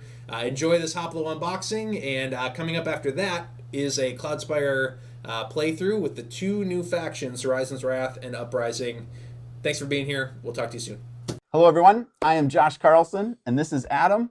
And we have a special episode today. We are going to take you through, we've managed to find one of the very first copies ever produced of our Hoplomachus board game. Yes. And we want to break it open for you and give you a look at what it was then, and then compare that to what it is now. What do you think? Should we do it? Let's do it.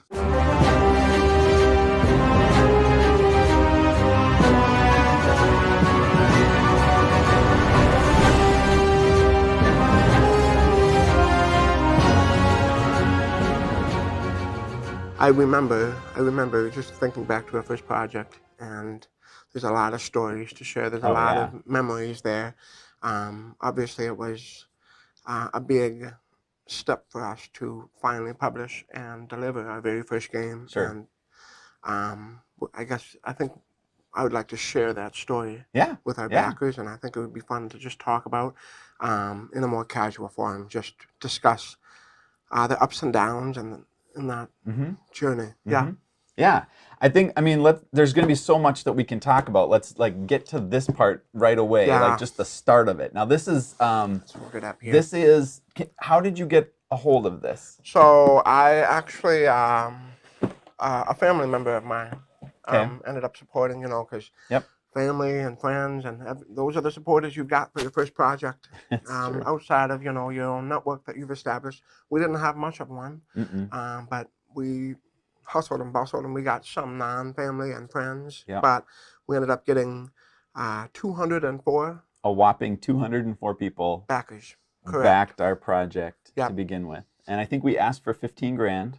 We did, and we ended up funding at around $25,000. It was a big amount of money back then. It was. For us not doing this full time at all, we were doing different jobs, it felt significant. Absolutely. Absolutely. I remember we were breaking down all the math. You had done all the homework. You were, you were in contact with some of the publishers, and you had your spreadsheets out, and I think we sort of came to right around 15, but it was a little higher than 15,000, and we had talked about it. I remember we very carefully picked this $15,000 mark, because we were like, okay, so if we asked for 20 and we got 20, would we be okay if it fell short? Yeah.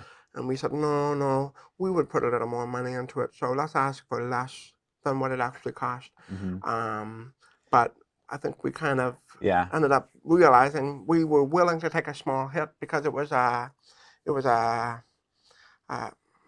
project of love rather than money. It was a hobby of ours, and we had always wanted to publish our game, right? But I remember having a few people on speed dial that I was thinking, what if we get to like 14.5 and we can't cross the line before the end? Like, is Right. there anyone I can call that I could be like, hey, I'll pay you back. I'll pay you back later. Right, Like, yeah. please help us over the edge. Because I mean, we were checking out, again, we were new to Kickstarter. So we were learning all the guidelines and everything. But that was one that I figured it was probably pretty clear that you couldn't put your own money in. So, yeah. It's it was important to note. just So speed this dial. was, so our homework and everything was in 2011. Yeah. So we're talking 9 years ago. That's crazy. I know Kickstarter was a few years old, a couple maybe. It wasn't new at 2011, but we had just discovered Yeah. Kickstarter and the idea of that business model. You didn't need to go to the bank. Yep. It was crowdfunding, which allowed us to get our backers and the money that we needed Right. in one. Right. And it's just it's perfect. Kickstarter is perfect for guys like us. And yeah. Yeah.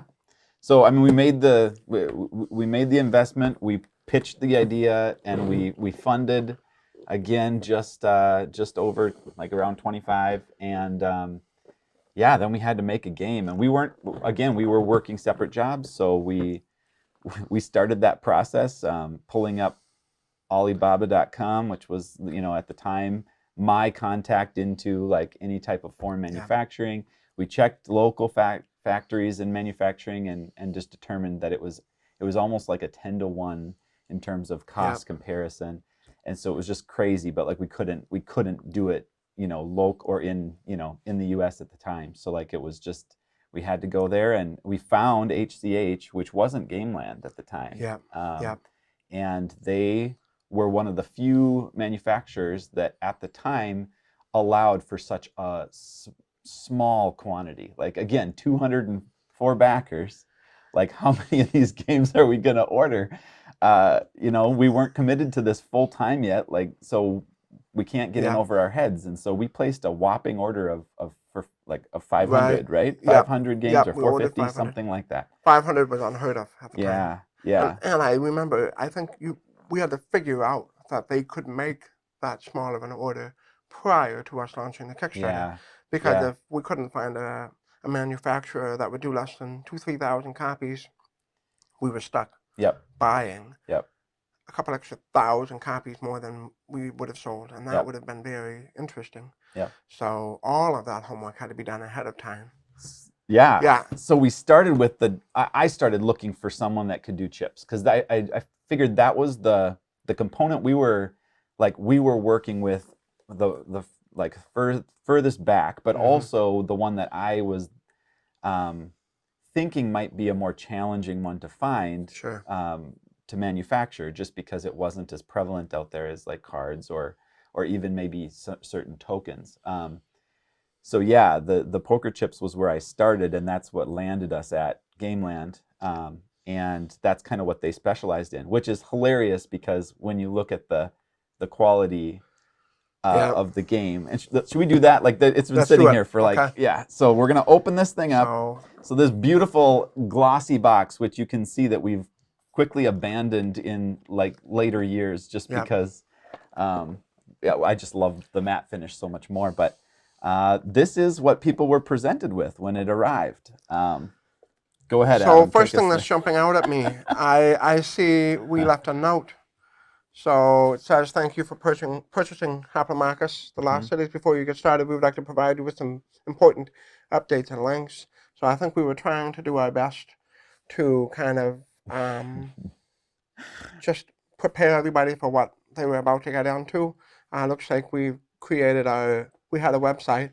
We had oh my goodness, chiptheorygames.freeforums.org. So that was our idea of creating a landing spot for not a blog, but what? Well, it was a bunch of different things. It was supposed to be where we could collect some of the help and whatnot, documentation. It was where we were going to have forms where you could fill out for any types of replacement components and all that kind of stuff. But yeah, it's just a clear indicator that we didn't actually have that stuff established on our site yet, because we were using external services. So wow. that's cool. Yes. And then we have, now again, this is an opened box. This isn't Yes. like a brand new copy. So these were all wrapped, but I mean, like already I'm cringing because the health chips that we started with I remember them coming like dirty. Like there was certain ones that had flecks of black in them, or they just were dirty and uneven. And You see, this is brand new. like This is an unused game. yeah, it is unused. So that's kind of So yeah. crazy. And then they I remember them coming. Now again, at the time we had stars in our eyes. So like this when it arrived, in many respects it felt like just the most beautiful game ever. You know, it's what we had been going for. It's what we had pulled off our idea, and it was actually produced with like relatively no mishaps. And so it felt like we had accomplished something. And so like, yeah, there was definitely a honeymoon period with this where I remember shooting stuff and just couldn't say enough good things about it. Now, obviously, we can pick it apart very, very easily with the dark and the light and the Really? Really quick. So when we had made this game, and you had essentially placed the order with our manufacturer, was there a lot of back and forth? Were there a lot of details, or was it kind of like, this is what I want, please? Yeah. Well, I mean, I don't even think we had Rainbow helping us, Shinshin. So it's because it wasn't Gameland, and they didn't have a game department really yet. Right. I mean, they made some board games. Right. But they didn't have Gameland. You know, nice to meet them. In a way, it feels really cool to think about because we grew and they grew kind of in their own, Gameland established, and we kind of grew alongside of them, if you will. So as we improved, they improved, and it's just been a wonderful, wonderful. Yeah. Well, what else do we got in here, Adam? What are you seeing? I'm seeing dice over there, and maybe you're gonna have to give them grab some of those dice and give them a close up on the camera here. Let's see here. These H dice. I mean, again, I was doing the graphic design for this. Basically one of those situations where you know just enough to make you dangerous, and like it was. I look and it's all in my mind. It's all kind of cringeworthy at this point, from the logo to the to the rule book to the graphic design. But like you work with what you have, and at the time it was just the two of us. So like what do you put on a die that you want to tell someone is a hit? You put an H, obviously, a red H. Yes. So I mean, that's what happened. I don't know any other publisher that ended up doing dice this way, but it certainly was fun to try and make it happen, and it ended up turning out quite well, I thought. Yeah. Well, I mean, everything was just, it felt like done in such broad strokes back in the day. Like, it was, you think about it, because you have so many things you have to do to get this project done. Like the idea pops in your head, well, an H stands for, hit, great. It also stands for Hoplomachus. That's perfect. Like that's what it needs to be. And you don't question it anymore. You just put it on there. But now it's like the first thing I want to get off the dice is the big H. But anyway, it's just crack open a couple chips. Open up some of those rolls. So right now we've got the camera here. So these chips, again, brand new, unplayed. They've been unwrapped recently. But at first glance you can kind of see the imperfections. I don't know if there's small dents. There's some colorations and whatnot. So let me just take a couple out. Yeah. So you can kind of see.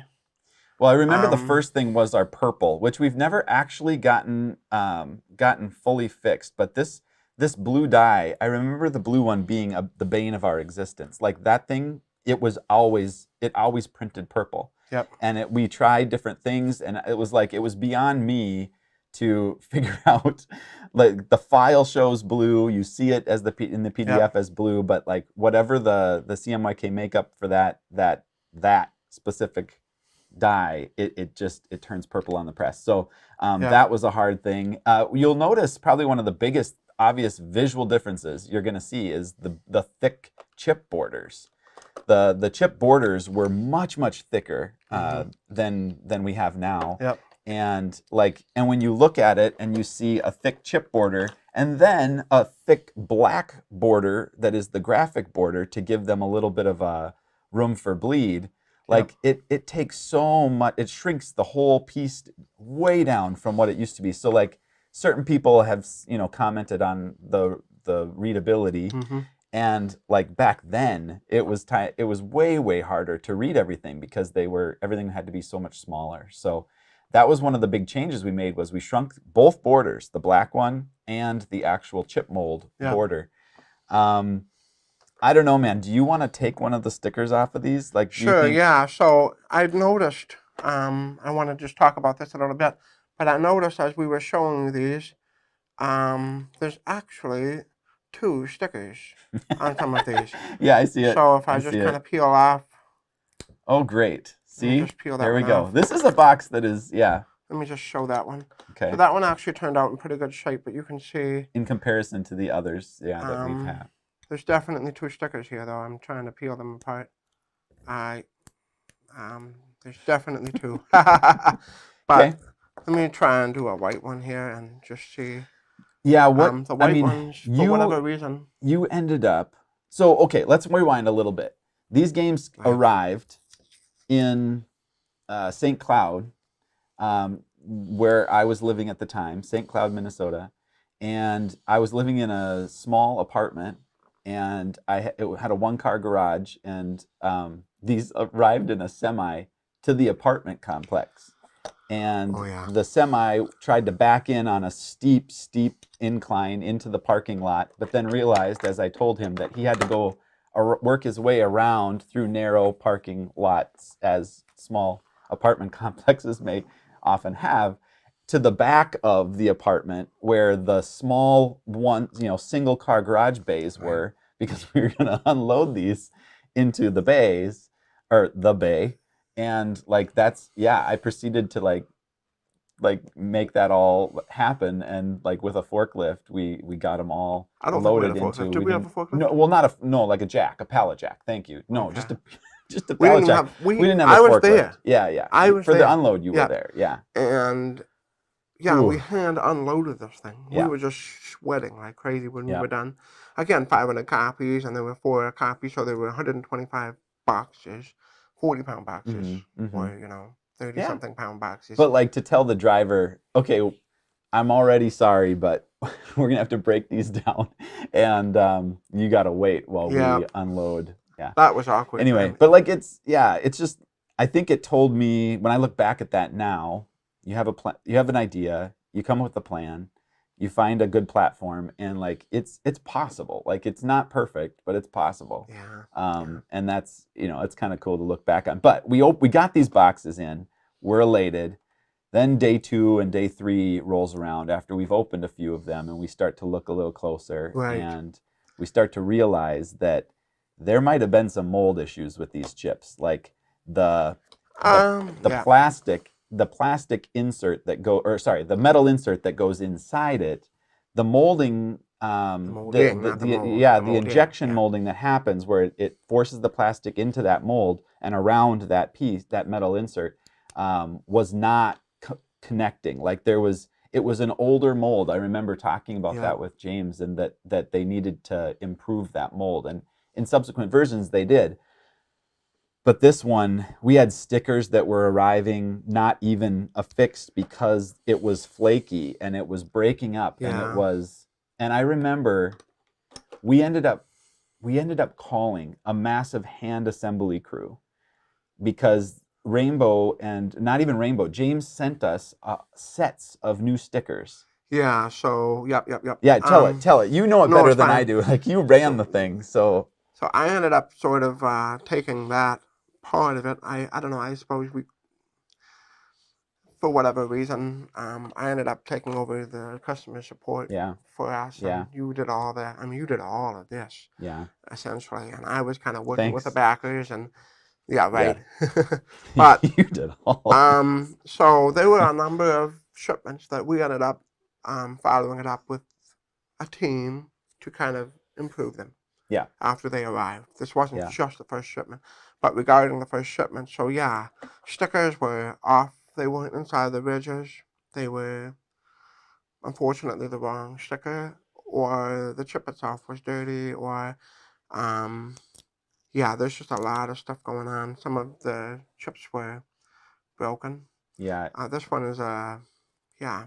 Anyways, And this isn't so again. This isn't about HCH. Like HCH started with us and grew with us, yes, and they have come a long ways. So this is we're talking way back. This isn't a 10 dump years on ago. them Yep. at all. To No, be yeah, clear. no, good point. Yeah, so but we would it's just never what we get this encountered. quality nowadays with No. placing an order, Nope. right? Nope. This is, yeah. So, anyways, so to your Hand point, assembly crew. we Yeah. yes, we ended up hauling all of these boxes into, I actually think my condo Yeah. in my kitchen area, and we ended up having to borrow someone's basement. I know a year or two later, we ended up renting a storage unit and Mhm. working out of the storage unit. And Yep. it was just crazy. But yeah, so I- taking off all the stickers, cleaning the chip, tossing a bad chip, Oh, but we salvaged. So It's 500 ended up becoming more like 350 games. yeah. And so we took the best. Yeah, there was Of the there was 500. a sorting process, and so we had a crew of people that we put a job offer out to, and we Yep. said, hey, we have this, we need help going Yep. through these chips. You need to find the good ones. You need to sort out the bad ones Yep. that stickers are falling off of. We are getting new stickers in. We need you to lift stickers off of chips. Yep. And like we had people that were like, well, it was taking me a long time. So It was taking they me a were long reporting- time to get the stickers off, so they put them in water. They dumped all the chips into a bucket of water and soaked them in their tub.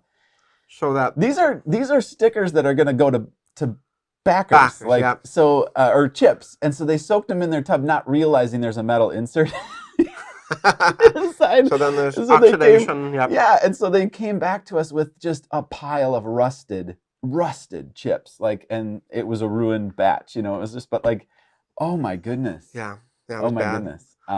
We surely ended up ordering not only more stickers, but did we get more empty blank chips? I don't know. Yeah, But yes, that's where yes. the consolidation happened. From 500 came down to like 350. Yeah. We had, I would even say less than that. We had like 100 left Yeah. after all the backers got their copies. Yeah.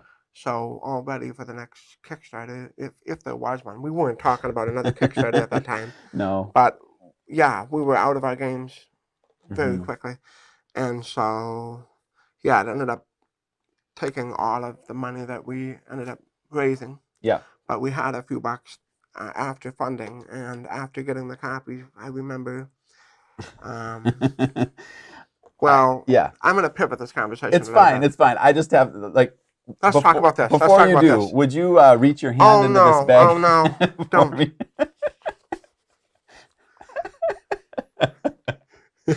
So So yeah. this was the bag that we were supposed to be able to put our hand in Yep, and to fish draw out the chip. the So we ended chips. up just Yep. doing something like this to get a chip out. Yep. But yeah, It's it was like these are some of the minor things that we learned along the way. That was not Gameland's issue. That was definitely our misplanning of how big those bags needed to be. They're fine for holding chips, but they need to hold a hand, and that's something we didn't factor in right away. hold on. So Yeah. Go ahead. the best part, I mean, yeah, the chips, the dice, but I have to tell you about the mats. Okay. So when we got the You tell mats, me about and the you mats. remember, but when Okay. we got the mats, the rolling process was. Oh no. Oh Yeah. no. It was like this. Yeah. Oh wait. You So, got to catch this. This let me was just- the for rolling emphasis. process. It, or at least it felt that way. And then, so they ended up like this. Oh wait, but then Loop. when you put it in the box, please fold one corner back and then force it in, Yeah. please. Okay, so So then it was like this. all right, and that's how And the then the box mats. lid on top. Yeah. And so the problem, not even is that. That's not even the problem. The presentation is one thing. Yeah. But the mats, the early mats, unfortunately, they hold their form. If you can already see that this neoprene is trying to curl. Yeah. And they wrinkled very easily. And it was very Yeah. hard to iron out. We actually ironed out Yeah. mats and Yeah. tossed old mats. And okay, so that's not even all of it either. Do you remember? So Like 1 in 3 mats Okay. had printing, like white streaks. Yeah. Oh yeah. on Oh yeah. the- We took pictures of the many mats that were lined up with the So- white streak in the same place. So a third of the mats ended up just going into the bad pile, Mm-hmm. and we took the 2/3 and tried to iron out Yeah. and straighten them out and re-roll them, so that they fit nice for the presentation that we wanted our backers to have. Yep. But like when you look at the box and you look at what we were trying to do, you know, like this was way more graphics than a poker chip typically has on it. It's a really complex amount of information going on to a small chip. It's got this weird, you know, box that's holding rolled neoprene, which is not a typical thing, certainly in games. And I mean, like, so it's not a surprise that there were hiccups, you know, like in that original batch. What I'm surprised is that we stuck with it for Rise of Rome. Like, why did we even want to do that again? Right. I don't know. Like, I mean, it was we were still over the moon about the product, but there was so much work involved. There was no one else able to do another small print run, I don't think, or able to make the chips that we wanted. Yeah. Or Yeah. plus, we fully believed that there was That things were correctable. improvements, Yeah. correctable. Yep. So I agree. they were great to work with. The company was, Yeah. and so we knew that we would be able to improve. Yeah, from they were the last sending order. replacement stickers. They were Yeah. giving compensation for things that we had said, hey, this is just bad. And we were showing pictures, and they were like, yeah, James did an excellent job. It's what kept us with them, was because we could tell they were learning and growing at the Yes, same time. And exactly. eventually, like, again, we'll take out, I mean, it might be fun to do a quick side-by-side. Again, I like the dice and just some of We the can do side by improvements. side. Yeah, let's pull a couple things out and do a side by side. All right, get that out of there. Health chips. I will take some Health out. chips. I'll Okay. take some out. These were another couple things we got to just show off. So this we found out in the warehouse recently. I'm kind of surprised it missed my go when we were doing the auction, because I think I would have thrown at least one Well, of this these is- in, but Oh, not well, these this ones. is But so there's Training Grounds 2013 champion. Those were for Gen Con tournament, I Yep, think. Yep. This is yours. That was your mine, nickname. But like these were mats that we did during the Kickstarter. We were just figuring things out. So at the time, it was like, well, exclusives. Yes, we should do that. Yes. And so we went above and beyond there. Like these were personalized Right. holding cell mats for and like Yeah, they were there's called a- the Pelters. So if you look at the original Kickstarter, by the Yeah. way, the video, oh my goodness. But anyways, if you look at the original I did that Kickstarter, video. the video was awesome. Thank The you. video was awesome. It's not Thank quite you. up to par nowadays, Thanks. but at the time, Thank you. it was awesome. Yeah, so this is called the Pelters mat. And yeah, It was basically, it was an item that we were like, well, what else could we come up with that, like, this wasn't a really, our first couple campaigns, I think we really suffered from trying to build value in or come up with creative, and it was probably me more than anyone, because like I think this was my idea of like saying, hey, we could do something that is like personalized to the person, because we have this contact that could make mouse pads for us, and like let's do that. If you got something that was with your name on it, wouldn't that be cool? And it was branded Hoplomachus, and like, okay, well, what should that be? Well, maybe they need a place to put their chips when they're not in the game. Yeah. It felt like it was way more half-formed than like anything that involved the game itself. And so, like, again, I think we've just come so far in how we incorporate what we offer. I don't know. I guess just being real. So I wanted to point out that even from the very first game, you and I sought out to produce high quality, very premium experience board games. Yeah. So while that is sort of what we achieved with our very first copy, Yeah. certainly I'm not surprised that we ended up trying to create some custom accessories that really elevated your experience. Mm-hmm. So right from day one, it's that's it's in our blood to try Yeah. and do that. So Well, and I remember the discussion on those mats, and it was basically like, if we are putting all this effort into these chips, and the chips are on the mat, on this beautiful neoprene, and sliding around, not getting scratched, and then you take out a gladiator and you put it onto a table that has a rougher surface or that has some sand on it or something, and it's scratched, it's like, well, what was the point of? So like we were like, well, let's get them off the table. So I mean, it wasn't as haphazardly conceived as I made it out to seem, but I just think we do a better job now of like methodically thinking through every aspect to the game, Yeah. and then making it purposeful, not just like, I don't know, to feed into FOMO or something like that. Hand me that cover, would you Okay. mind? Yep. So really quick, a little background for our backers. So Hoplomachus Origins. So this one we kickstarted and published in 2015 or thereabouts. Mm-hmm. And so now this is 3 Hoplomachus games in. Yep. And to be fair, the copy... 2 or 3 editions in as well? Yes. So Yeah. this, Yeah. was actually manufactured a year or 2 years ago, Mhm. maybe. So this is our most recent edition of Hopper. So we kind of got this out to kind of show the component quality difference. Yeah, by this time we had determined that we were not going to be using we were going to be using a different company for the neoprene. Right. That's something that we felt very strongly about, that we needed to have the neoprene at a certain level. Yeah. And we saw innovation with another company happening, not just like edge stitching that came later, but just vibrancy, and then also eventually die cutting, like the die cutting abilities without fraying and all that kind of stuff. So that is like the only thing, short of like some of our add-ons like alloy dice that are done like not at Gameland, but that's one of the only things, the neoprene, that's not handled through Gameland right now, at least.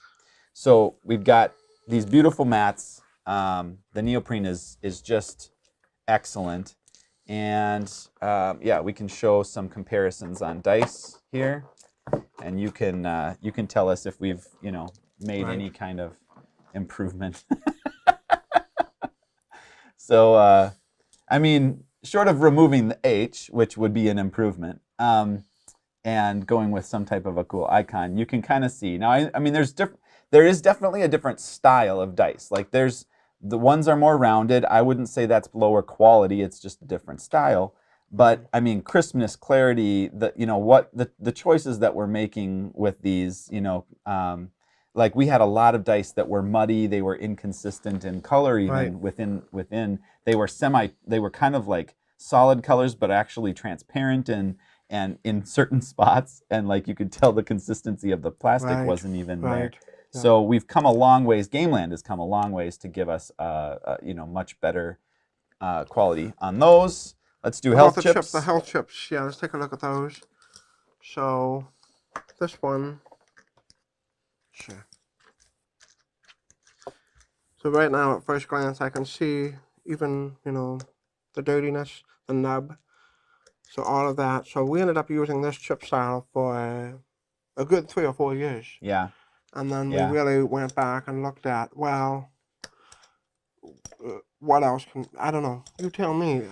Why did we end up revisiting this and improving this component? It is so much better than our old health chips, And I think this one is hard to show on camera, honestly. It's very hard to show these have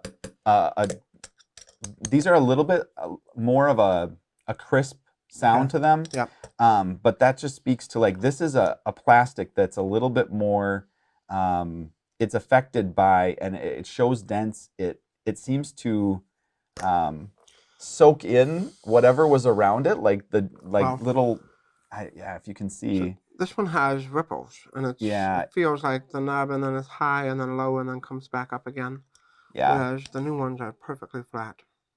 Yep. This plastic ended up feeling like it warped easier. It was affected by any kind of temperature change, stuff like that. So anyway, big improvement on these, and one that I wasn't actually expecting to have quite such an improvement on.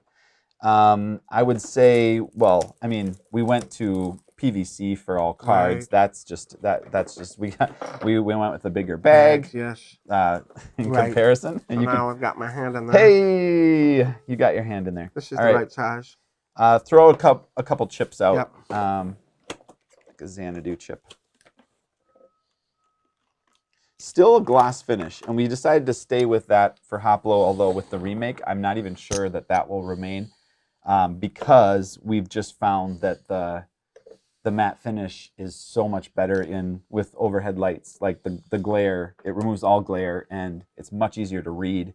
But you can see that the difference in the chip borders, and a little bit of the difference in the black border, and yeah, I mean. And then also just the consistency of the mold. It's a way better mold. The lines along the side, like the edge lines, you just don't show up nearly as much in these chips. And these are subtle changes, or may seem subtle, but they're big. They're huge. They're big. They're huge. Yep. Yeah. Cool. Wow. Man. So yeah, it's really cool to see how far the component quality has come. Very exciting. So it's kind of maintained. It's really hard to improve from where we're at now. I don't know how. I think so. On these, we've dialed these components in pretty well. I don't see it like any change would just be a change, not an improvement. I would think that the rule book is going to get a nice improvement. Again, this was done with the two of us, basically. I mean, a lot of this was. So graphic design, I know we can improve on now that I'm not doing it. And then the rule book writing, I mean, it was our best attempt, but we didn't have the funds to hire anything out, so we just had to do our best. So our first projects were $25K, $29K, and this one ended up being $41K. So all three of those, you and I were working full time. Mm-hmm. I was teaching, and you were doing graphic whatever. Mm-hmm. Web design stuff. Design, and then even our first Too Many Bones game. Graphic whatever. Yeah. Sorry. No, dude, I'm just giving you a hard time. No. Whatever you do. You are a jack of all trades. You do a lot of stuff, but I didn't know what you got paid to do. Okay. There we go. But even our first version of Too Many Bones, it was just you and I. Mm-hmm. And so that is crazy too. But even though we funded well, there was a big order we had to place. There was not a whole lot of wiggle room for spending what appeared to be excess funds, because we had already done the spreadsheet you did. You did all the math, and we had a little bit there. I think we took a little bit of a leap of faith in knowing, after seeing the pre-orders, we ended up having me switch over to work on this more full-time, partly because I worked as a paraprofessional, so I wasn't paid well. It certainly wasn't a career spot. So it was very nice, and it made a lot of financial sense for me to move over and start investing my time into this and get all the help that we needed. And then it wasn't long before we ended up bringing you on board, which was a huge step. Yeah, did we make that? We made that determination after Bones Kickstarter ran? Yeah, so Kickstarter funded, I want to say, March, because my son was born during the Bones Kickstarter. Yeah. And then that October, I was working for Chip Theory. Mm-hmm. So, Yeah, both of us had kids, like, during the process. And I remember those times of, like, or during Kickstarters or during the process of file development. I remember being in my temporary office, which was my daughter's baby's room. Yeah. And we didn't have room for a desk, so we had taken the doors off the closet, and I had stuck a really narrow desk in the closet, and so I was in there, and that was me at home while Serena was laboring, not in labor, but stages before. So I was working on gear locks. Oh, wow. But yeah, I mean, fun. So I don't know. It's fun to look back. It's fun to see the differences. And, ultimately, I think the standard that we have for quality is one that has progressed for us. I don't think we even knew what ultimately the quality level we wanted or were seeking. We knew we wanted a high quality game. We wanted that presentation to be factored into the game design. That's remained true throughout, all these years. But as far as what that actually ended up being, that has changed. Like that is something where we have a way higher expectation now than we did, and we should. But like I think of like the chip weight instance, which was not a decision on our part. It was definitely something that surprised us. But like we didn't even notice it. It was one of those things that we had been doing, ordering games for a while, and chips were just a second nature thing. Like when you talk about a chip, of course it's 11.5 grams. We're talking whether the sticker is glossy, or if we want the protective coating on or not, or if we want the actual chip to be glossy or matte. Yeah. And so then to have our backers find out about this, and then to have it actually ended up surprising Gameland. Like Gameland was like, what? Then they found out the issue. So, but anyway, it just shows that like even our backers are at a higher level and a higher standard, and it's honestly it's exciting because like I revel in that, and I know you do too. Like it's fun when you can factor that into the creation of a project. Like what is this going to look like, and how is it going to wow you before you've even started? Like are you excited to get into this realm? Because if you're holding a card that when you like change hands with it, you see the crease, like how many times does that happen when you to me that irks me. Now I can't think about my turn because I just bent my card. Like that kind of stuff matters, and like if we can remove that, and if we can allow the components to like facilitate the adventure more, and the things they're held in the like the chip trays, if the chip tray is giant and black and in the way of my visibility, like doesn't work for me. We need clear trays, I don't know, like all that stuff. So very good points. All of what you just described is, while all of that was important to us, we weren't necessarily in direct control of making all of the improvements or perfection happen. We work with our manufacturer, and they're able to, but I know we're all human, and we're all, they're doing the best they can, and we're helping push their limits, and they're doing a great job. Not perfect, nobody's going to be, but when that gets to us and we're like, yes, looks great, perfect, well, as good as can be, right? It gets to the backers, and there's going to be stuff that gets by us, but we don't want it to. We don't even want 10 gram chips. We want 11.5 gram chips. All of those, we want our product to be perfect too, as well as our backers, and so. But it does tell me that like, I think just like we've seen with the rule book that we've been working on, slaving away for Cloudspire, the redo, and how helpful it's been to have backers or people we've selected to be like giving input into that at a little bit earlier stage than ever before with those changes. Like our audience is they care as much as we do. So that is why we have to be willing when we present something on Kickstarter. Like I don't think I will ever get to the point where I am willing to allow that to be at like it's made, it's ready to come to you. Right. Because then like that also like forces something that isn't fully, like if there's something identified during the Kickstarter or someone has just a good suggestion, like we have to be able to implement on that. We're not going to be able to think of every good idea. We'll think of as many as we can, but like I don't know. That's point. I think that's why I like Kickstarter so much is that we're not just it allows that extra little bit of time for us to make the product as perfect as it can be with the from including feedback from our backers. Yeah, no, that's a very good point. Like I think of Kickstarter as part of the creation process of the game rather than a pre-order of a game that's already complete. Yeah. Absolutely. Yep. Absolutely. But we're slowly kind of transitioning, or we want to still complete as much of it as we can.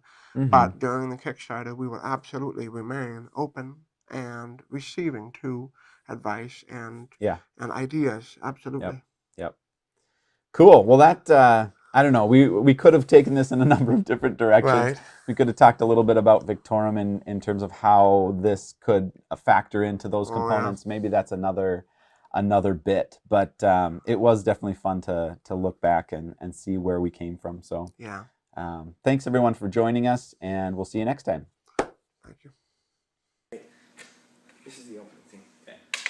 Yes! Come on, you were supposed to talk. Do that, go, roll.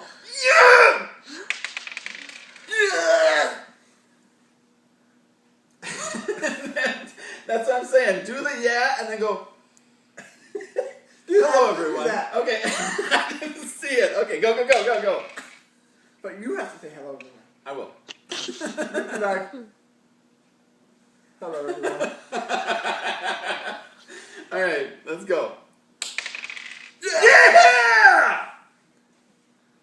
Hello, everyone. I'm Josh Carlson, And I'm Adam Carlson. and this is Chip Theory Games. No, it's not. We're Chip Theory Games.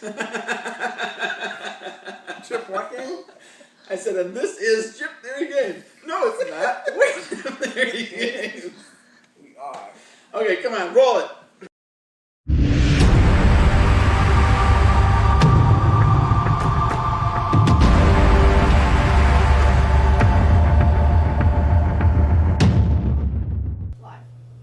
Hello everybody, welcome back to the Essen Special. Here we are about to play the PvP Horizon's Wrath versus Uprising. I'm Gasket, and with me is Salem. You probably saw on the earlier video. For those of you that didn't see it, please go back and watch it later. So what are we doing? What's the setup we've got here so far? So we've already set up the map because we'll be playing I'm Uprising, your Horizon's Wrath. One thing that is unique about the Uprising, especially during setup, is so their fortress is actually not attached to the map. Instead, they use these waygates to sort of teleport from their fortress onto the map. And so at setup, you actually go ahead and place your first waygate on any path adjacent X on the tile that you flip. So like, let's say this was the one I started with. So I get to place this somewhere. So that's going to be my starting waygate. Waygates act just like a fortress gate, so when the Horizon's Wrath comes in and attacks the waygate, it'll damage my fortress gate health. I still retaliate as normal. Yeah, and the fortress health for the Uprising represents their link between the gate ports and things. So obviously, if you damage it enough, you can sever that link and stop them from coming up. The Horizon's Wrath. Please note that this is a prototype version, so we're on red chips. The final version is going to be a nice greeny blue colour.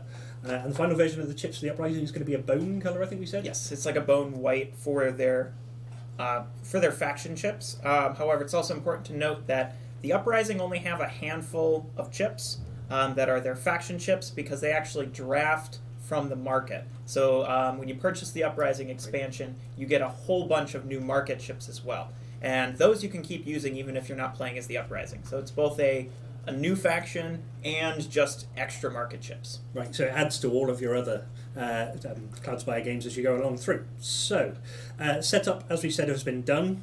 We randomly put out the outside hex groups, flip them, put down some swamp tiles and the other tiles in the relevant places. We've set ourselves at 10 health, which is the starting one, obviously. 0 source, because you get that in the first income phase. And I guess the final part of this is, although you obviously skip the events phase in the first wave, we're actually going to skip it for the entire game because we want the factions themselves to do all the talking. We don't want anything to distract from the decisions we make to just put those out there on the board. And hopefully we'll get through enough of the different types of units to give a really good representation. Now, I know there were some bets earlier, and for those of you that didn't bet on me, it's probably a good job. I haven't played this as much as Salem, but I lost last time we played. So that's true. That's true. But the Horizon's Wrath have got some really sweet units to come out. So I'm hoping to fire off as many cannonballs as possible out of my fortress. I can't build spires in my fortress, but I can just fire straight cannonballs out. So we'll get to that in a minute. And there we'll see what the fluid market offers up to the Uprising. That's quite scary as somebody that's played a lot of like strategy games and board games where you kind of like you want to plan for the next turn. You really want to know what your opponent's going to do, and in this case, it could be anything. You know, I could be facing an anarchist and a hero with a flying cloak and a staff and whatever. You know, I can't plan for all of it. So I guess we'll jump into the first turn. Yep, and actually during setup as well, So because the Uprising draft entirely from the market, they actually get a startup, like a starting draft. So I get to draw from the market, totally free. I get 2 minions, 1 hero, 2 spires, and 1 piece of equipment. So I've got 1 minion there, 1. All right, so let's see here. What else do I get? Okay, so then I still get 1 more minion and 1 more spire. So that's a piece of equipment, so I'll put that. So there's my second minion. And there we go. All right, so then I'll just shuffle these back in somewhere. There we go. A good shuffle. There we go. Okay, so you saw the sparse barracks to begin with for the Uprising, and straight away before Wave 1, there's a few more options in there. And it is a consistent amount of the types of options, but everything else that comes out of the market now is going to be random. Yep. Okay. Set up the. Yeah, so set up the market. Income. Scooch our source up to 5. Now at this point we have the market options for yourself, so you can go first. Okay. And so another thing about the Uprising is anytime they purchase from the market, it's free.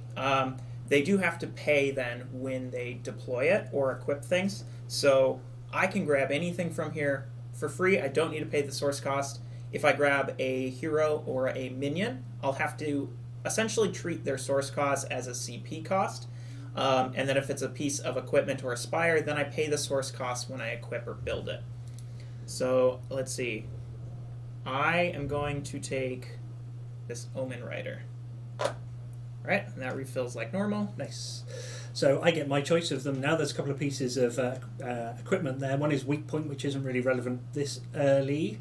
And do you know what? The scatter's good fun, but I'm going to stick to spending my resource on these guys and the upgrades. So I'm going to pass on the market. All right, and then sort of to add to the unique way the Uprising deal with the market, you also get a very exclusive draft phase in between the market and the build phase. And this is where you get to perform 3 actions, and those actions include grabbing 1 of the chips for free, or you can clear them all and refill it. So you get to do 3 things. I definitely want this tactics manual. Sure. So I get that, and it refills as normal. Ooh. So the good thing about this for the Uprising is if relevant creatures or minions and heroes or whatever come out, then you can just keep taking them. So you can take up to 3 more. If the entire market is not so useful, it's only 1 action to completely clear them and try and get some more actions in there. So it feels scary as the opponent to watch the other side just keep taking chips, but at this point you've still got to pay to deploy them. Yeah. So I've got to remember that and not be too overwhelmed. But right, let's skip on to the build phase. Now, Right. obviously we've got our market chips. If those of you that haven't seen the artwork on some of these, check back through old vlogs and videos and things. Some of the pieces of artwork for the Horizon's Wrath is superb. The pirate theme just does it for me completely, and the market chip is one of my favourites. Captain Tinbeard, a close up of his face. All right. I mean, I suppose we can just permanently put Why these. not? Yeah. There we go. I mean, we don't. Have my chip. Yeah. It's all fun and games now. Wait until it gets to the nitty gritty later. All right. So I'm going first still, right? You are. Yep, Yeah, okay. you're the first player. All right. So let's see. Build phase here. So like the Horizon's Wrath as well, the Uprising can't build any spires on their fortress, especially because it's completely detached from the map. So I can't build any spires. I am actually going to go for Treasure Contract in the Thieves' Den. When a unit you control reveals a landmark, gain 2 source. So it's a great way to get source early on, especially with all the unrevealed landmarks. Definitely going to be happening in the first wave. So, there's a number of options that I could go for. Some of them help my minions come out or be cheaper to revive if they get taken out. Some of them are for later turns. Obviously, you can set up, just like with the other factions, there are some that move into extra source for later or denying your opponent's source. But I'm going to go for something that's quite unique for the Horizon's Wrath, which is the morale die. So this is the Captain's Cabin first upgrade, and it basically gives me access to a die. Oh, there we go. Let's put it in the right one, not in the limited build option slot. So what I'm getting now is a counter. This counter, every time I kill somebody with a cannonball, cannonball damage even, retaliation from a fortress, or pulling the plank, which we'll get to later. I've deliberately not spoken about it now because it's a unique thing. But every time I do that, I will get an uptick on my morale die, and I can spend that during the next wave's biome phase to get more command points. So I'm going to take it now. And hopefully take down some minions and take down some enemy to try and get more command and get a lead later in the game. Alright, we do have a question here. Are there some tiers in factions, like an equivalent of the halflings in Blood Bowl? Halflings after my own heart. I love halfling players. So if you've watched Salem's video earlier, you'll see that there aren't really tiers, but there are ones that are easier to get your head around in terms of like early or late game advantages versus those that if you keep an eye on, some of the strategic timings of them are a lot more powerful. So I wouldn't necessarily say that they're on the back foot just because you're taking them. Mm-hmm. I think that's probably correct to say. But there are some that, if you want to go and smash face, then you take Brawnen because even players like myself can just play those without even thinking. Whereas the Neuroran and the Grove Tenders take a bit more of a finesse in terms of timing or unit selections and things like that. So. And I mean, going off the Uprising too as well, because the Uprising have potential access to so many units with the whole market. And with other factions, like, the market exists, but you can always be like, maybe I won't invest. Or like if you have your favorites, you'll only get them if you see them. But you have to rely on the market with the Uprising, so that gives you a whole lot more talents, abilities, combinations to sort of take into account. So it gives you so much more potential at your disposal. That's a lot you have to remember and keep in mind. So definitely probably not the best one to start off if you're just learning the game, because it's even more units you have to understand. But you have so much flexibility as the game progresses, and all about improvising. Which is what I love. So this is one of my favorite factions. Yeah, I'm not looking forward to putting all the tools in Salem's chest that allows him to pull one over on me. Right. Okay, so I'm going to actually pay the 4 source before we move too far and I forget, because we're talking over ourselves. Feel free in the comments as well to either suggest plays that you'd like to see if you know anything about these factions. I know there's a lot of playtesters that are out there. Or if you see things that we may have missed because we're talking to you guys. Please pull us up on it. We want to play this as accurately as possible, but we also want to make it entertaining. So I'm not going to be sat here checking every single individual thing against the rulebook. But we should get it right at this point. Okay, so I have my build. I've got 1 point source left. I don't have enough to spend on anything else, so that's me done. All right. Anything for you? And also I think you mentioned about the chip colors, but we also do want to stress that these are still prototype components. We haven't gotten the official ones yet from our manufacturers. So like we're using like Too Many Bones dice for the counters. Right. So they are going to have their own custom dice as all the other factions do. So we just want to... It's not like us to create a brand new component for every single thing in every single game we do, right? No. What? No, we won't. Yeah. Okay. Okay, so my... moving on to the prep phase. My initial starting hero is called Mistbane, who has a new ability called Swashbuckler. We were talking about this earlier. We're actually, if we end up putting on voices, it's because before we started this segment, we were just sat here coming up with strange voices for our minions. So I apologise if they come out. Mistbane is a swashbuckler which allows me to do extra damage if the more enemy there are around me. But that if I use that ability, it then foregoes any kind of source reward that I would get from doing it. So I can actually put myself into the middle of a huge melee, take down one of the minions or even a hero if I'm lucky enough, and then just give up anything that would have given me back. But it does allow me to do more than perhaps a character like this normally would. So that's my starting one. And I think I know what I'm going to go for, so you tell me what you're going to go for. Well, technically, I was supposed to go first. So my starting hero is Neteroot. It's actually the only faction hero, but of course you get others through the market. Real quick question here. I noticed that, because we were talking about dice, I noticed that Horizon's Wrath only has 2 dice. Why is that? Well, for a start, they don't all just have to be exactly the same. So, this is, I don't even think it was a conscious decision, but there was a lot of other things going on for them in terms of upgrades, and especially with the gun deck. So the gun deck, which is my cannon ports here, I actually have to unlock those, then use source to pay for the cannonballs, and then it gives me direct lines of fire. So again, we'll be covering that when I purchase them, probably next wave or the wave after. But there's a lot of other things going on for them during the fortress, so we didn't necessarily see the need for all of them to have a die to represent what it is going on. So good question. All right, so as far as my prep goes, I've got Netherroot, has Lookout 3, which if you've used the Babel Spire before from the market, allows you to look at landmarks in the certain range, depending on what the number is. It does not count as scouting, so it's really helpful, especially if you see something that has engage, because it allows you to maybe take a look at what's there without worrying about engage triggering.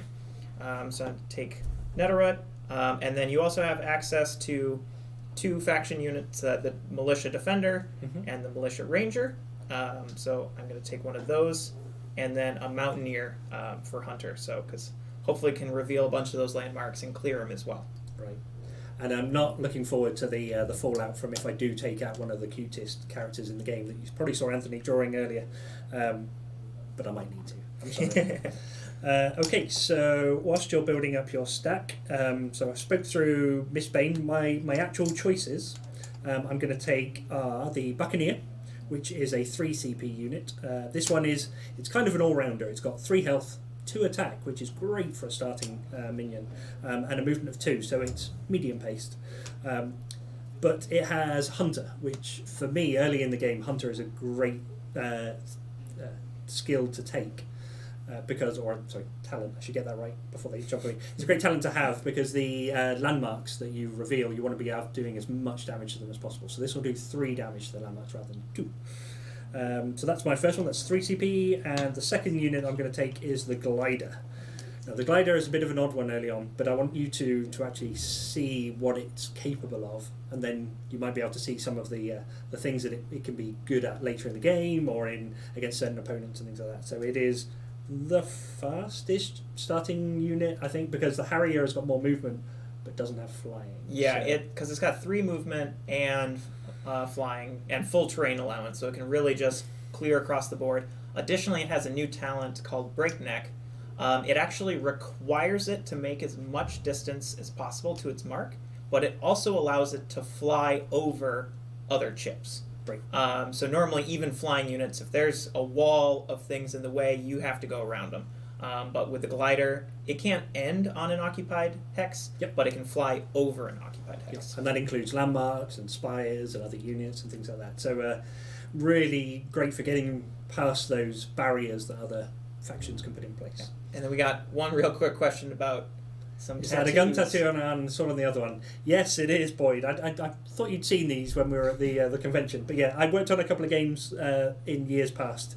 One was a pike and shot game, so a 17th century European game, and the other one was a game called Hail Caesar, which is Roman. So yeah, my love of history came through in tattoos. And I've got other tattoos as well, but I'm not getting undressed on camera. So you can wait.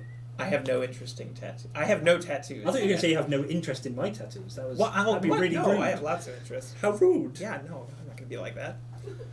All right. Okay, maybe I'll get a Horizon's Wrath tattoo somewhere. Who knows? Although that's similar, I do have an anchor on my leg. That could be yeah. Anyway, we digress. Thanks, Boyd. All right. All right. So I think we're all set. I think so. We already gave each other we probably should. All right. So we already gave each other the mark chips because it's a 1v1, so our marks are always going to be the same. However, the Uprising can actually create other waygates and have multiple.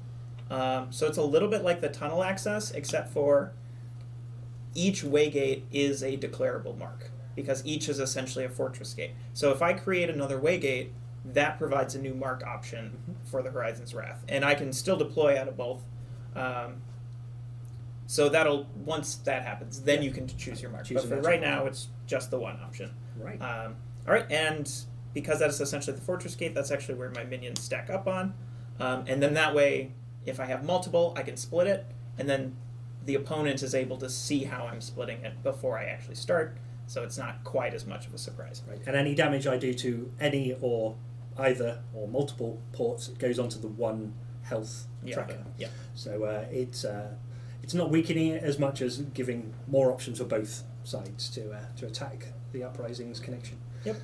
Okay, so All right. I think we're set up. Note on this one that my plank chip is a path hex for all those I'm doing, but that'll come up interestingly later. That is not my starting.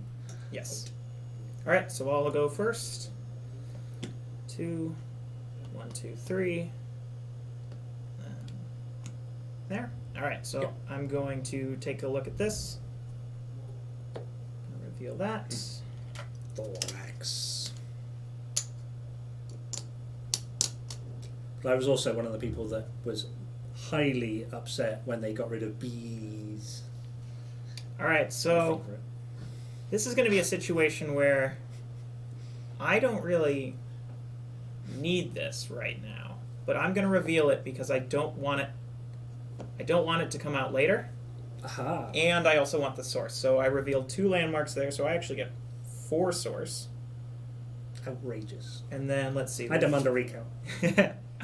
All right, and so I can't use lookout because that's at the start of my turn, so I can't quite yet see what that is. All right, so now I'll go into attack. Let's see.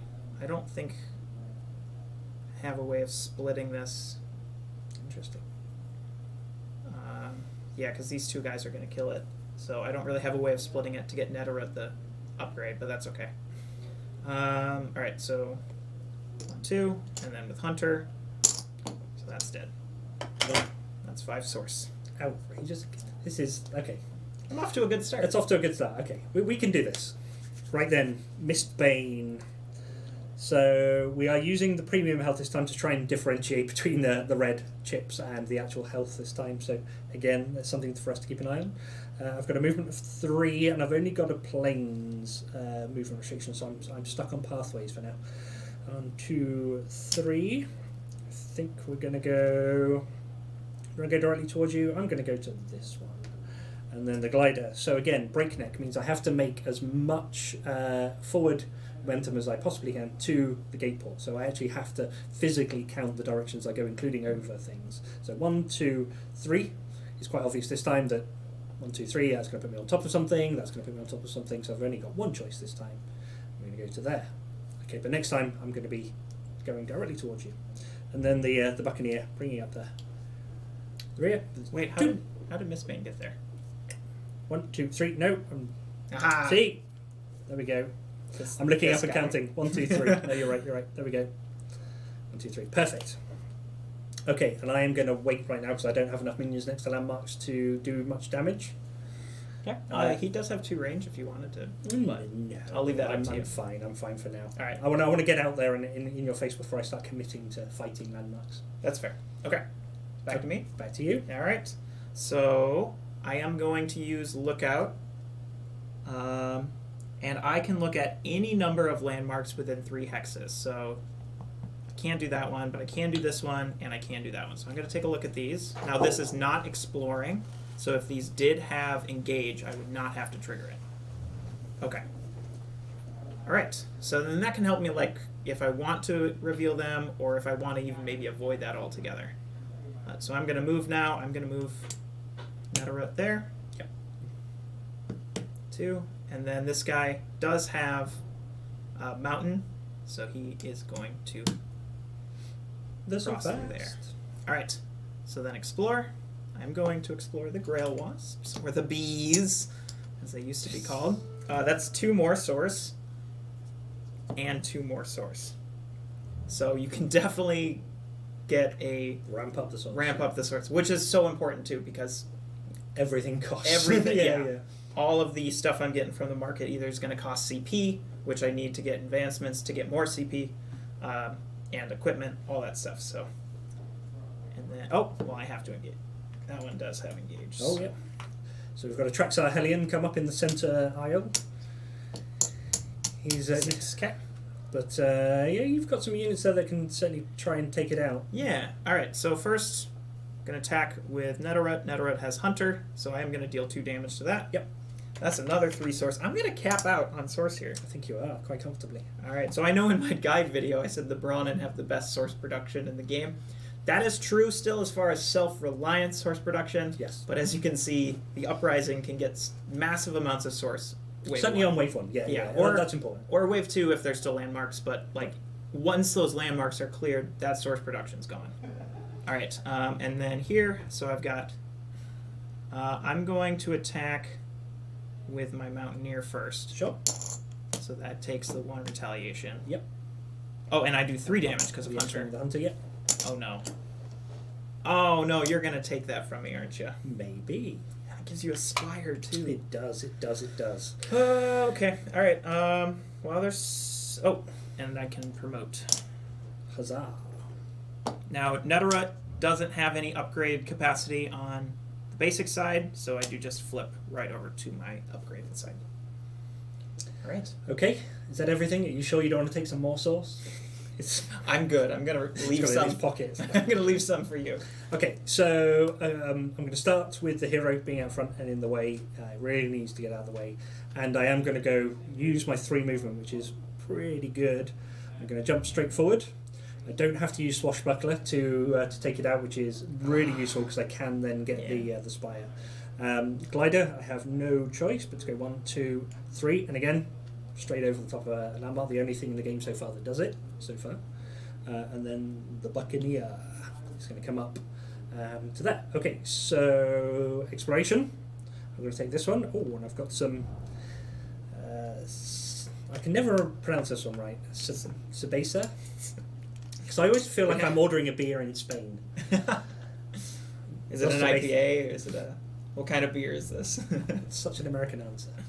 I don't even like IPAs that much. Exactly. Which I'm going to get a lot of hate for, I'm sure.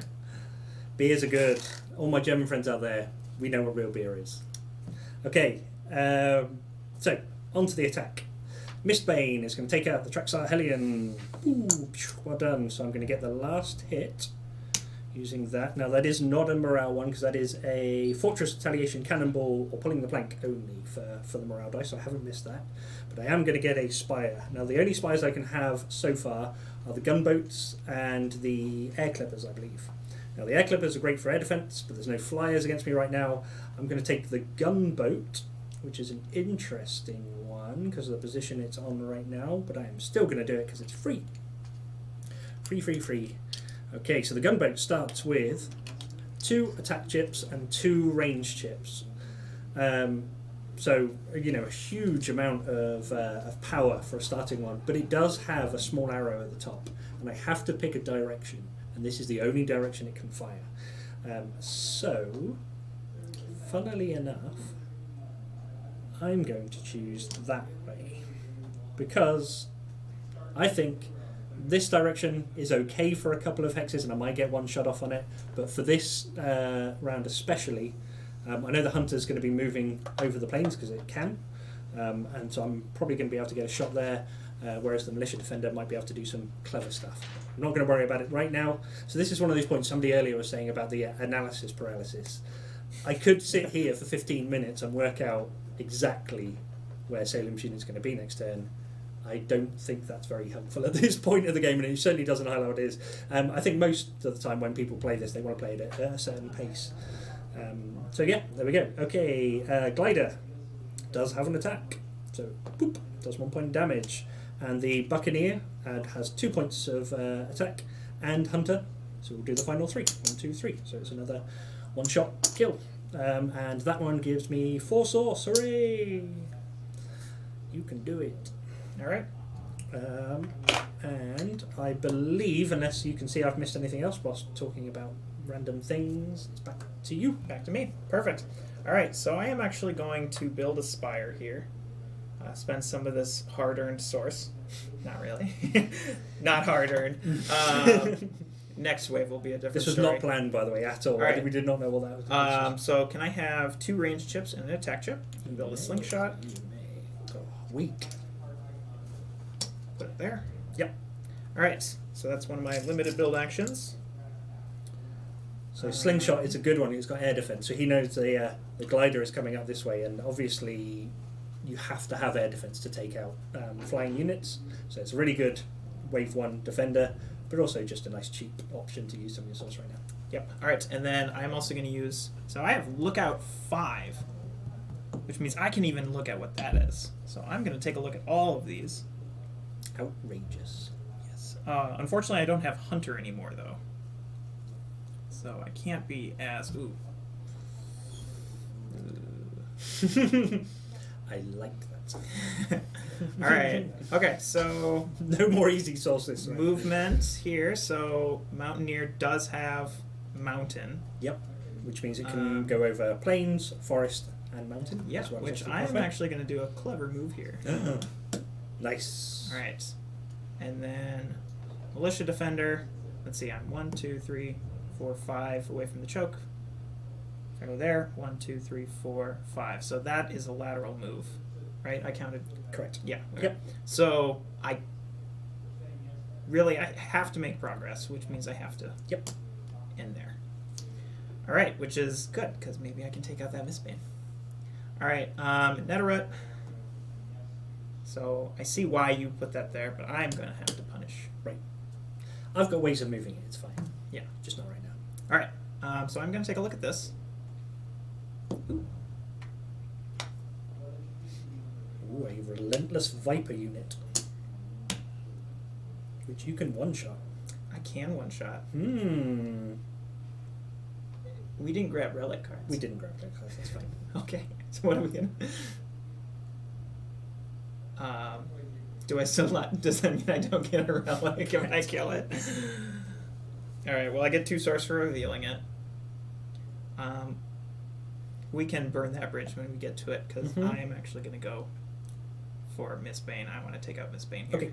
All right. So 2 with Mountaineer. Yep. And then Death. Yep. So I get 2 source.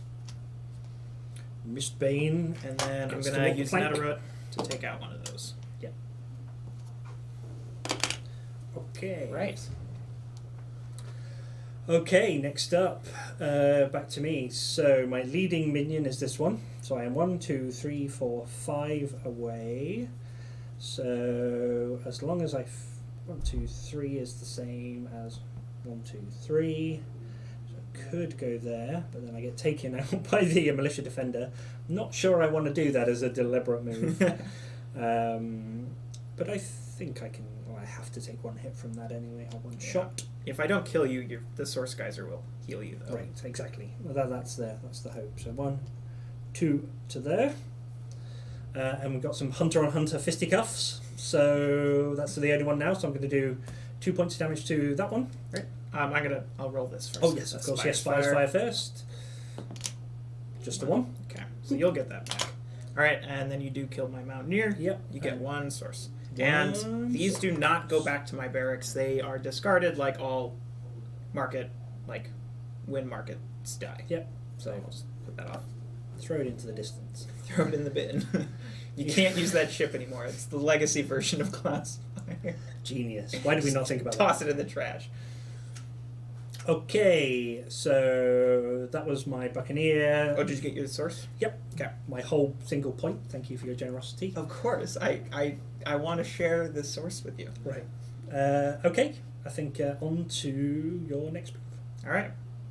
So it's the start of the turn or start of the round. So So yeah, I heal on your you round get- as well, which is important. Yep. Because it's essentially whoever the first player is, that's the start of the round. Yep. All right. So movement. Okay. Decisions to be made. Well, I'm gonna dodge your thing here. So cheeky. Yeah. All right. So I will attack. Oh, it's gonna. It is gonna kill my Militia Defender, but I think I'm okay with that. Yeah, I'll attack with that. So you gain 2 source. As I'm getting Now these ones do go back to my barracks, and that'll be because they do have a different color than the market chips. Right. So that'll help you remember which ones go back to your barracks, which ones don't. And then finish it off with Netarut. I gain 3 source, but I cap out at 20, and then I do get an upgrade. I will take an attack upgrade, please. may. Thank you. Okay. Tricksy hero. Okay, right, back to me. I would heal if I had any more left, but I can only go up to my maximum Oh, starting health. It only heals at the Oh, yes. yeah. Something. It So, only heals at the start. 1, 2, 3. Doesn't really matter because you've got the range there. So I guess I do get the option of going next to there and trying to take down the air defense slowly but surely. But I am... Realistically, I would get 2 hits on it and get rid of the range, which isn't the worst idea. Or I could just try and get 2 hits on the... Yeah, do you know what? Let's go... I'm going to go back on myself. I'm going to go to there. So I'm going to use my full movement. 1, 2, 3. I'm still next to my mark. But now I get a decision on which one I go for. So do the spire firing first. Okay. Maybe I'll get So it lucky. might make up my mind for me. No. It does not. Well, I didn't get unlucky. You did not get unlucky. So if I was to hit the waygate, I would take a point of retaliation damage. So I would just get 1 point through. But if I hit the spire, there is a chance that the spire rolls a blank on the next shot, and I get a second hit on it. So I'm going to go for it. Plus, because most of my spires are market spires, which don't have upgrade capacities, I can't repair that spire either. So as he's whittling it down the range, that's going to be stuck there, and that's actually I don't want to like give him ideas, but a good counter for all of my spires is you don't destroy them, you just make them bad. And then I'm stuck there with a spire, so it's like I can't upgrade it. I'd have to let it die before I can replace it, and that's a lot harder to do. The choice one, yeah, absolutely. Versus then just like, oh well, you took out a range upgrade, I'll buy another one, especially with my 20 source. Well, can't use that 20 source to fix it. So, all right. So then it's back to me. It is. I do still get another go though. You do. I have 1 minion left, so no campfire right now. Well, you can come and try and hit my fortress if you wish. I wouldn't make it to your fortress in time. Are you sure?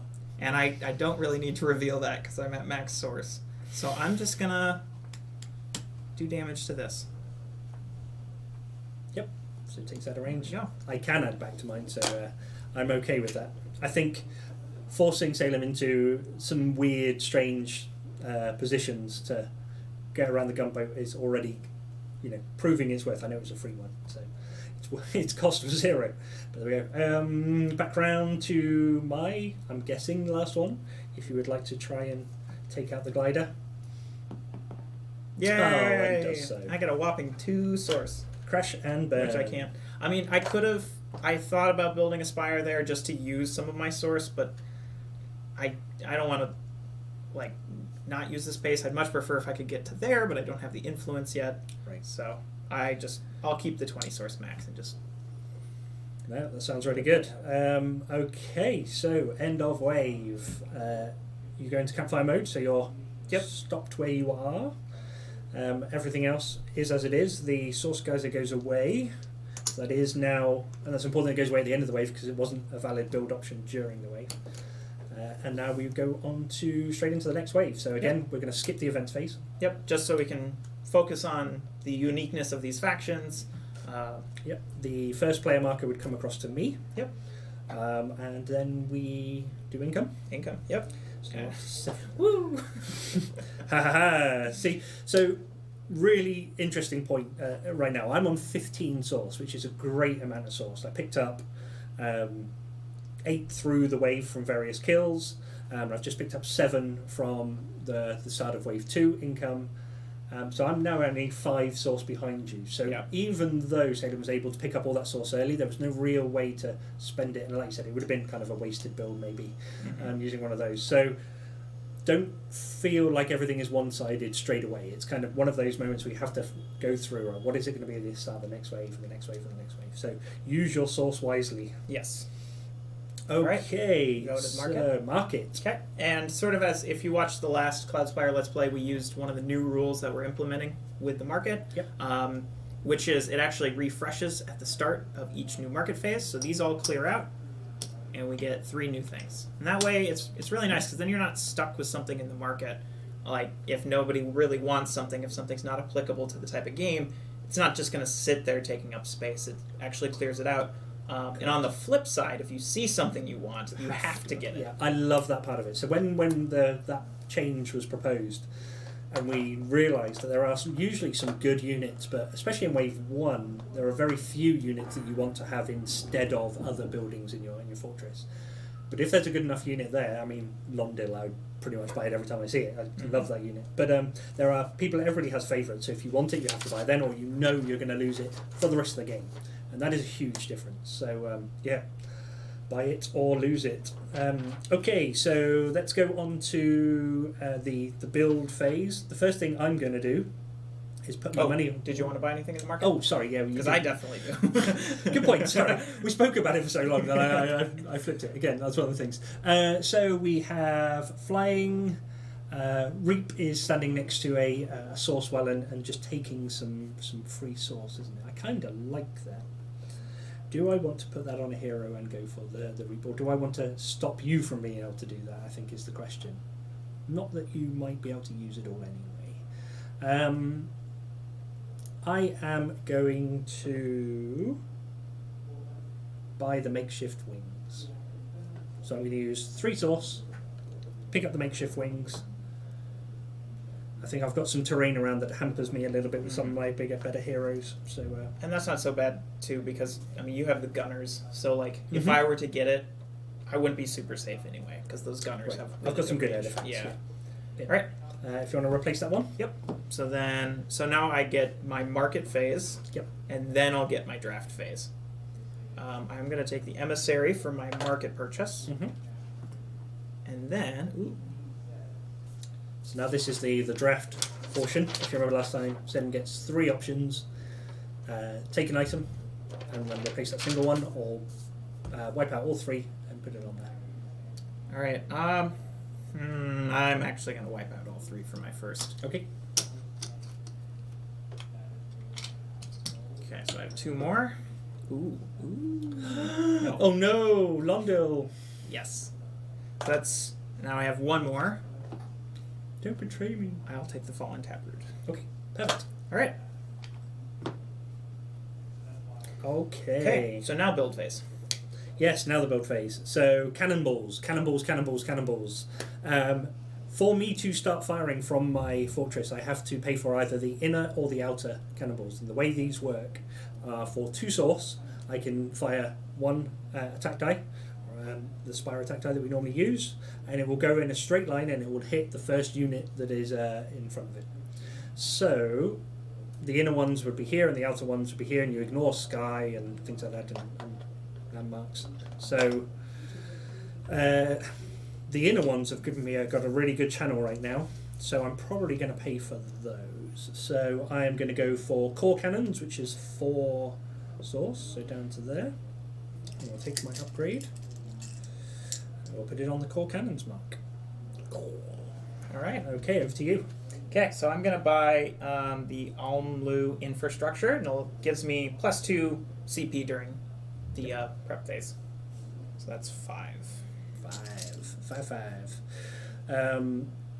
Okay, and my second purchase for 3 is going to be gunboat calibration. Now this is what I was talking about earlier that goes alongside my my free spire earlier.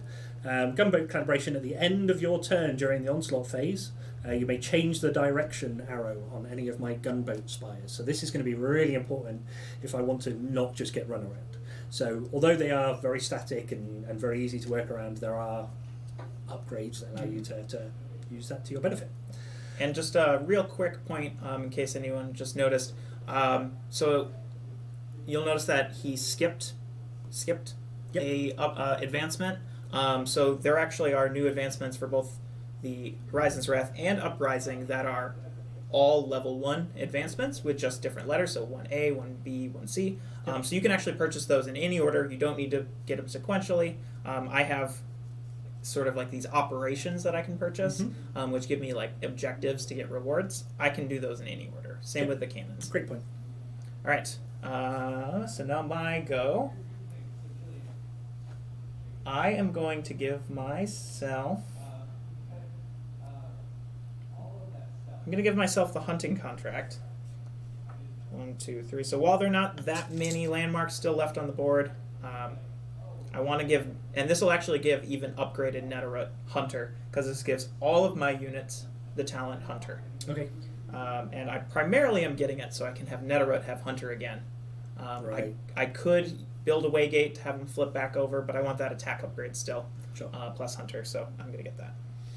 Okay, so I'm left with a few choices here. I can either upgrade my flight deck and get the first upgrade on that fortress advancement, which gives me access to shadow skiffs and lifeboats. So lifeboats allow me to take heroes straight back from any point on the board where I've built one of them back to the fortress, and shadow skiffs allow me, I can actually build them without any kind of like restrictions on placement.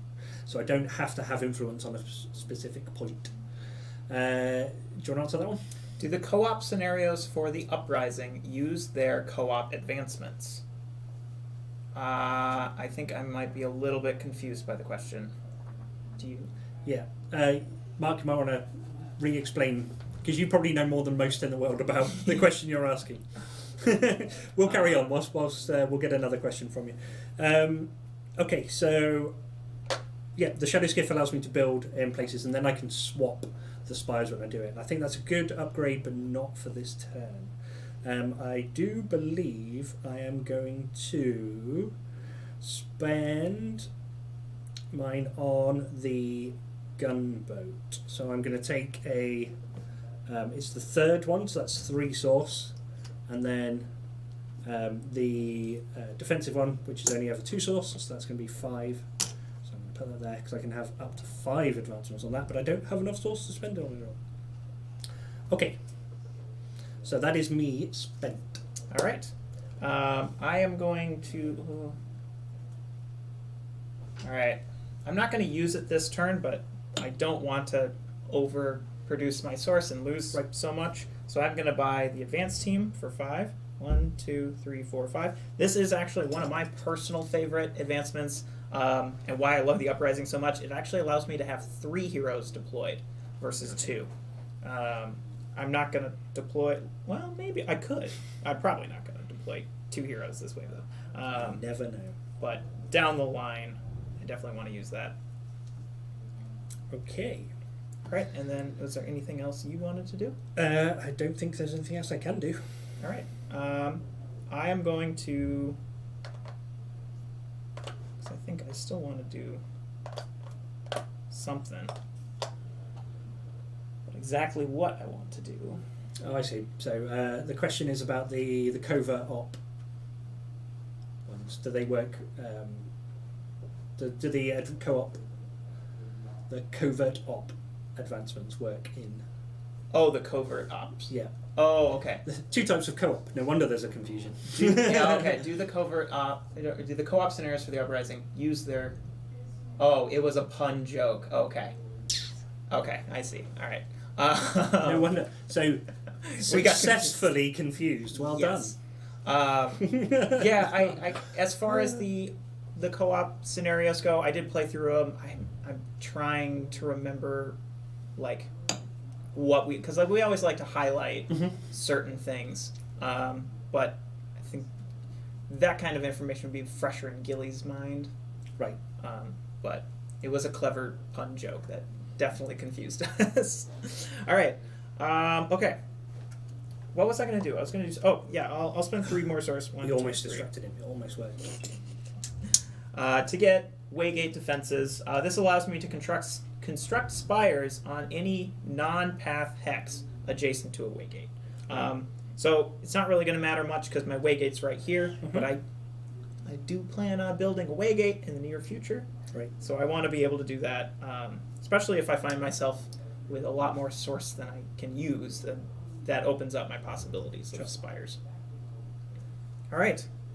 So now we go to the prep phase. Now we go to the prep phase. So I've started. My first choice is going to be Traxtail, who's my mid-level hero.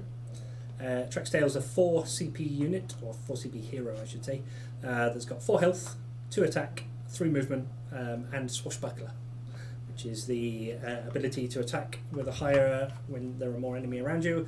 And on the flip side, I managed to upgrade and get Relentless for my retaliation attacks as well, which means I could take out literally a stack as big as anything in the game. So that's a good one. And obviously that one's going to have the makeshift wings, because that's the point. No. Of doing that, so I can be flying around swashbuckling things. Let's see if that works. All right. I'm going to use a Swabby. Now, Swabbies are 0 CP, and they're the way that I am able to upgrade my other minions. So if a Swabby, or when a Swabby dies, because they are 1 health, 2 movement, 0 attack units, but they have to attack themselves. So when they get retaliated on or attacked, they are able to upgrade another minion that's around. So I can now pick something that I think I've got 3 more CP. Do I want to go for this, or do I want to go for this? I think... Interesting. Okay, I think I'm going to go for a Powder Monkey. Nice 3 CP is exactly the amount I've got left. And we'll start with that. Alright, so I know I said I wasn't going to deploy 2 heroes, but I'm going to go for it. Oh, wow. I'm also going to spend 2 source to equip the Tactics Manual to Usul, and that essentially gives me +1. I just want to make sure I'm right about it, but it gives me +1. Let's see, train. Yep, +1 to my hero's upgrade capacity. So now Usul can have 3 upgrades versus 2. Then I'm also going to deploy Callus. So that's 7, and I have +2 from my Fortress Advancement. Yep.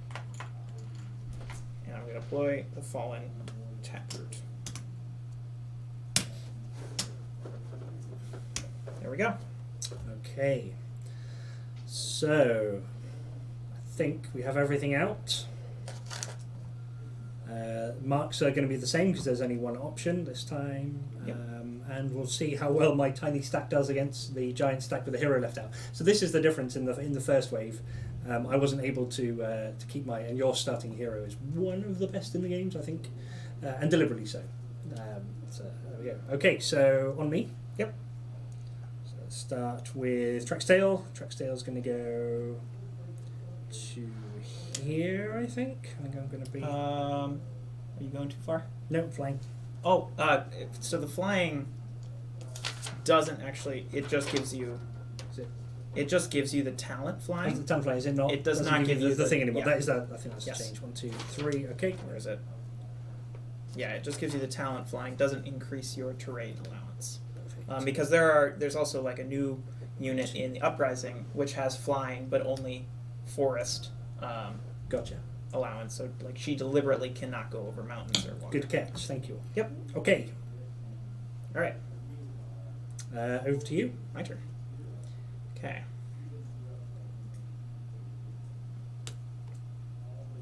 Oh, I need to move my gunboat before you do any. Oh, Yeah, okay. I assumed you Near were the end gonna- of my turn. Sorry. Yep. Yeah. It's Okay. turns and rounds and I things. assumed you're going to do that, so Yeah, yeah, I am absolutely. going to pivot and go that way. Yep. Absolutely.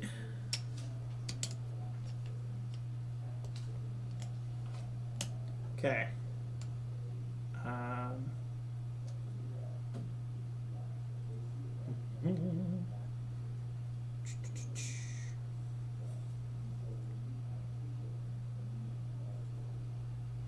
All right, I am going to. Making him think. It's got to be good. I'm gonna go here. And I'm trying to think if I want to. Where are you? There we go. Build Waygate. Yeah, I'm gonna discard an adjacent landmark. Okay. Unrevealed landmark to build a Waygate. Nice. So that is a limited. No. Sorry, no. That's I'm getting that confused with unstable. That's not a all right. But that does Flip you back. flip me back. To you. Far less scary. Far less scary, but I wanted a Waygate. Yeah. I think having the multiple options for deployment is Yeah. really good. All right, but this is still your mark, so you can't change Correct. your mark. Yeah. And obviously I've already deployed too, so I can't. All right. That's going to be it for now. Okay, so over to me. So 1, 2. Let me see if I want to go to a third spot. So this one has mountain walk, so can come to there or to there. So I don't really want to be stood there. So I can be stood right there. That seems fine. 2 range on the fallen taproot. It's only got 1 attack. I'm fine with that. And I think its movement is probably going to put it as my first gunboat shot, so I'll probably leave that. And Swabby coming along behind, as is its job. And what I'm going to do for my attack is I'm going to use Swashbuckler to have the extra point for any opposing units around me to do 3 points of damage, but I don't get any reward, so I don't get a relic. Okay. Which is one of the reasons why we didn't bring any relics. So You were just finding a way for us to not have to Correct. get the relic cards. We haven't got any Alright. relic cards if you missed that part. And we did also add a rule to a new one where you can sell a relic. There's some that don't let you do that, but Right. so you can just get source instead. But this was just easier. All right. And it means I could hit it without being relentlessly retaliated on, Yep. which is huge. All right. So I want to take out that Trex tail. I don't have any. Oh, I got to move all my heroes first. Yep. All right. All right. I'm gonna take a look out at these again. Oh, I only have 3, so I can only hit that one and that one. Oh no! And you've only looked at them twice, so you should know what they are now. I don't think I ever looked at that. No, I one. don't think you have. It's a really good advantage. Look out on a hero that can stay out for multiple waves is a really good thing to be able to utilise. Mhm. Yeah, I'll reveal you. It's a grizzled oak. Because I don't have to attack because I'm a Correct. hero. Right. But I think I will, and then just Then run away. pop, yeah, just jump into the waygate that I put right there Right. to go heal. Okay. Yep. So I get 2 source for that. Yep. All right. Fallen Taproot. There. So you are going to be able Yes, to I attack. get to roll some dice All finally. right. So go for it. Okay. So here we go. This is what we've been waiting for. Oh my 3! gosh! One no. shot. Yep. All right. Well, And the source reward for that is going to be at least 20. 2. Oh. I was close. All right. I was hoping to get at least 1 hit on that. Well, it's got a 2 point. Yeah, well, Oh, you I have did that. assault, so Yeah. I'm going to use assault to remove the bottommost upgrade. Yep. And then I'm going to attack. Yep. And then, there you are. Thank you. Callus is going to use 2 against. Yep. Tristan. Okay. So next up, I guess, is me. Oh, and then I was. Oh gonna yeah, you're attack going to with attack that. Yeah. 2 back, which is fine. Yep. You can stay out and fight it some more if you want. I would recommend it. No. You're gonna let me go over there and finish it up. No. Okay, so my next move is an interesting one. There is. Oh. Hold on. Yep.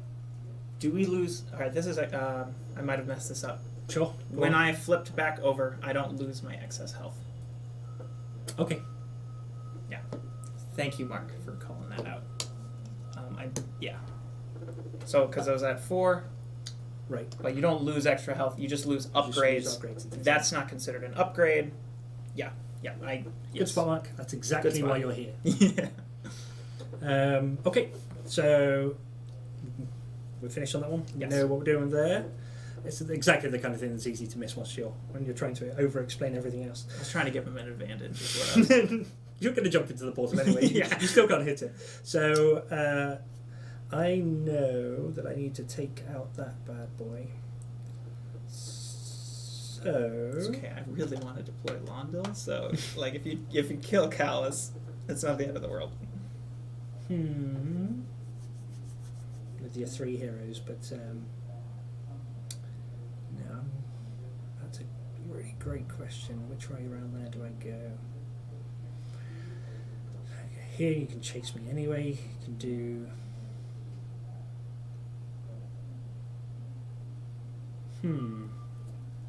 There's all sorts of places you can do because they're all heroes left now, aren't they? Mm-hmm. So do I want to?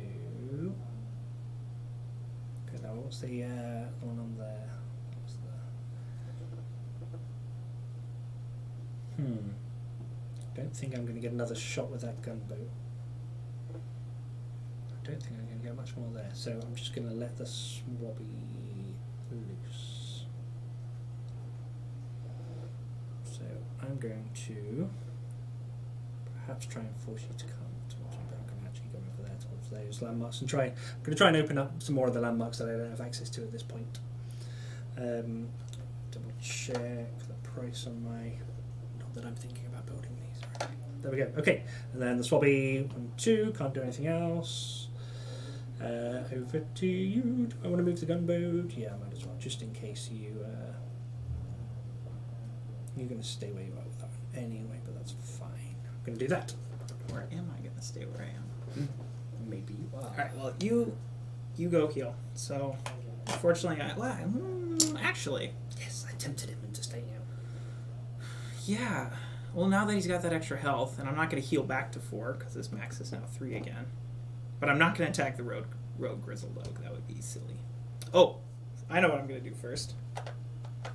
I am going to build...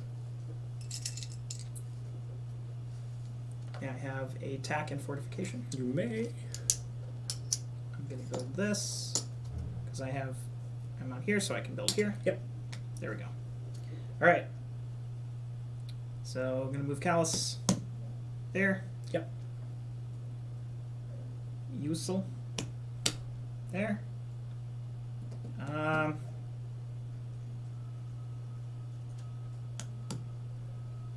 Okay. Yep. 2, so that's Done. You're dead. I gain 3. Oh yeah, Callus doesn't have any upgrade capacity. That's kind of why I wanted him to die. Oh well, he's sticking around, I guess. Useless gonna destroy your swabby. Yep. So that's 1. Now, are you gonna keep it? I am not going to pay for it. So swabbies, they're free CP, but you have to pay 2 source, unless you have one of the upgrades, which makes it cheaper. You pay 2 source for it to go back into your barracks. But I've still got 2 more to choose from for the next wave, so I'm not going to pay the price at this point. Okay. And then you do get to promote. But yep, so the special rule for swabbies, it's worth going over it. That's the first time we've had one in front. So it's got a rule called Invigorate. When this unit is defeated, you may promote 1 friendly active minion or the newly revealed unit grouped under this one. So I had the swabby on top of the powder monkey to stop the powder monkey from getting shot. So that it allows the swabby to upgrade that. If there were other things or other minions on the table, I could choose one of those to promote. But in this case, I wanted the powder monkey underneath it. Do that. And if you're lucky enough to have an upgraded swabby, it does even more amazing things, like making the unit have a free move underneath. Yeah. All right. I did mean to explore that. Are you okay if I? Okay. That's kind of outrageous. Because I want that source, but I'm not going to attack this. Yeah, because it is going to take you down. Yup. Get that free source. All right. So now it's your go. It is. So, I guess I'm going towards here. So I've got 1, 2. So I can go there, or I can go there. Can't do anything else. I'm just going to get there as quickly as possible. 1, 2, 3, and then hopefully survive around a shooting there, and then we can see what the swabby does. Or the powder monkey. Oh, the powder monkey. Sorry. Wow. Yeah, 1 point damage. Sure. And you do take off do my my attack range. back. Yep. All right. Let's try and get 1 hit in on that waygate. That's all I want. Okay, your turn. Oh, turning the gunboat at the end of my turn. I'm gonna do it that way because then. Just Okay. because. All right. I can't let you get close to the waygate. I know what the powder monkeys do. I can't. Oh, not just I one hit? No, I can't. I would lose it. Well, I wouldn't lose this turn, but I'd put myself on such a disadvantage. As cool as it would be to see for people. Well, the good thing is about the powder monkey, it does more damage when it dies on the things that are around it. So what we've done with with this unit is I'm forcing Salem to pull his heroes back to try and deal with it before it gets to the way gate, which means they're not able to go and do other good things like pressure my gate or pick other areas of landmarks or be in a really good position for the next wave. So this is kind of something that forces the hand. Yeah, because one thing I'd really love to do, especially with Callus, and especially because I don't really want Callus. I wasn't originally planning on keeping him alive this long. Right. I wanted to go towards the fortress gate and try and get a few hits in, but now I feel like I need him to take this out. Because even if I use Usul and take it out in one hit, it'll still explode, dealing a lot of damage to my hero. So, all right, first things first, I'm going to take a look at this. Okay. All right, so now I'm going to move. Yep. There, and stay there. Yep. All right, so I'm going to explore this to get 2 source. And then, let's see, we're going to get 7 source, so I'm not going to lose any yet, so that's good. All right. Oh, but then I'm going to get 3 source from that. 3 source from that. Oh, shoot, I should have done a little bit. That's my mistake. I have to live with that. All right, so attacks. Can attack that. Yep. So that It dies. explodes and I the get- detonates. When it's defeated, all units, spires, and fortress gates take an additional 2 damage, and then adjacent spires take another point of damage. Yes. So it would have taken 2 upgrades off a spire. That's deliberately black powder designed to take down fortifications and things like that. So, yeah. You gain 1 source for this. Huzzah! Mighty one. All right. And then I'm going to use assault. Yep. And then destroy that. Destroy that so thing. that's 3 Yep. source. It comes back. So yes, I should have done a little bit of build action for that You're going to cap out again. because I'm going to cap out again. That was, as opposed to the last round, that was not intentional. I wanted to sort of keep a limited build action to explode this if I needed to, Right. but that didn't. That wouldn't have been smart. Yeah. Can I get a range chip? Me. So I can add this because Usul has the talent 1 range, which doesn't really give you a whole lot of benefit just on its own. Yeah. But it allows you to upgrade range, so I'm going to take that. And then that's... Oh, and then I gain 3 source for that, right? Yep. Yeah, so I'm going to cap out pretty hard, but yeah, You're fine. I'm fine. I'll adapt. That is all the minions gone. Yep. Boomski. So, anything we've missed at the during this wave? I don't think so. You didn't attack over there. I think technically, once that powder monkey died, the whole thing goes into lockdown. But I would have just rearranged. I just would have attacked Do that that first. first. Okay. So. Yeah. Good point. So yeah, sequencing really important when it Yeah. comes to with movement as well as attack. I think. Yep. I think that's it for that wave. So start the next wave. Sure. Income. Income. Yeah, I capped out again. That. So it's like, and I don't want to say this before I double check. Yeah, they don't have any way of upping their source capacity, so they can get a lot of source, but you're capped out at 20. Right. So it's sort of like you got to spend it, and it can be hard to find things to spend it on. Mm-hmm. And then if you take too long to decide, you end the wave capping out as I did. So definitely something to keep in mind. Right. Okay. So in terms of, Did you get your income? I did. Perfect. Yep. I've got my income. Right. Market refresh.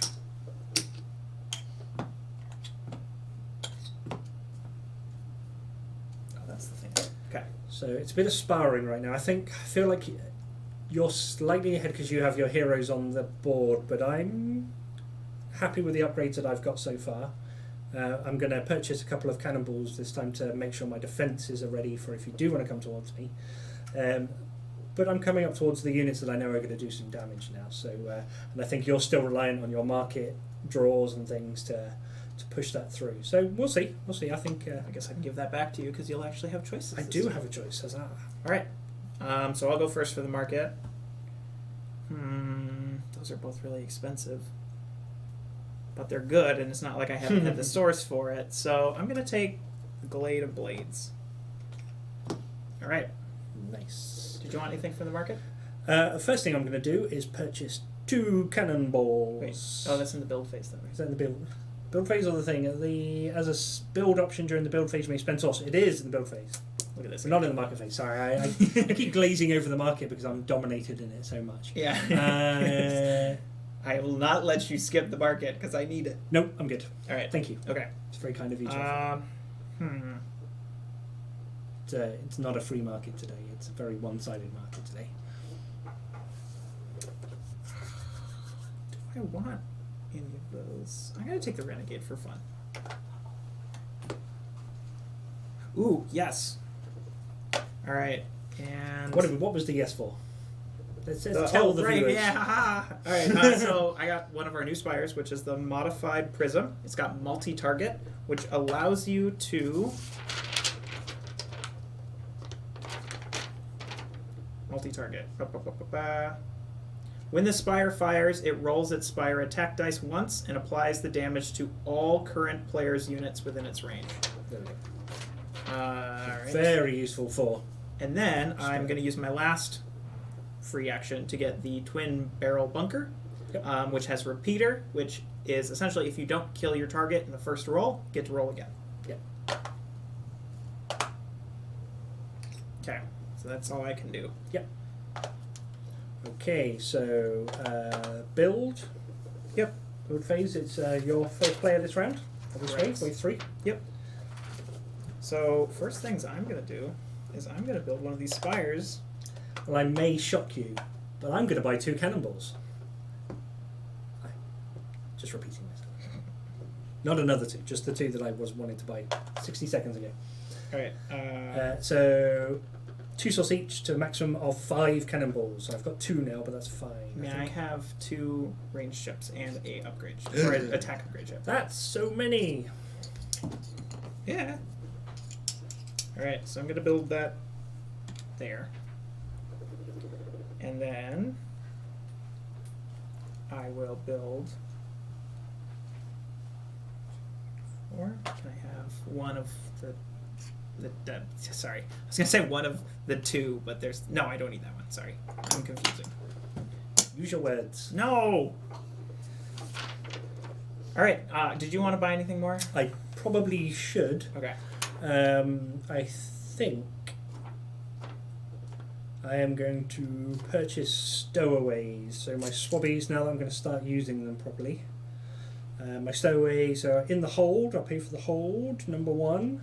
So to pull the swabbies back to my barracks only costs 1 point of source rather than 2. And that's 3 to get the second hold, which is allows me to deploy the swabbies on their promoted side. So the Salem already knows this, so this is for the rest of the class. I hope you're listening.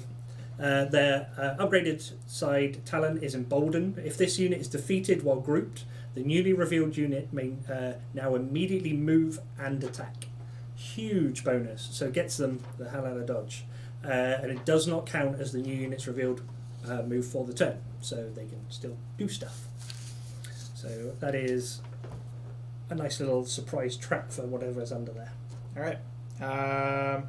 Then I'm going to get the Waygate feedback. Yep. Each Waygate now deals 2 damage when retaliating, so a nice just quality of life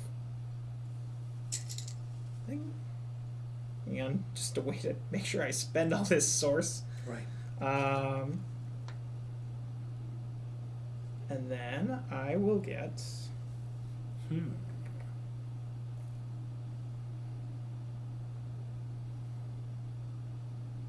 I'm going to get the bounty die. 1, 2, 3, 4.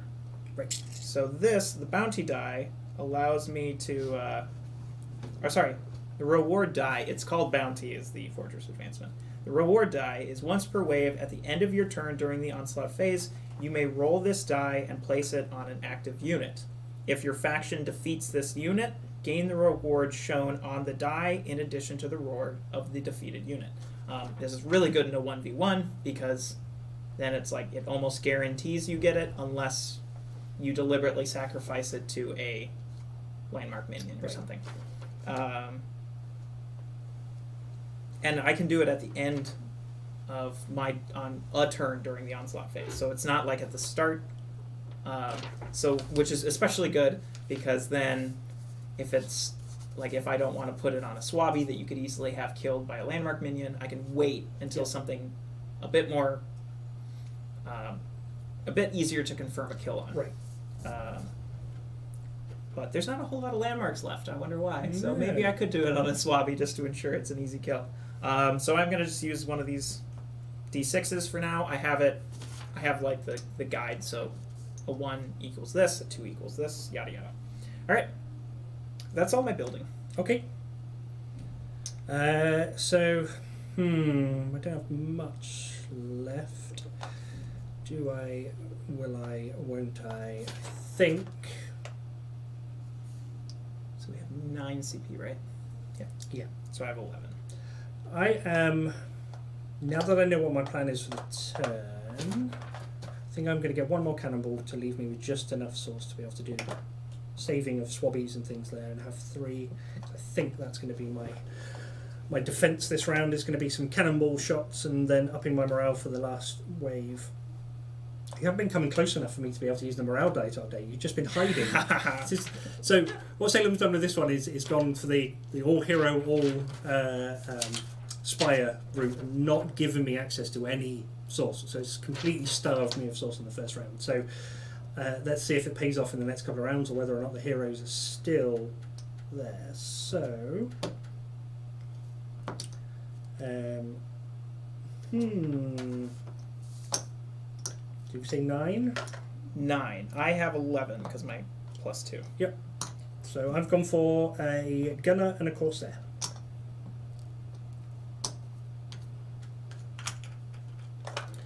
So the corsair, because we haven't used it yet, has 4 health, 2 attack, 2 move.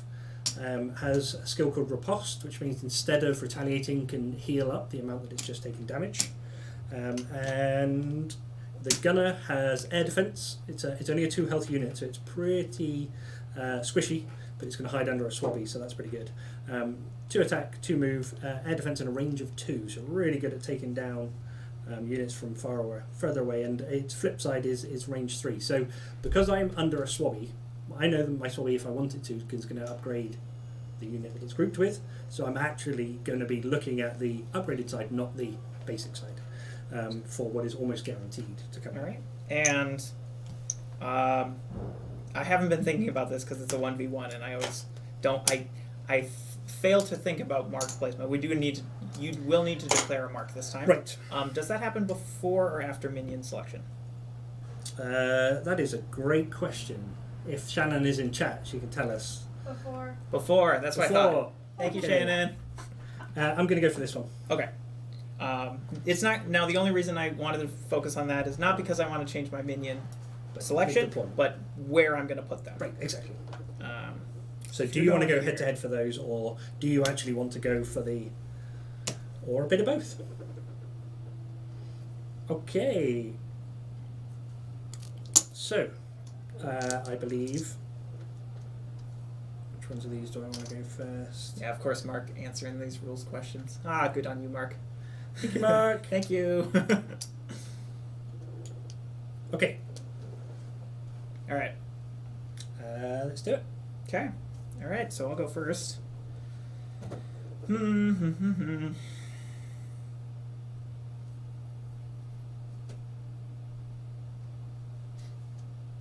man, what to do? So many things.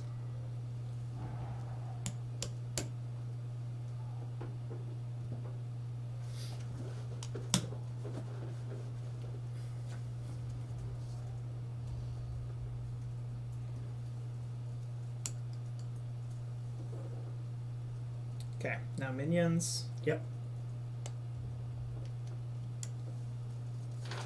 All right, you're up. I am up.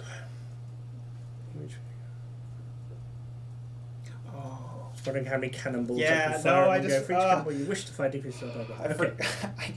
Okay. Exploration. Are you going to explore? Yeah. You might as well. Yeah, might as well. Might as well. Oh, phooey. Well, I gained 2 swords. I forgot. Honestly. Oh, actually, that's really good because that protects him from the cannonball. Right. So now it's just Callus, who, as I've said before, I'm okay with him dying. So I gained 2 swords. Yep. And then, do I want to attack? I'd be able to do 3 damage. No. Because then you might sweep in for a kill. And I'm not going to give you that much. You have to with engage, right? Oh, gosh, you're right. Yep. Thank you. That's okay. Dang it. That's why I had to flip it in the first place. Okay. Well, alas. Alas and alack. Okay, over to me. Yes. Now let's make sure I get the timing of the cannonballs right. So at the start, or at the end of each of my turns in the onslaught phase, I can fire the cannon. So I can. That's why I didn't want to attack it, but you're right. I had to. Interesting. I like the way this is going because I know that most of these are going to die now. So I can do some extra movie things and do that. So I think I want to. I know I'm going to get shot at by the prism. I think I'm going to be exposing and doing extra moves straight away. So I think I am going to take a single shot at the Traxxas to try and take it out now, get the extra source. I mean, it's essentially you're spending 1 cannonball to get 2 cannonballs. Right. So it's like, Let's try and take it out, and we do. unless you missed, of course. Unless I miss, yeah. You still have to roll the die. So 4 more. Up to there. Sweet. All right. And now Spire's Fire. Yep. Bum, bum, bum. It's a miss. All right. We survived. So I get to apply that miss to both of them. That's right. Yeah. I like it. I like it. All right. Okay. Okay. So I was set up there to do an extra move, but I'm not too upset without that. I don't think. And then at the end of my turn, I can go 4 more. Now, do I want to use... Oh, I should have gone down to 2. My apologies. And this goes up to 1 because I killed something with a cannonball. Do I want to try and... Do I want to do that? That's no, you don't. Such a good question. You don't want to do that. I'm reading your thoughts. You don't. You're right. I can ignore my own units for that? No. Is that right? I don't. So I can't. Yeah, fire so through that. Callus is literally safe, only that. which once again, the the one you want to die is hero fine. I wasn't going to shoot Callus. It's fine. Let's have him sat out there for as long as you want him. Oh, Callus. Uh, I mean, he's a good, strong... His base stats are really good, so I'm not too upset. But. I am going to shoot you for 1 cannonball onto Usul, because I think getting you down to 2 health is actually really important for the units that are underneath here, for me. And I do 2, so I get you down to 1. Good shooting, Tex. Might be time to just run away. Yes! Because you only have access to the close cannons, right? Correct, I've only got the internal cannons. Okay. I did not buy the outside ones at this point. Okay. All right, my turn. It is. Hmm. What are you going to do? It's an excellent question.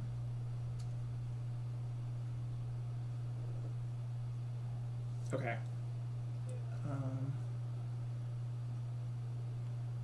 Go there. Yep. There. Yep.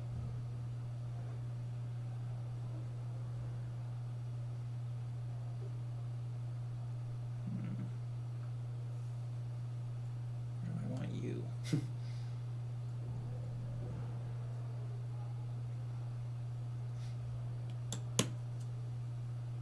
I'm not really sure what I'm doing with him at the moment.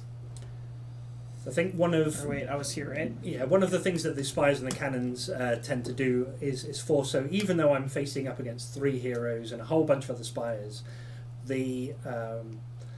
I guess the ability to dictate which channels that Salem wants to go down and what they're comfortable actually moving in is so huge. So even though I'm not putting as many units out, I am absolutely dictating some of the lanes, which is getting the hero. I actually probably didn't want to put you down to 1 health. If you're on 2, you might have been a bit more risky with it. Putting you down to 1, you're definitely just I'm running running away. Yeah. But no, again, I'm fine. If you've got a hero on the board with 1 point of health that's not doing anything, that's all to my advantage. So yeah, this isn't looking bad at all for either of us. Though that's the thing. It's still on a knife edge. All right. We're on a cut this edge. So done all my movement.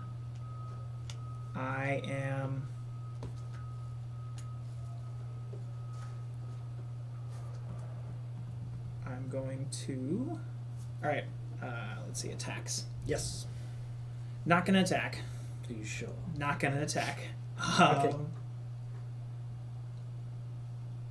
Yeah, because if I ended there, I could attack, but then I, of course, would Right. still be in range of the cannonball, so that's why I had to put myself next to you. Yep. Now, Callus, the thing is, do I want to attack a Swabby with Callus? Now, you don't have to tell me what's under the Swabbies. Right. But what did you deploy again? I deployed a Corsair and a Gunner. That's what I'm nervous about, is that Gunner. Right. Because I don't know which one the Gunner is under. I do. Yeah, I know you do. And the Gunner could... It's like, I know I've been talking about not wanting to keep Callus alive, but I want him to maybe get some hits in against the fortress. So Right. I'm not going to attack the Swabbies. Okay. Because if it's a Gunner, I take a massive hit. Especially because you get to move them instantly, and then you'll have your turn to move them again. Mhm. So I'm not going to attack. So I am done. Oh. Oh. Yes. He's been chicken. Anybody got any comments about how weak the uprising are so far? Okay, I guess I better do some movement, and there's not a lot of choice I get in this, so bosh bosh. Oh, let's not take the plank with me. Not at this point. That's a different set of rules. I don't have anything to shoot with the cannon. I should have done that before, but it's fine. And I guess the only other thing I should think about is whether or not I want to use limited build action to build a spire, which actually I do. So before I do the movement, again, thinking about it out loud, I am going to build an air defense.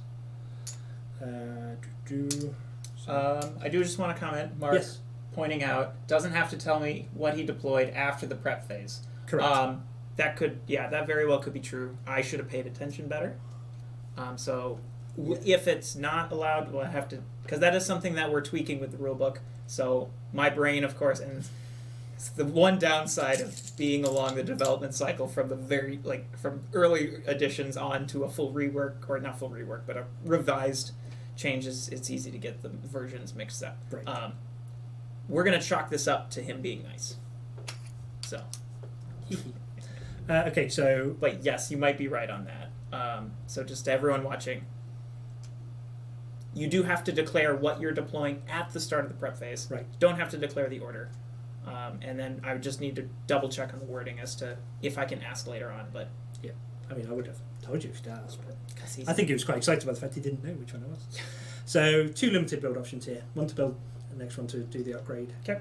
So that's that. I'm actually down to just 2 now. And I've built an air clipper, which is, it's only got 1 attack and 1 range, but it is an air defense. And it is not limited. Even though I can move them, I don't want to be run around. There are so many heroes on the board at this point, I'm just going to have circles run around me. So it gives you, or it forces you to deal with another thing, because I think my unit's going to get taken out fairly shortly. But yeah, we'll see. We'll see All how right. it goes. so attack. Yeah. Spires. Oh, right, Spires fire first. Yeah, yeah. All right. I'm gonna attack with the Plague Bringer first Okay. against the Swabby. 2. So it's poison though, so it only does half your health. Okay. So it's a successful hit. It halves your health. So poison you can't actually use to kill anything. Right. Just want to make sure I'm right about that. Makes a successful attack or retaliation that would remove health from a unit. The attack instead removes half of the existent health rounded down. Yep. Yep. So there we go. Just All the right. one. Which is why you didn't use it. Second, sorry. Yeah, because then. Yeah. And Now then the multi-target. Quickly pass. Oh, 2. All right. So it well, didn't matter that way around. Yep. So they both. So both the die. swabbies die. And I gain how much sorcery? You gain 2. 2. And I pay 2 to have them both go back to my barracks. Oh, because you got the upgrade then. So I got the upgrade to make them 1, and I've actually got. All right, this is gonna hurt. So I paid for the extra upgrade. So anything that's revealed by the swabbies can now be upgraded and have a free move, and doesn't count as their attack either. So 1, 2, 3, 4 health. Oh, they promote as well. Yep. All 5 health on the Corsair. Yeah. I thought it was the same. So 5 health on the Corsair's promoted side, and I get a free move. And the gunner is 3 health. I will say though, taking them out in this context. Oh no! Wait. Oh no! This is really bad because they haven't gotten a chance to attack yet. Correct. So they. Oh no. Yeah. All right, I'm actually excited for this though because this is going to showcase probably my all-time favorite part of Right. the Horizons Wrath. Is Right. this right here. So basically, what the Emboldened talent does, and this is why you have to, again, sequentially do it right, read the full talent, and not just assume that it's like every other part of the game. That is absolutely not where this game is. It's all about making sure you read the talent. So the talent says, if this unit is defeated whilst grouped, the newly revealed unit may immediately move and attack. Doesn't matter when. Yep. You just immediately move and attack. So the upgraded side is from the Swabby thing, and now the move and attack is from that. So I've got a move of 2. My mark is there, so any forward movement is forward. No. So I'm going to use both bits of movement to go to there. And Well, you could go there too. I could, In fact, but that's 1, 2. Or I probably have to actually. yeah, I think you have to. I probably have to, yeah, because I've got planes movement, so this is where that's come up. Planes movement, so I have to. That is a lateral move from where I am. So that's actually the forward momentum because that's my mark. Yeah. So yeah, Oh, this is going to be brutal. good point. Good point. And then the gunner actually has no choice but has to go to there. Yep. And now they can both attack. Yep. And they get to attack immediately. Like, it's a move and attack all in one go. So if I have anything like, now both of these are in range of my twin barrel bunker. So Yeah. I will be able to roll an attack against them. It's sort of like the same thing when Wallop moves something into range. Right. I will be able to attack. But they do get to move and attack before anything else. When else happens, So- yeah. And the important thing here is the sequencing. If there'd been another unit over here and Salem had decided to shoot this here, it's too late to then change your Yeah. mind if something new comes into range. So again, sequencing is everything. Yeah. This is a tough choice for This is the. I don't think I'm gonna hit the relentless person because I could take you out, Riposte yeah. could take me out before I get chance. I need to survive for Riposte to be effective. So I'm gonna hit Nitra on that That's one. three source. 3 source. So I'm now on a grand total of 3 source. Excellent. And then the gunner again, because I'm next to you, my range isn't so much in effect. So 1, 2, 3. I can take out Usul, or I can put 2 hits on the infiltrator. Remind me, scatter again. Scatter allows me to move either before or after my movement. I get to take them off the group. Right. And then the new. So it's essentially like I can reveal the next minion Right. without having him die. Okay. Oh, this is brutal. Oh my gosh, this turns so fast. I don't think I need to worry too much about that. So do I? I'm going to shoot Yeah. Usul and take Usul out. I think having a 1 point hero running around is going to be annoying for me. All right, so that's 4. And it's easy source. Oh, this is brutal. Okay, now the twin-barreled bunker. Yep. So now I get to roll, but your turn's not even over yet. Correct. We haven't even got to my attack phase yet. All right. So I'm going to go for the gunner because I have Because the he's really scared. yeah, and I have the best chance of defeating it. So Right. So 1. Yep. And because I didn't kill it, I do get to roll again. Yep. Now, just the exact wording here. Once per turn, after the spire attacks a unit but does not defeat it, the spire may make an additional attack. So it's optional to attack again, and it's only once per turn. So you can't just keep firing. And I missed. So, alas. All right. Alas. So now this is the part where it's especially brutal, because the Swabbies never got to attack. Mm-hmm. And the immediately move and attack doesn't count towards that stack of units attack. Right. So both of those units get to attack again.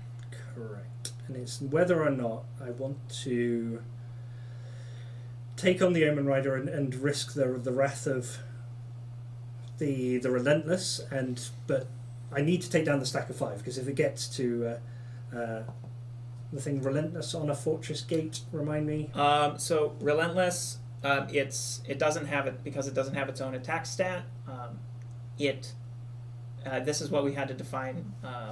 It like hits, but doesn't really do any damage. Right. So it's not like I get to roll relentless against your fortress gate. Right. So if I make it to your fortress gate, you don't really need to worry too much. Don't need to 'cause, worry about it. Yeah, it's just gonna slowly die. Okay, in which case we will ignore it. Oh, because you can attack the So I spire. can attack the spire. Yeah. So I'm going to... the Corsair is going to take the chip. Oh, sorry, yeah, pushed it your way. I should have taken it that way. And the gunner, I'm still half thinking about all the different ones. So I'm going to be coming this way. I can't go over the mountain, so I have to come this way. So even if I get rid of the range chip on this one, it's still going to be shooting at point blank range. So that isn't a direct thing. Whereas that is that. I believe Callus can get the same range. I'm going to shoot Callus. Oh, this is so close. So close. Yeah, I'm going to shoot Callus down to Okay. 1 point of health. So then I get to retaliate. Right. Yeah. And I gain 2 source. Yeah. Because I think that actually getting Callus down to 1 point of health means that he can't stay anywhere close. He's going to die as soon as he does one single hit on my fortress. If it stays in range of the air clipper to do potential point of damage there, I'm going to be able to get an attack on you first. So it kind of just puts full jeopardy on Callus and full. Yeah. Ask the question of him. All right. Okay. My turn? Yes, it is. All right. So I'm going to do a limited build action. Yep. Yeah, I'm going to spend, let's see, 5. So is that nice? So 5. And that's fine. Can I have 2 ranged chips? You may. I'm adding them to my Plague Bringer. Yep. All right. So this is one of the market chips that does have upgrade capacity. Okay. So that's one of my limited build actions. Yep. All right. Oh my gosh. That air clipper is going to kill Callus, and now Callus is my only hero, so I don't know if... I think I might just... Let's see. All right, I'm going to move my minions first. Mm-hmm.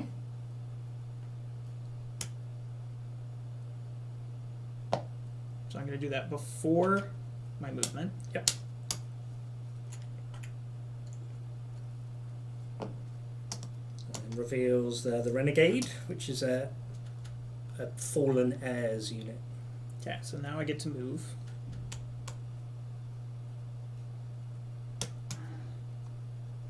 All right, Callus. Oh, What you gonna do?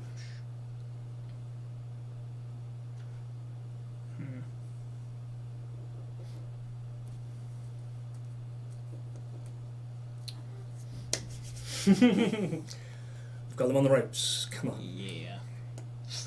All right, I'll move Callus back there. Yep. To be out of range of the spire. Yeah, absolutely. I'm not going to attack the Corsair, though, because that'd be silly. Yep. Okay, so my Clipper is going to shoot the Infiltrator. Okay. So 1 attack die, does 1 point of damage. Happy with that. Okay. All right, So I'm much going to roll damage. this. Yep. All right, so I have 1, 2. It's going to be the first one, 3 to 4. Yep. It's that one. 5 to 6. Relic. If I get a relic, should I Yeah, just just reroll? reroll, yeah. The amount we go to not have to stand up and go get the relic cards. 3. Okay. All right, so that's going to give me, if I defeat the Corsair, I'm going to get 4 source or plus 2 CP next wave. Right. All right. Okay. So your turn. It is, it is. Do I want to use a cannonball there? We've already decided that that isn't a target that I need to worry about. The Omen Rider has done nothing. Yeah. Happy with that. We've avoided it. It's good. I mean, it's scary if you have to attack it, but... Oh, yeah, absolutely. Okay, so I don't get any choice in this, really. I can either go to there, or I can do an odd step. I think I just want to get as far ahead as possible. Okay. All right, so this is why I got those upgrades. Yep. So I'm going to attack with the Poison. poison. Yep. So it takes half. Half. So you're at 2. 3 left. Okay. Yeah, it's rounded down. All The right. repeater. Peter, come on. Repeater Peter. Does 2. Oh. Can he do it? Oh. Here we go. Can he do it? Yes. Gets it. All right, so I gain the reward. Should I'll die take back. the die back. Yep. So I didn't get a hit in on there. I am not going to take the 4 source. I'm going to take the 2 CP next wave. Right. How much source did I get for killing that? 3. 3. Okay. Oh, that's Okay. what I needed. That was a break I needed. So I have Right. nothing left. Okay, so my heroes are in lockdown. Not done. So yeah, Callus is Yep. is stuck. He'll be displaced, but yeah. Right. All right. He's on the board. So the good thing about it is Callus can't go back and heal up. He hasn't got time to go back to the game port. Yep. So your movement. Yep. So starting with a lead. Gosh. He's just gonna sit there.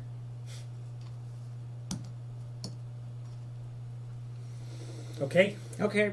Over to me. Yeah. Right. First thing. you have to do. Oh, that does fire. Does first. yeah, of course it does. So that one will shoot the infiltrator. Yeah. See, this is why. Uh, That Omen Rider getting out in front was such a bad call. Does 2 points of damage. Nice. Well done, Omen Rider. I'm then going to Well use. done for you. I'm then going to fire my last cannonball at the Renegade, which does 2 points of damage.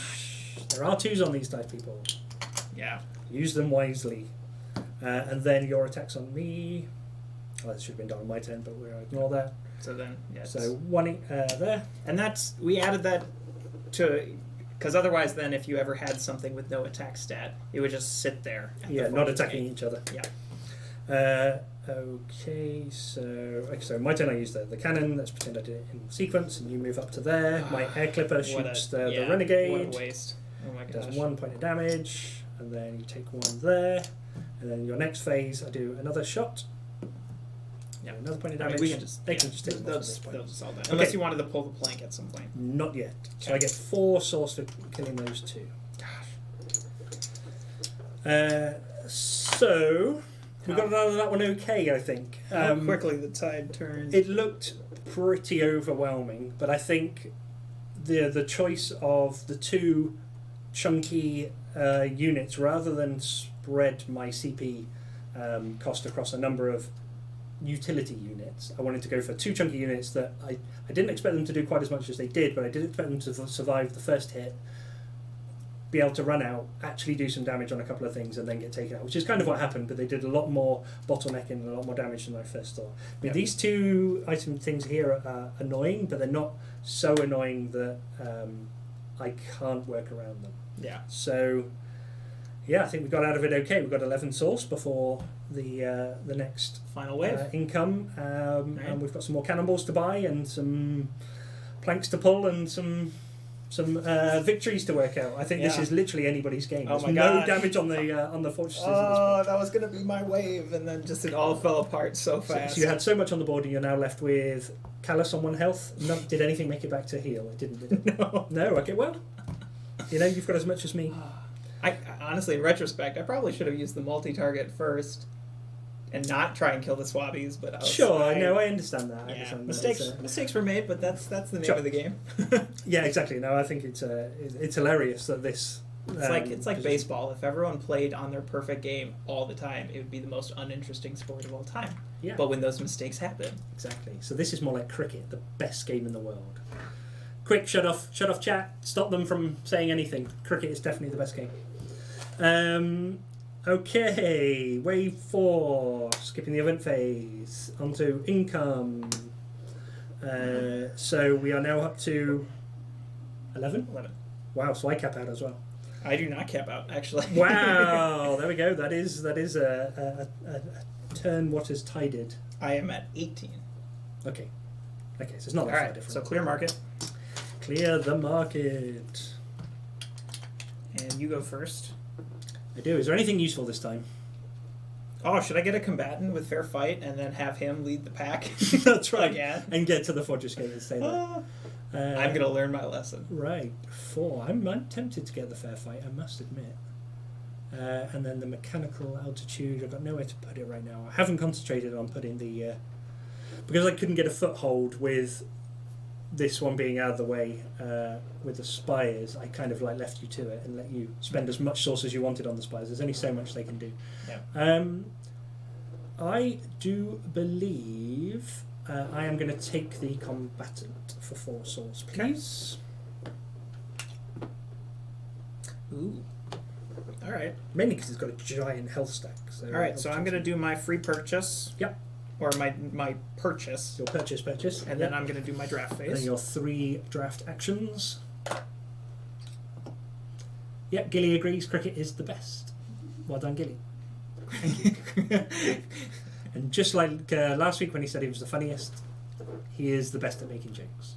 So, He is bad at games. he has bad at games, yeah. You can quote him on that. So that was one, because that was my free one. First draft. Ooh. I think whilst we're waiting, Gilly, if you want to tell them about the Top Gun volleyball league that we're going to be starting soon. Everybody in the office is going to be playing the volleyball section of the Top Gun board game. And it's going to be great. Okay. I almost said that with a straight face. All right. That is. Are you finished with the market yet? I am finished with the Okay, market. good. We were having a conversation, so it's a good. I am bad at games, Gilly.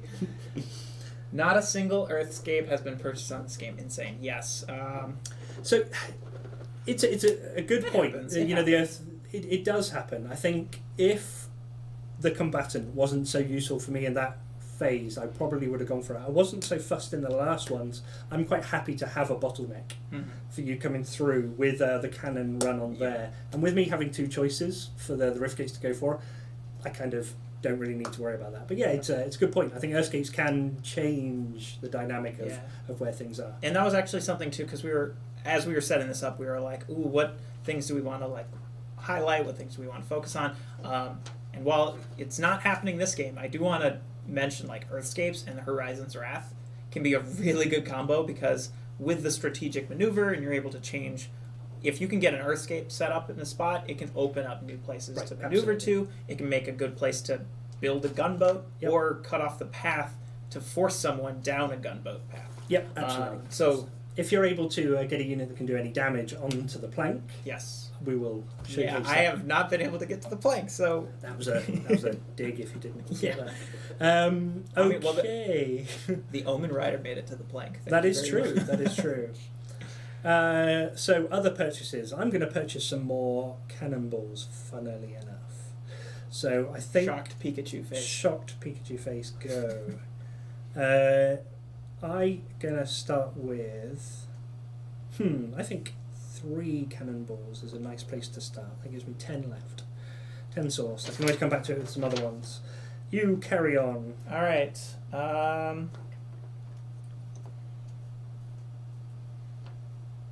Okay. Let's see. I want to make sure I have enough to attach these equipments. Mhm. But I have plenty of source. I'm gonna purchase.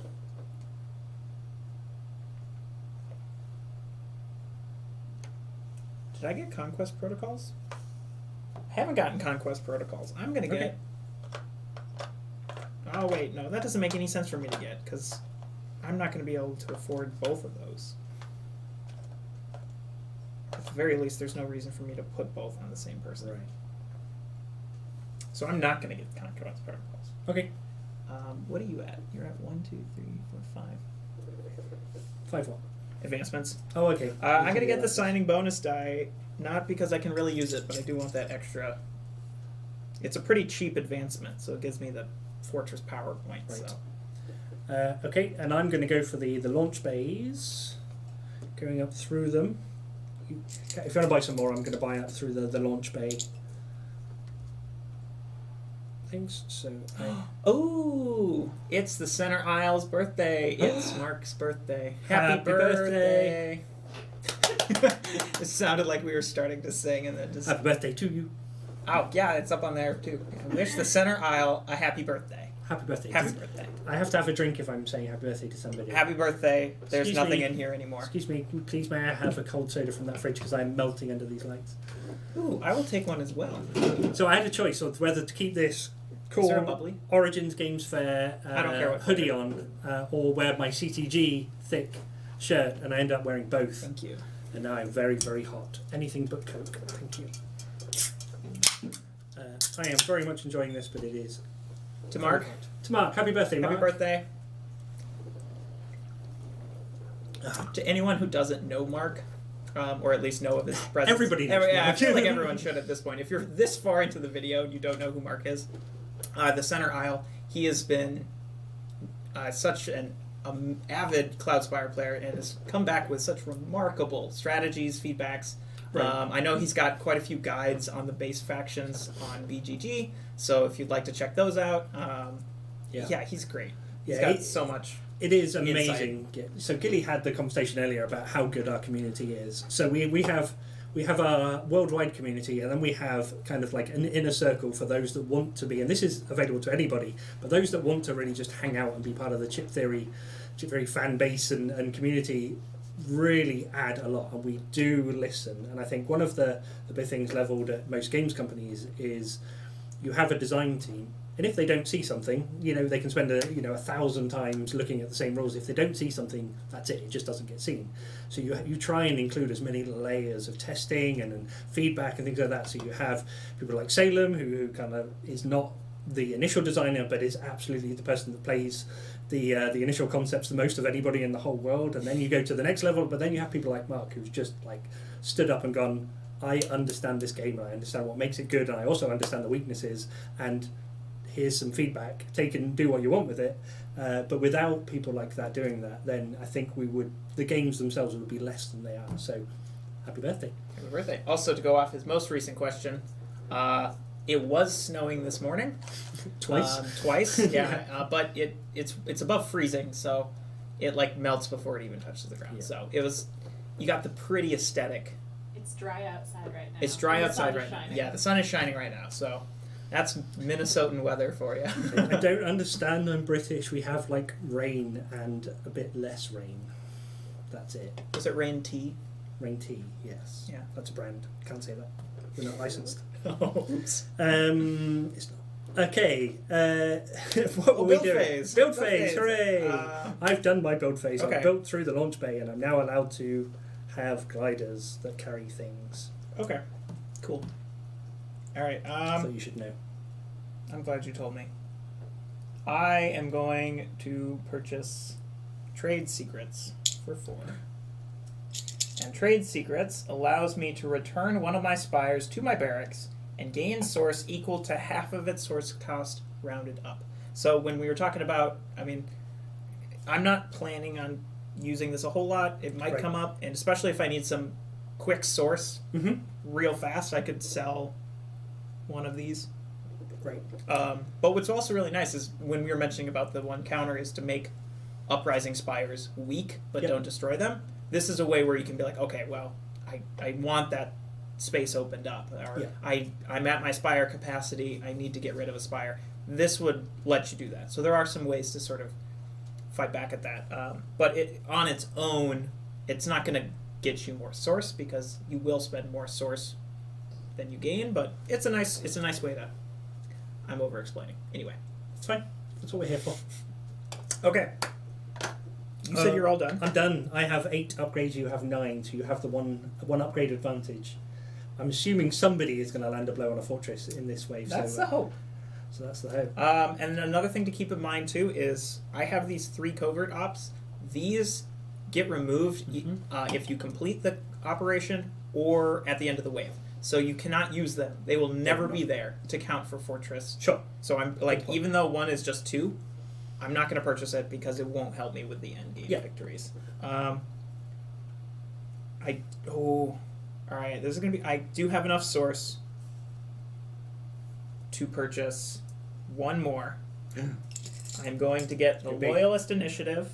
I am purchasing this for end game scoring. Okay. Because it affects my market phase, so I can't use it. It's not going to come into play, but I want to try and get one more buffer. Right. Because if you're the one who gets the hits on the fortress, which you might very well be, you never know. Never know. All right. Okay. So on to the prep phase. Mark declaration. Oh yeah, Mark declaration. We already gave Mark a declaration. We said happy birthday. Yeah, we said happy birthday. So that is in fact correct. They're both equidistant, aren't they? So 1, 2, 3, 4, 5. So that's the choice point. 5 there, I guess. 1, 2, 3, 4, 5. 1, 2, 3, 4. That one's closer by 1 point. Just to mix it up a little bit, I am going to go for this one. Okay. Just it makes no difference whatsoever, I don't think. All right. So I gained 2 CP because of the bounty die. Yep. So we're at 11 CP. I'm at 15. I'm at 12. And I'm going to spend my remaining 9 source to equip these last 2 pieces of Okay. equipment. So I am... Alright, so So I'm at 15. involves math. If only you had more than one, it'd be great. So 12, I got 2, I got 5, they cost nothing. 7.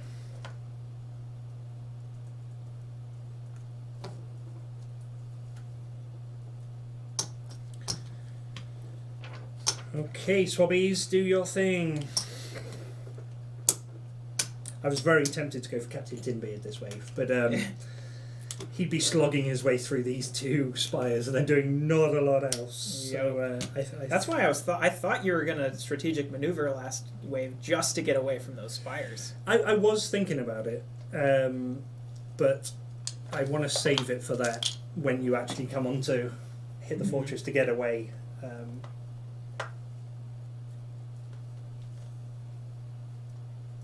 I guess I could do it halfway through now and have some deploy from the other place. That'd be hilarious. Once per game, at the start of your turn, in the onslaught phase, you may reduce your source tracker to 0 and reposition the airship. Let's see. 8. 10. I got 2 more.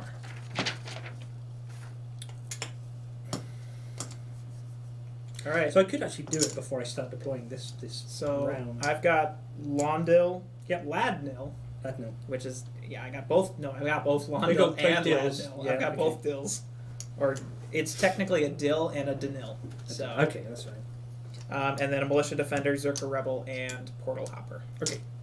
But where am I gonna put them?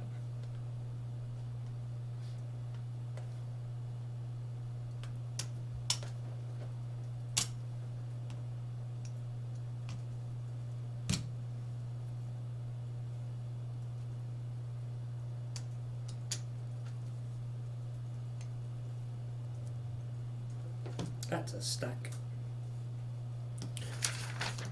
Let me get this right because I want to do it.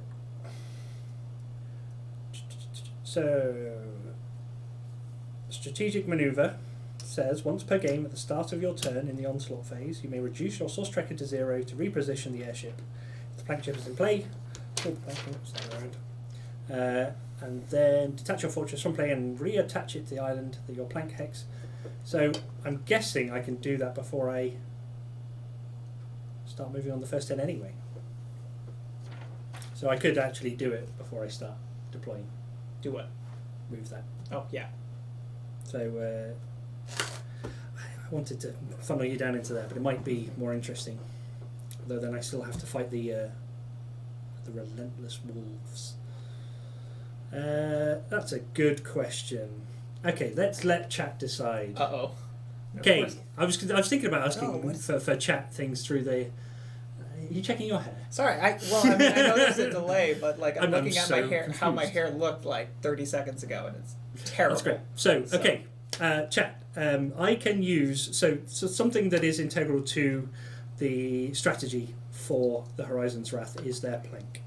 So they are on an airship, and as you can see from, for those that you can, there's a sky, a piece of sky there. So that is now no longer a valid hex. The hex, the chip that goes on there makes it a path hex, and that is the plank. I can pull the plank at the start of any one of my turns in the onslaught phase, and then any unit that's on it, if there is a unit on it, if it's later in the phase, later in the wave, they would be destroyed.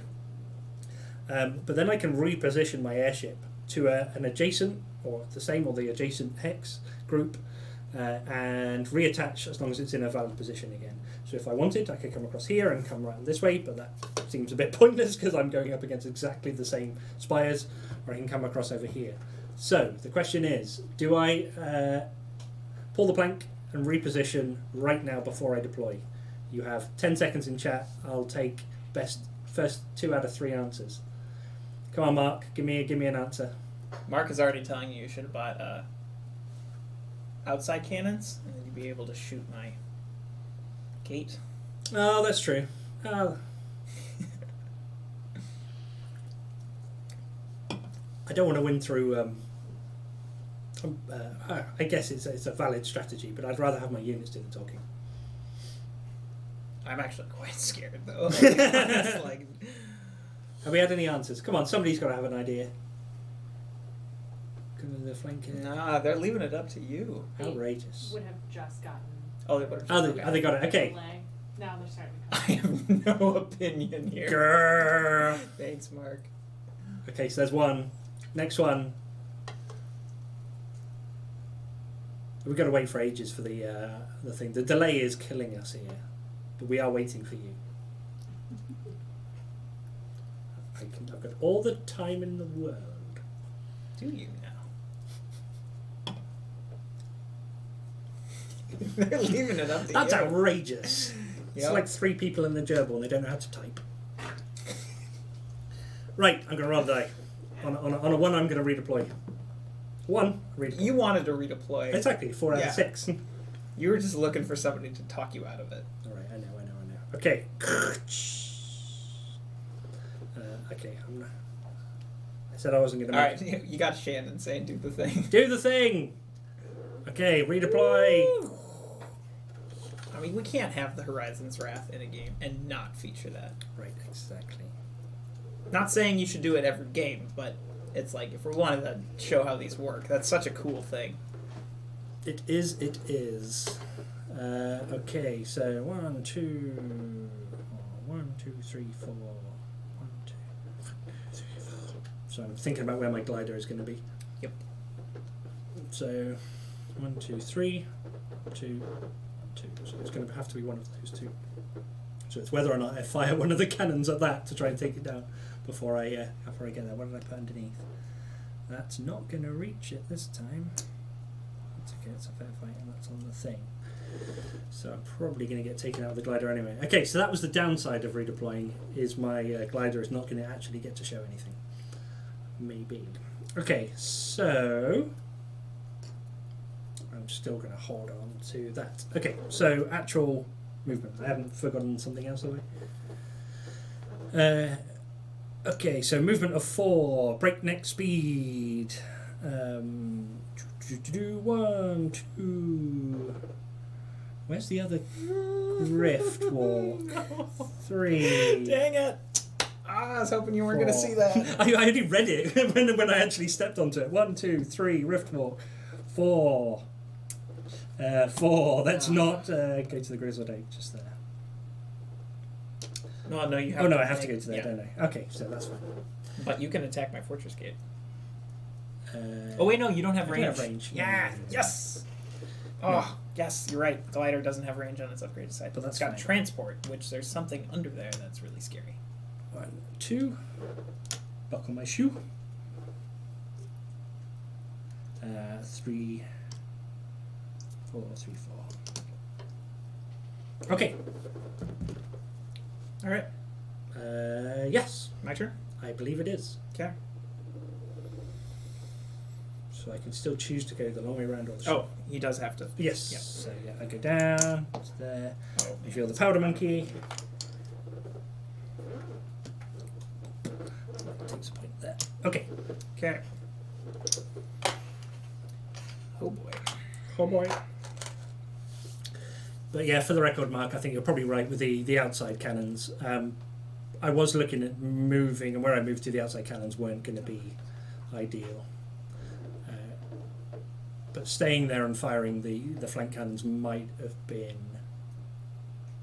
a very pirate way to win, I guess. 3, I could have just invested and gone for all 5 cannonballs on the flank and just fire them all on turn 1 and force you into...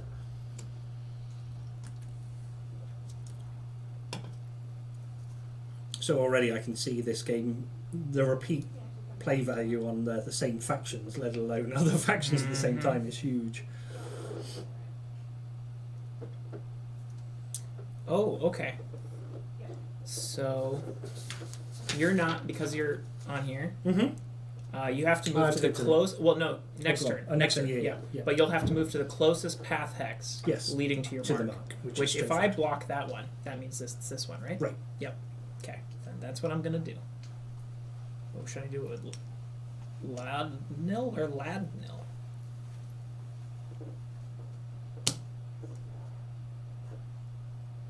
Are you going to kill the grey walls before I can?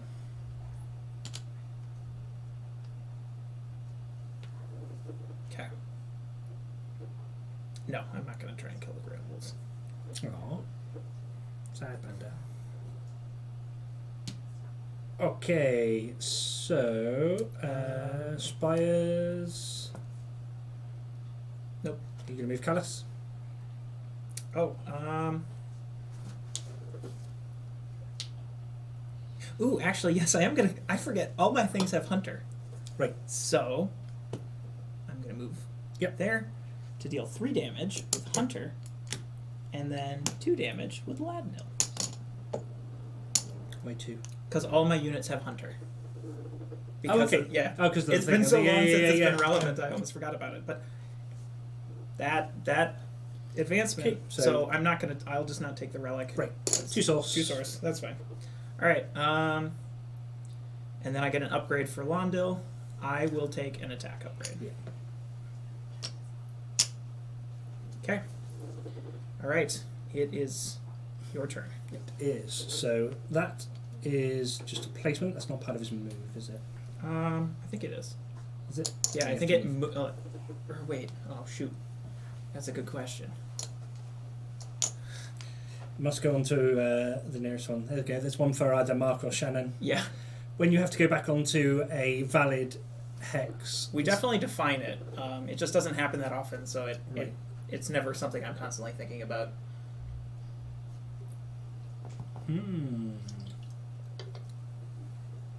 You've got a lot of units coming that way. Well, that's so it's a minimum of there, and I might be one further. Yeah. In fact, it does make a difference in that. Shannon, if you're listening, are you there? Or has she gone somewhere else? What does Mark say? I missed the question. So my powder monkey has been stranded on a forest hex, so I have to move on to a valid hex in the next turn.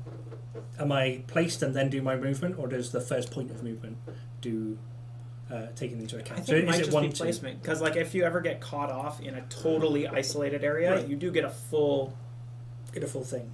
thing. I thought it was. I thought it was Yeah. just a you are placed on the thing and Oh, then hey, you do your Shannon. movement. Shortest route back to valid terrain.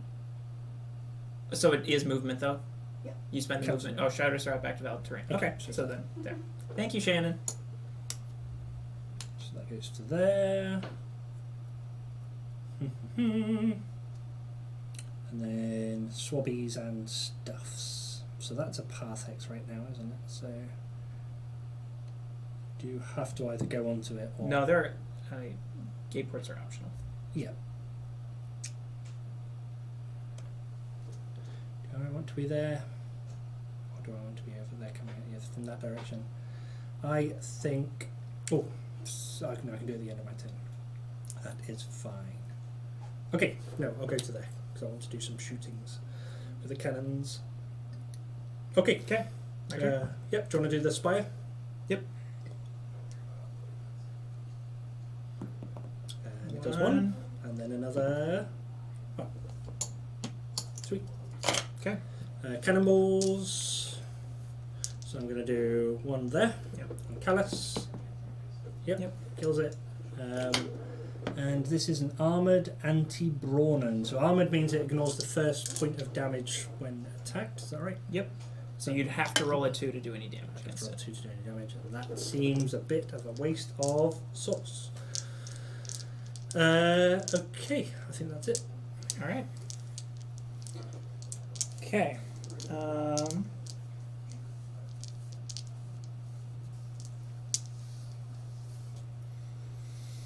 All right, my turn.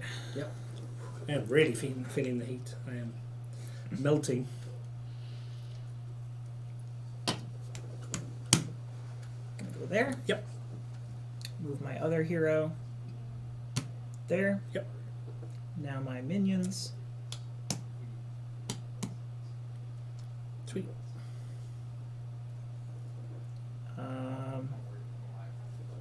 I am going to use Ladno. Yep. To attack the powder monkey. Sure.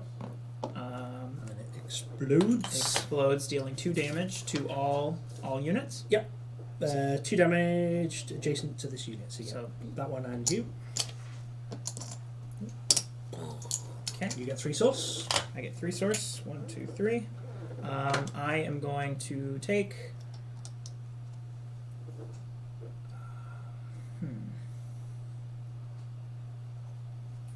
What do I want? What do you want to do? I'll take an attack upgrade. Okay. And that doesn't count as an attack, what you just did, so I don't trigger channel. Right. And then Londil is not going to attack. Okay. I'm fine with that. Actually, wait. No, Londil is going to attack. I'll attack the Swabby. Yep. For 2, so that kills the Swabby. I get another. I get a upgraded Yep. thing who can move and attack. Yep. Do I want to, though, is the question. Can I either come over to that Get side? an extra health jump. Oh, yeah. And then I gain 1 more. Can I take an attack upgrade? Why'd you put it on? Okay, I'm feeling good. I'm feeling good. Yeah, I think I'm going to be out heroed again. So Leech is on an attack, not on a retaliation. Is that correct? Sorry, what was it? Leech. Is on.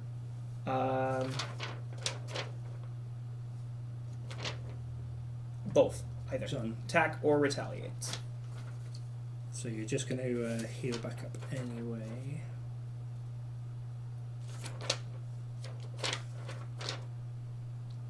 I'm wondering if there's any way I can do the damage. You retaliate back and I explode. Well, I do 3 damage, so I will kill you. Right, that's what I mean. So I'll explode as well. Yeah. But the leech will go back up to 3. And so I'll be at You'll be at 1. 1. I think I'm gonna do it. Okay. So attack, Alright, so retaliate, I explode, kill that. That does that. That will does get- that. Yep. So you're down to 1. Yep. That goes to there. That can now move and attack because Yep. of the. How much source do I get for killing the? You get 1 from the Swabby, and 3 from the Powder Monkey. I already got the 1 from the Swabby. Oh, So okay, 3 okay. from 3 the from Powder Powder Monkey. Monkey. So this is one of those super intricate timing procedural things. So Londil hit the Swabby upgraded the Powder Monkey. The Powder Monkey chose to use its attack, hit Londil leached them back, it killed me back, I exploded, killed the Swabby, which upgraded the gunner, now the gunner can do something. Yep. Wow. So I'm going to go 1, 2, and I'm going to shoot the Okay. Militia Defender. So you get 2 source for that. 2 sauce. I have some sauce. Huzzah. Alright. Ugh, I can't even turn it. Anything else in your... No, because that's after yeah, I that's already everything did that's that. already Yep. happened there. So it's Okay. your turn. Start of my turn, I'm going to do 2 cannonballs at Londil. Okay. I think you roll 1 at a time. Do I? Okay. Oh, I'll do 1 cannonball at Londil. Okay. I guess I have to reload. I get to Yeah. choose. So first one.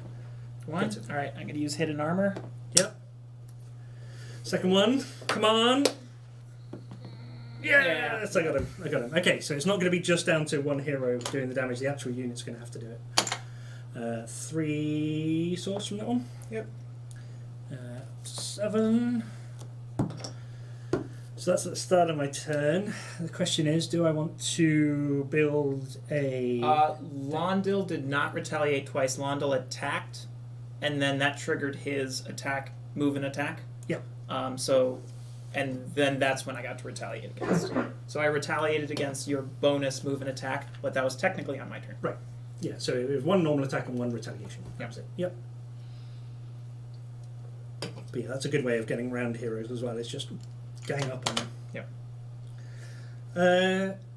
Okay, so that's everything of yours. So that's start mine do. So that's the start of the turn, and also if I want to do. Did you take down your thing for the 2 cannonballs? Build? No, I'm down to 1 now. That's correct. So looking at the lanes, I have to move. I never got to attack. Oh yes, yeah. Yeah. Cool. I know that's because it was in your turn. That's why. Oh, that's right. Yeah. So we haven't forgotten any of this yet. We'll get to that. We'll get to that. Timing issues. Here I was hoping I'd get Get an extra free an hit. extra. All right.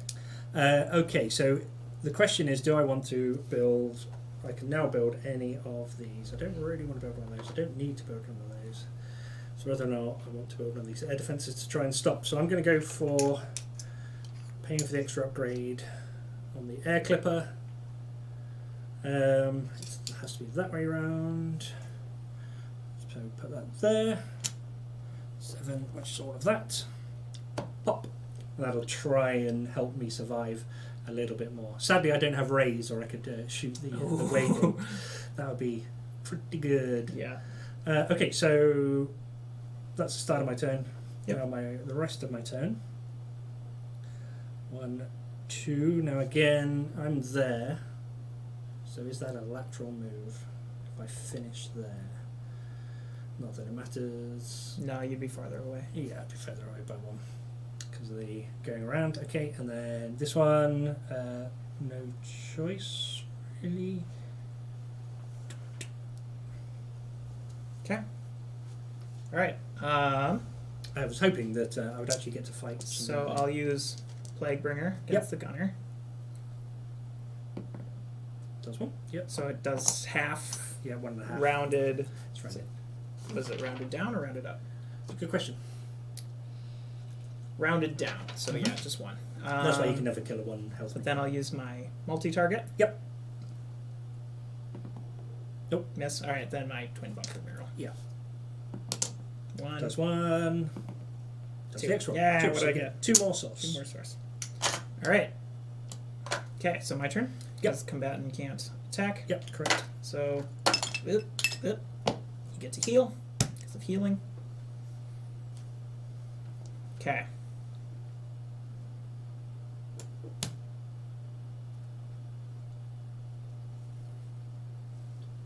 Actually, I'm gonna do a limited build action. Yep. What have you got left? I am going to purchase the Glade of Blades for 6. 1, 2, 3, Blade 4, of 5, 6. Blades. Can I have 2 attack, 1 range? Sounds like overkill. Okay. I'm gonna build this here. Yep. Because I have something planned. Okay. All right. So now I move. Yep. There we go. You. I'm not gonna do anything with you. I'm gonna leave them be. Okay. All right. So, Spire. Yep. See if I can get some damage through. Nope. Nope. Okay. So I'll attack that. Yeah, I think that was my only chance of getting through that one. All right. So now it's your turn. Okay. Okay. You get to heal back. I'll go there. Yep. There. Try and do the Spire. Nope. Yes. And then I I'll think attack for that's 2. it. Yeah, I don't even need to destroy that Waygate. No, there's nothing else I can do at this point because you're out. I can't get the cannons. So even with the outside ones, I wouldn't have been able to get anybody with that channel. Yep. I've got a fair fight left, and you just need to do 1 hit. Yep. You're I mean, done. I think I don't even have to get 1 hit because I have you beat. Oh yeah, you'll be on the upgrades. Upgrades, but there we go. That all came out in the last wave. So in the end, I think it was the overwhelming decisions in the different types of units you got to choose throughout that kept you.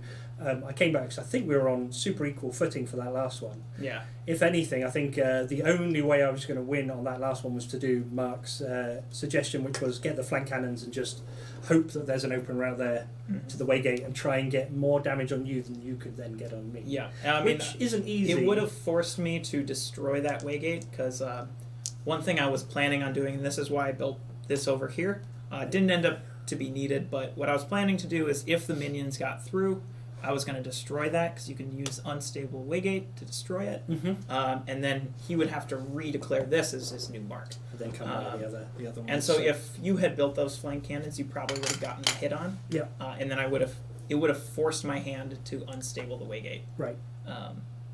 Yeah, Like so you might have gotten a couple hits in before I could. even yeah, do that. exactly. So that's the thing. It's whether or not. I mean, it's all down to the Spire Yeah. dice rolls. So that can be anything from on 5 dice. I mean, you'd be happy with 5, obviously, but it could be anywhere between 4 and 8. I mean, there's no way I would have rolled 10. Is there? Perhaps I'll do that next time. Other observations from this game. I think I managed to use pretty much all the units apart from Tinbeard. I didn't manage to get many of the different kinds of spires out, but you were very quick to jump on the empty spots and put the market option spires out to fill up all the gaps as quickly as possible. So I think that's quite a big expense for me. And also, I guess one of the big things one of the ways to work around the cannon, the gunboats, is to have heroes. Mhm. Minions don't really get a massive choice, and I got a couple of shots off on the minions as they were coming out the pathway, but the heroes just got to choose exactly where they went and when. So the fact that you had multiple heroes on the board all the time meant there was no real point in me investing heavily in gunboats because you could just walk around them. Yeah. So I think against a lot of the other factions, they would be really good. And obviously not everything has to be good against every faction. So I'm okay with that, and I didn't overinvest. But that did let you have a number of the source wells to jump on, and the market spires are really cheap. Mm-hmm. So I think that was a real big advantage there that I saw. My powder monkeys and my gunners and my corsairs did amazingly well to get me out of the. Oh my gosh, that one. Yeah, that when I whole felt bit up against there. it. So I felt like going into wave 4 I had a chance, but yeah, the grizzled oak over there did it for my glider, sadly. Yep. But I think I would have done just as badly going up against the clipper. Up against the grey wolves. But okay, what are your thoughts on the game? Well, I think I've sort of always said this before. My all-time favorite part of this game Mhm. is the improvisation factor. Right. I think that's actually why Brahmin is probably my worst faction. Mm-hmm. I haven't quite cracked the nut myself for the Horizon's Wrath.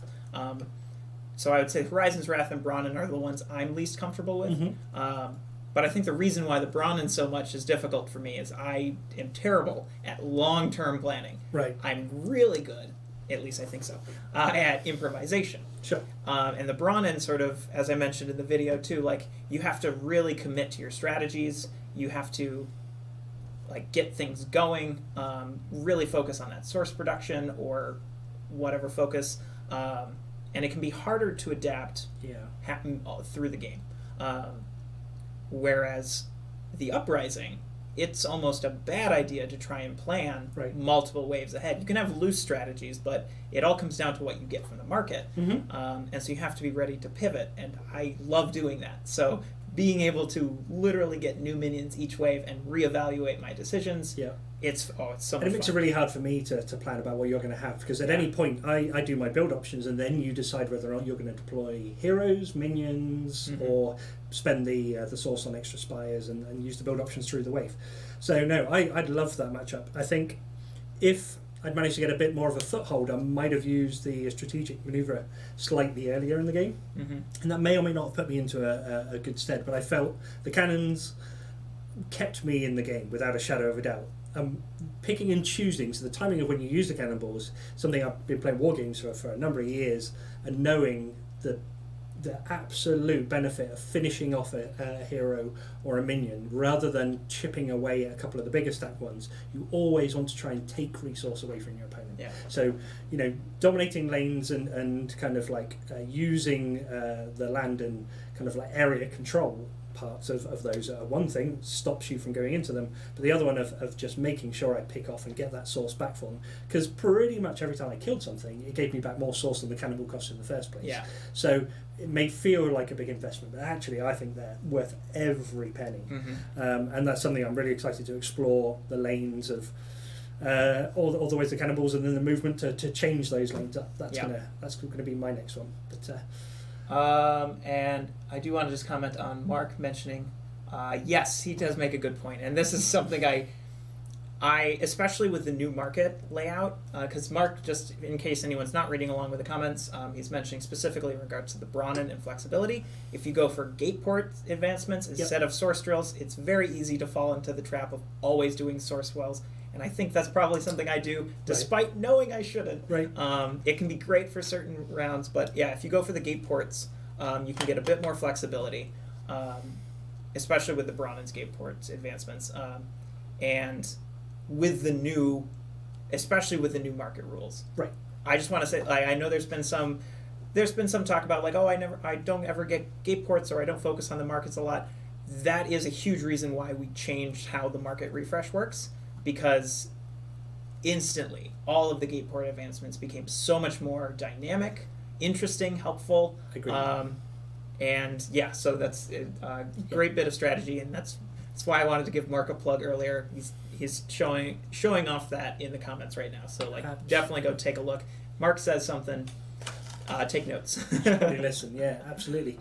So that wraps it up for this game and for this and for this entire Essen Special. Don't forget, next time we are out is going to be for the Kickstarter. That's November 10th. We're going to be doing the launch party live. We are going to be here with hopefully some more neoprene prototype mats. If they arrive in time, that's going to be great. I'm going to tell you a little bit more about it, but also obviously the launch of the Kickstarter page. You'll be able to see all of the wonderful stretch goals, all of the things we haven't told you about yet, all those little extra nuances in the game that'll be there. But don't forget to check out the this stream. You can rewind if you're live right now. You can go right back to the beginning, but all of the different parts of it. So drawing along with Anthony, the talking about the art of Burncycle and the new bits coming up, as well as the gameplay, as well as Salem's talk through of the Cloudspire factions. You haven't done an overview of these two yet. That might have to be the next one. Yes, I mentioned at the end of that segment, I mentioned that we weren't focusing on these ones, which is why we were so happy we could show it off in this PvP, because this should definitely give some people an idea of how they work. But yeah, we definitely are interested in doing an overview, because there's stuff we didn't even get to touch on. Absolutely. Advantages, disadvantages to these factions that we didn't even get to fully explore. Right, we tried to use as many chips as possible just to give them their day in the light. But yeah, there are so many different nuances with them. So yeah, check them all out. All of those segments will be split out onto our YouTube channel. So over the next week or so, check that out. And don't forget, Essen 2020 is the code if you want to go and place an order. Minimum order of $15 or more, you'll get a free dice tray. Put it in your cart. Check it out. Essen 2020.